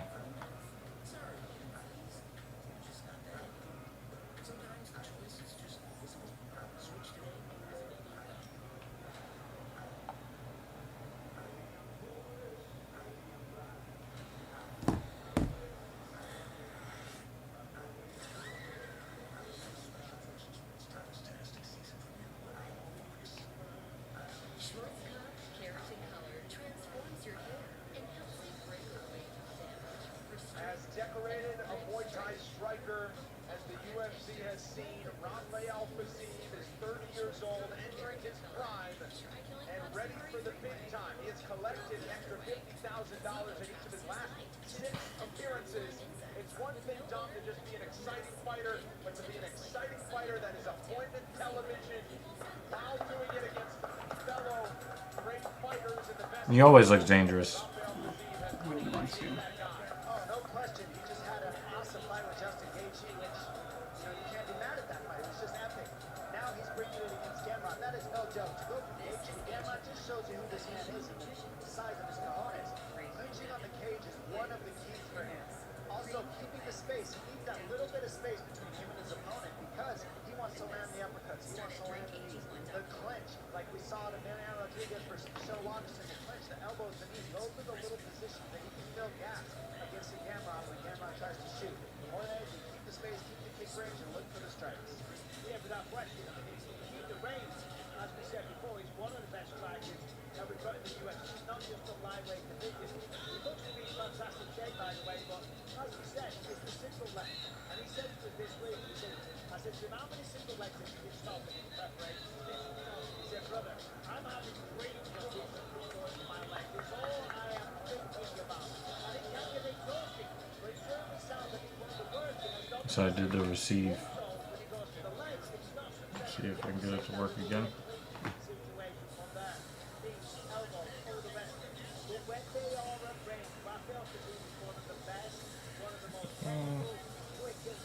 I guess it's waiting on you.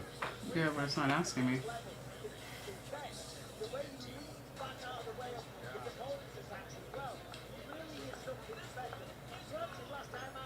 I really don't want to delete him. He hooked up in different ways.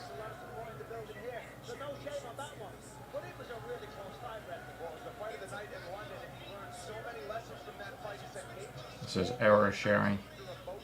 Could it be on my end?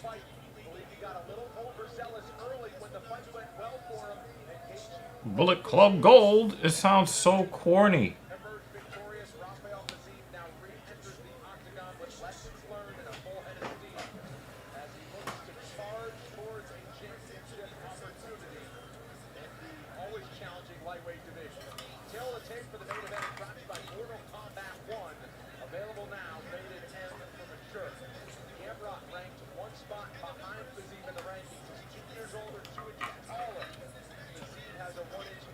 All of the women that he could have married, and he married Charlotte Flair.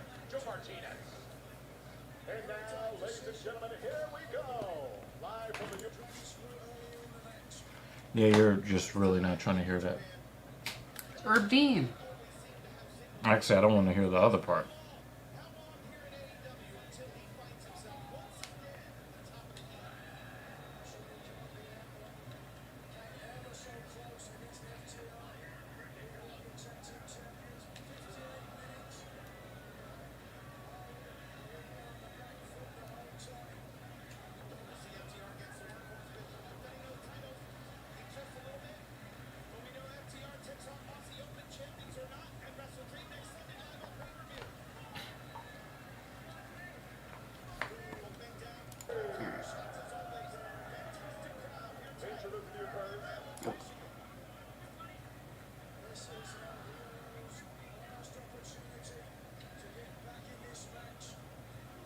Nothing showed up. Check your contacts. See if it updated. I noticed his phone freezes a fair bit.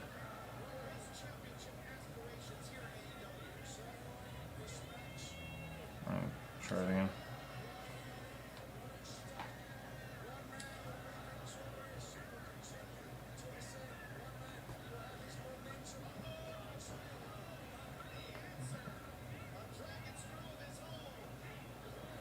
I think yours is still showing up on your screen.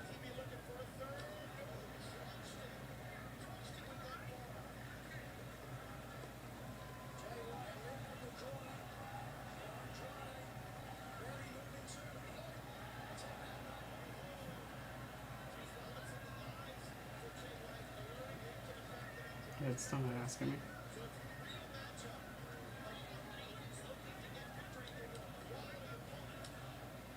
I'm going to try the other way, the receive only.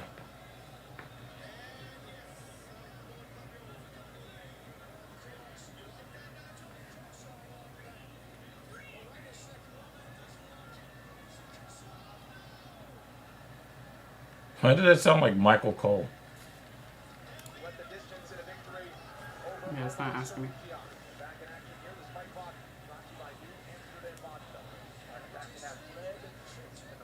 Here you got a holy shit moment. You wanna delete me? Can't be saying that on live streaming television. Would you like to delete my contact from your phone? He's deadly. He's fantastic to watch. Really is. He's still improving. Charles Gamrot picked up the MMA wrestling. The lightweight division, they don't get much better. Of course, Islam Makhachev, he's the champion, and for a reason. Charles Gamrot is right up there in terms of ability. Two athletes very close to one another. Fourth camp at Kilcliff FC down in South Florida for Rafael Fiziev, who is trained across the world. Josh Gamrot resides at American Top Team for his camps. And I'm going to say, Dude, the Fiziev is staring to Gamrot's soul. Ow. Good leg kick. entire team down in Kilcliff. He's only going to get better. Number one for the sparring bar, getting pushed on a daily basis, and just as well knowledge of what he does. So, yeah, both guys. I have nothing else for you here. First kick from the towels. Let me just share myself because. Answered by Fiziev. Both guys, Just a little taste of that matrix movement that Fiziev can offer the back bend.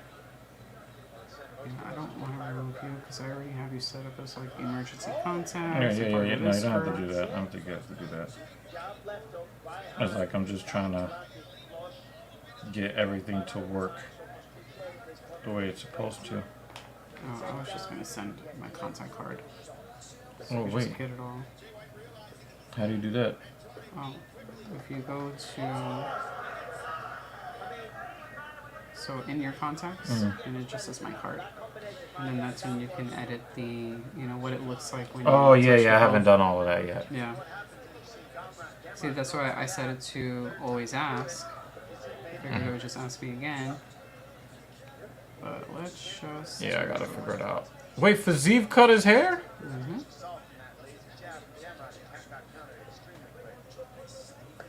Oh!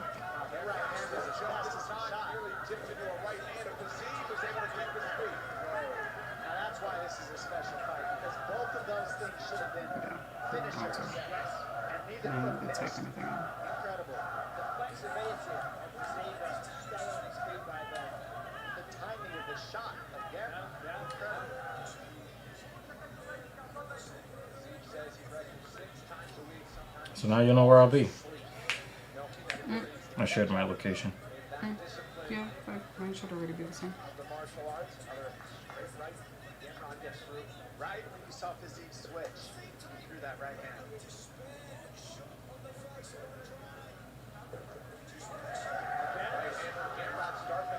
Are you not? I was about to say, how are you not? It just says unknown.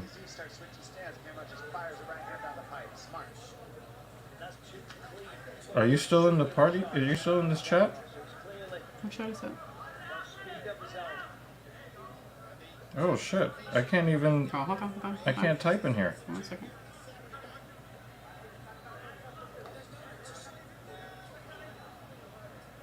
It just says unknown. It adds up early, but it also stops Gamrot from being able to change levels and get underneath his punches to get to his hips. So it's so smart for Fiziev to attack the body like he's doing. Body kick there as we approach 1 minute to go. I think that's the regular one, right? 6 versus 7 with the lightweight division.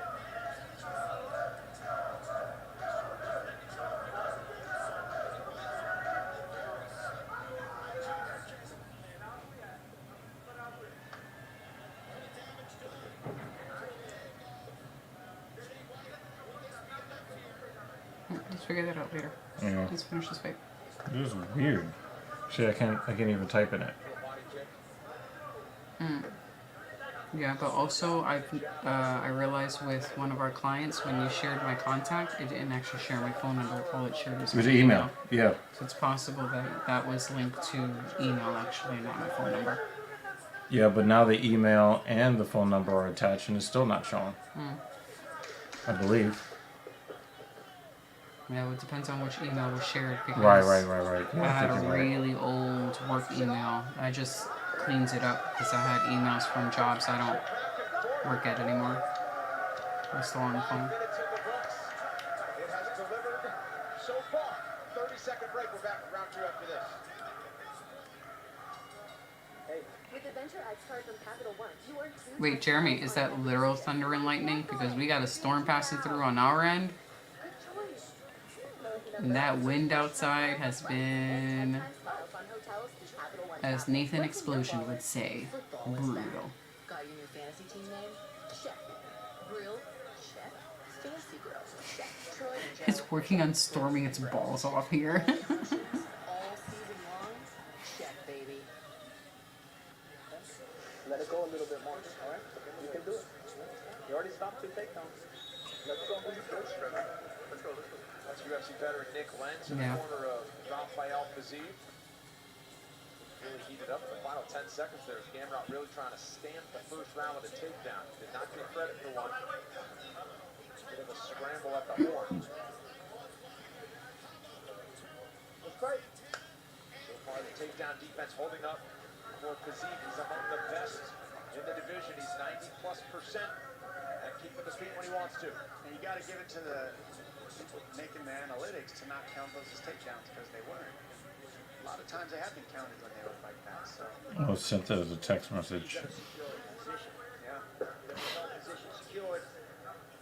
Very, very technical round for both men. Gamrot in deep again. Takedown defense so far is held off. Second and third. No, but mine is showing up as a text message. It's a green bubble. He's got to be careful now because there it is on all fours. And we're going to say the natural thing is to do that, which presents the back, and that creates opportunities for Gamrot. Now, he's falling to the fence. What about a one-on-one? As a tool to aid him getting back to his feet. We all know what's going to happen now, though, or what Gamrot's trying to do. Yeah, that side message. Throw it over the top, take them up, take them back. Trying to take you near and split the fence because that's how you keep the back. So instead of going over the top, he's splitting the fence against Fiziev. It's extremely smart tactic. Keep driving him towards his head to keep all the weight and keep splitting him from the fence. Fiziev going to pull that left arm in. You're going to see Gamrot keep trying to wedge that leg in between Fiziev and the fence because that's how you keep people from using the fence. Why did that guy kind of seem like Taz? I don't know, I wasn't paying attention to it because we've got some comments here to pay attention to. Alright. I think that was a wrestling thing. Well, you think this is a shoot? I don't know, but the dude in the beret kind of looked like and kind of spoke like Taz. Mm-hmm. Oh, also that Prince, it's not doo-doo, but it's What just happened? Oh, his leg. Fuck, his leg. Oh, doesn't it look kind of to the side?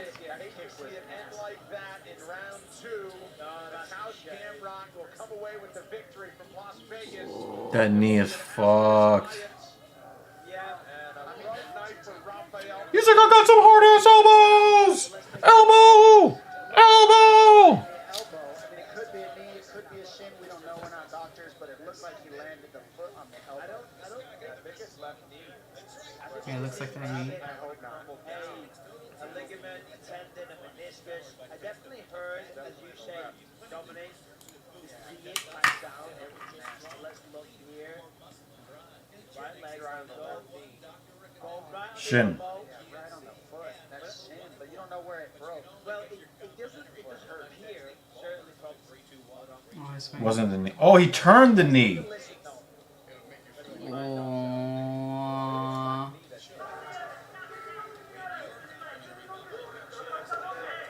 Oh, the plant foot.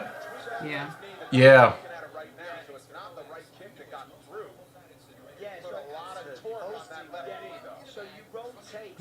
Yeah, so it might be the thing is we're gonna give him the benefit of the doubt. He doesn't know what it was. He fell back and then he delivered ground and pound. But yeah, like maybe he doesn't know that this was due to a weird ass injury. It happens when you go to kick and you don't properly pivot your kick. You can tear something in your knee. This is something. Alrighty, David. Have a good night. Hey man, I gotta say, like, even when the cards fall flat, I don't really feel bad for having been here because of the viewers, you know? Yeah. But this was not a good card. Well, we got a weekend off next week. Not me. I gotta help Simplistics move. Because you're running long distance on Saturday, right? I'm trying to figure out birthday celebrations, but you know. Oh, that's what you were talking about. With Yeah, Mom. because he wants us over there at like noon or something like that. 11:30 noon. Plans have been put on pause since. Oh Mom yeah, is, that knee is cooked. He can't even plant on it. Yeah. Follow through on that kick with the right leg. So. Let's take a look at the replay here. We're not doctors, but if you had The plant foot. Yeah. See, he doesn't see he does. You see, he doesn't really quite pivot on his foot. So when he goes to turn his hips in, his foot didn't move, so his knee gave way instead. Yeah. Actually, I saw it. I saw it right on the inside of the knee. It's separated. I mean, it's a little slide. He overstretched for the kick and it slid his knee out of his leg. So we wish the best to Rafael Fiziev in his recovery. You got to think he's going to come back with a vengeance. Bryce Mitchell prayer in the back. Yeah, but tonight, Mateusz Gamrot gets the victory. Here's Joe Martinez to make it official. Ladies and gentlemen, here comes officially 2 minutes.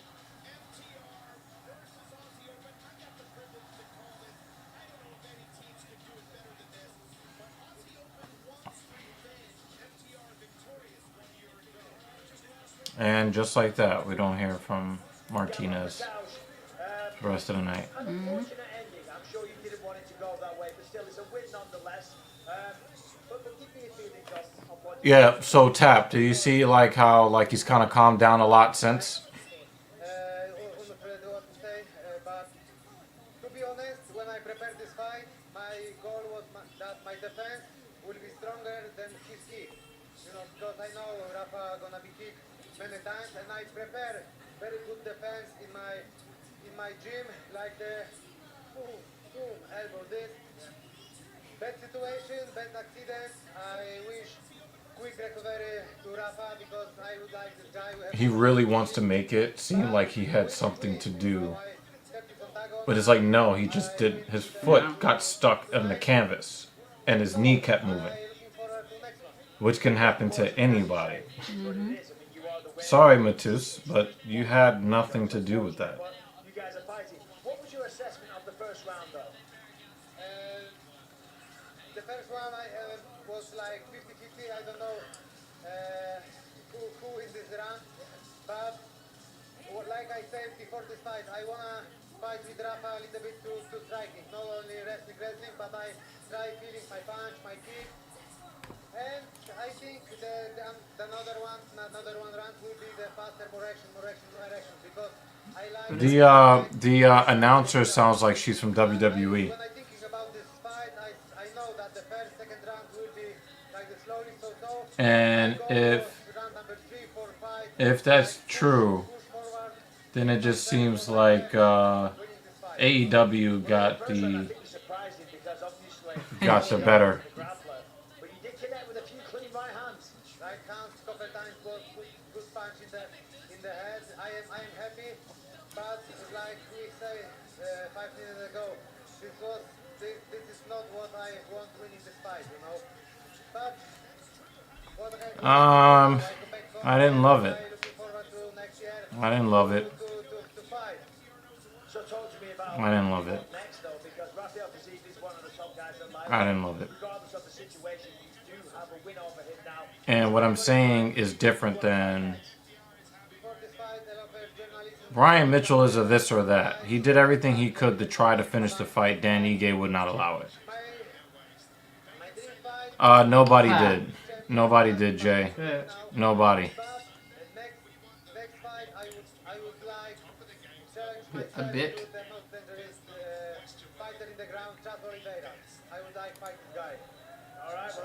I just hate it when guys hold up the Bible and it's like, you know that they've never cracked that book open. They've never, like, his eyes have never touched a word in that book. Like, I get that people don't like Bible thumpers, but I'm more irritated when people chuck the Bible around. They don't know what is in it, or if they have ever seen anything in it, they don't know how to properly interpret it. You know, Trump wanted to like look like he was like this guy that really championed, you know, the Christian heritage of the country. Look, you're gonna see his knees separate right here, right here. See that right there?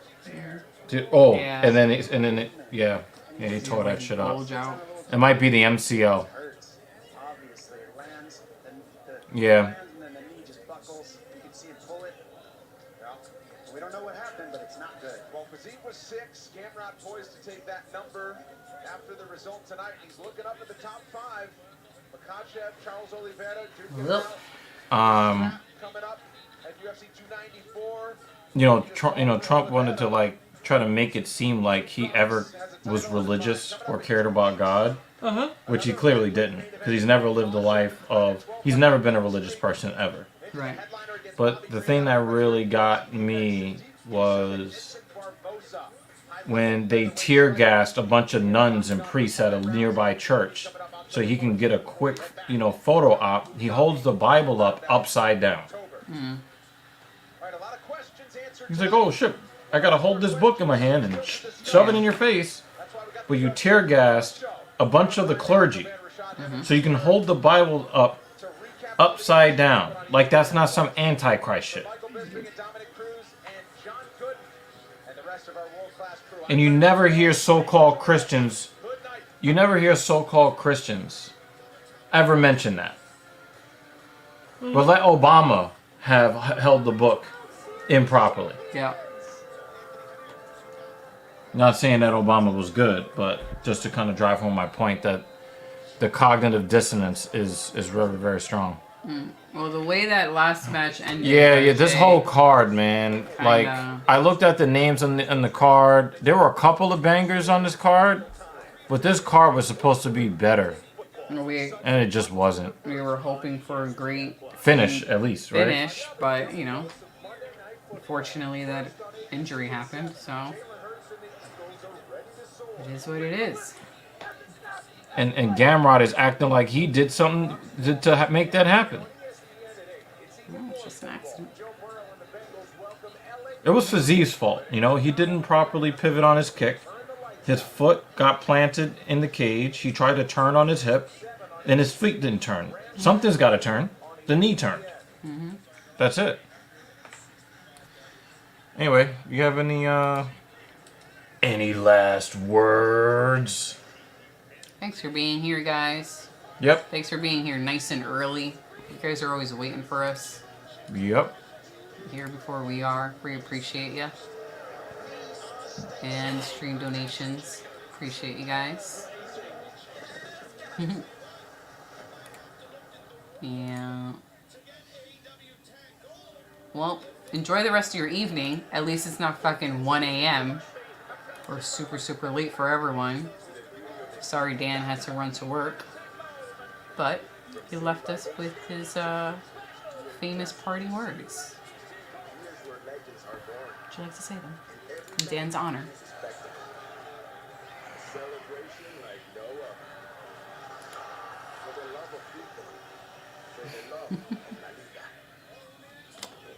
Well, yeah. Dan is taking us home. Be safe out there in the real world.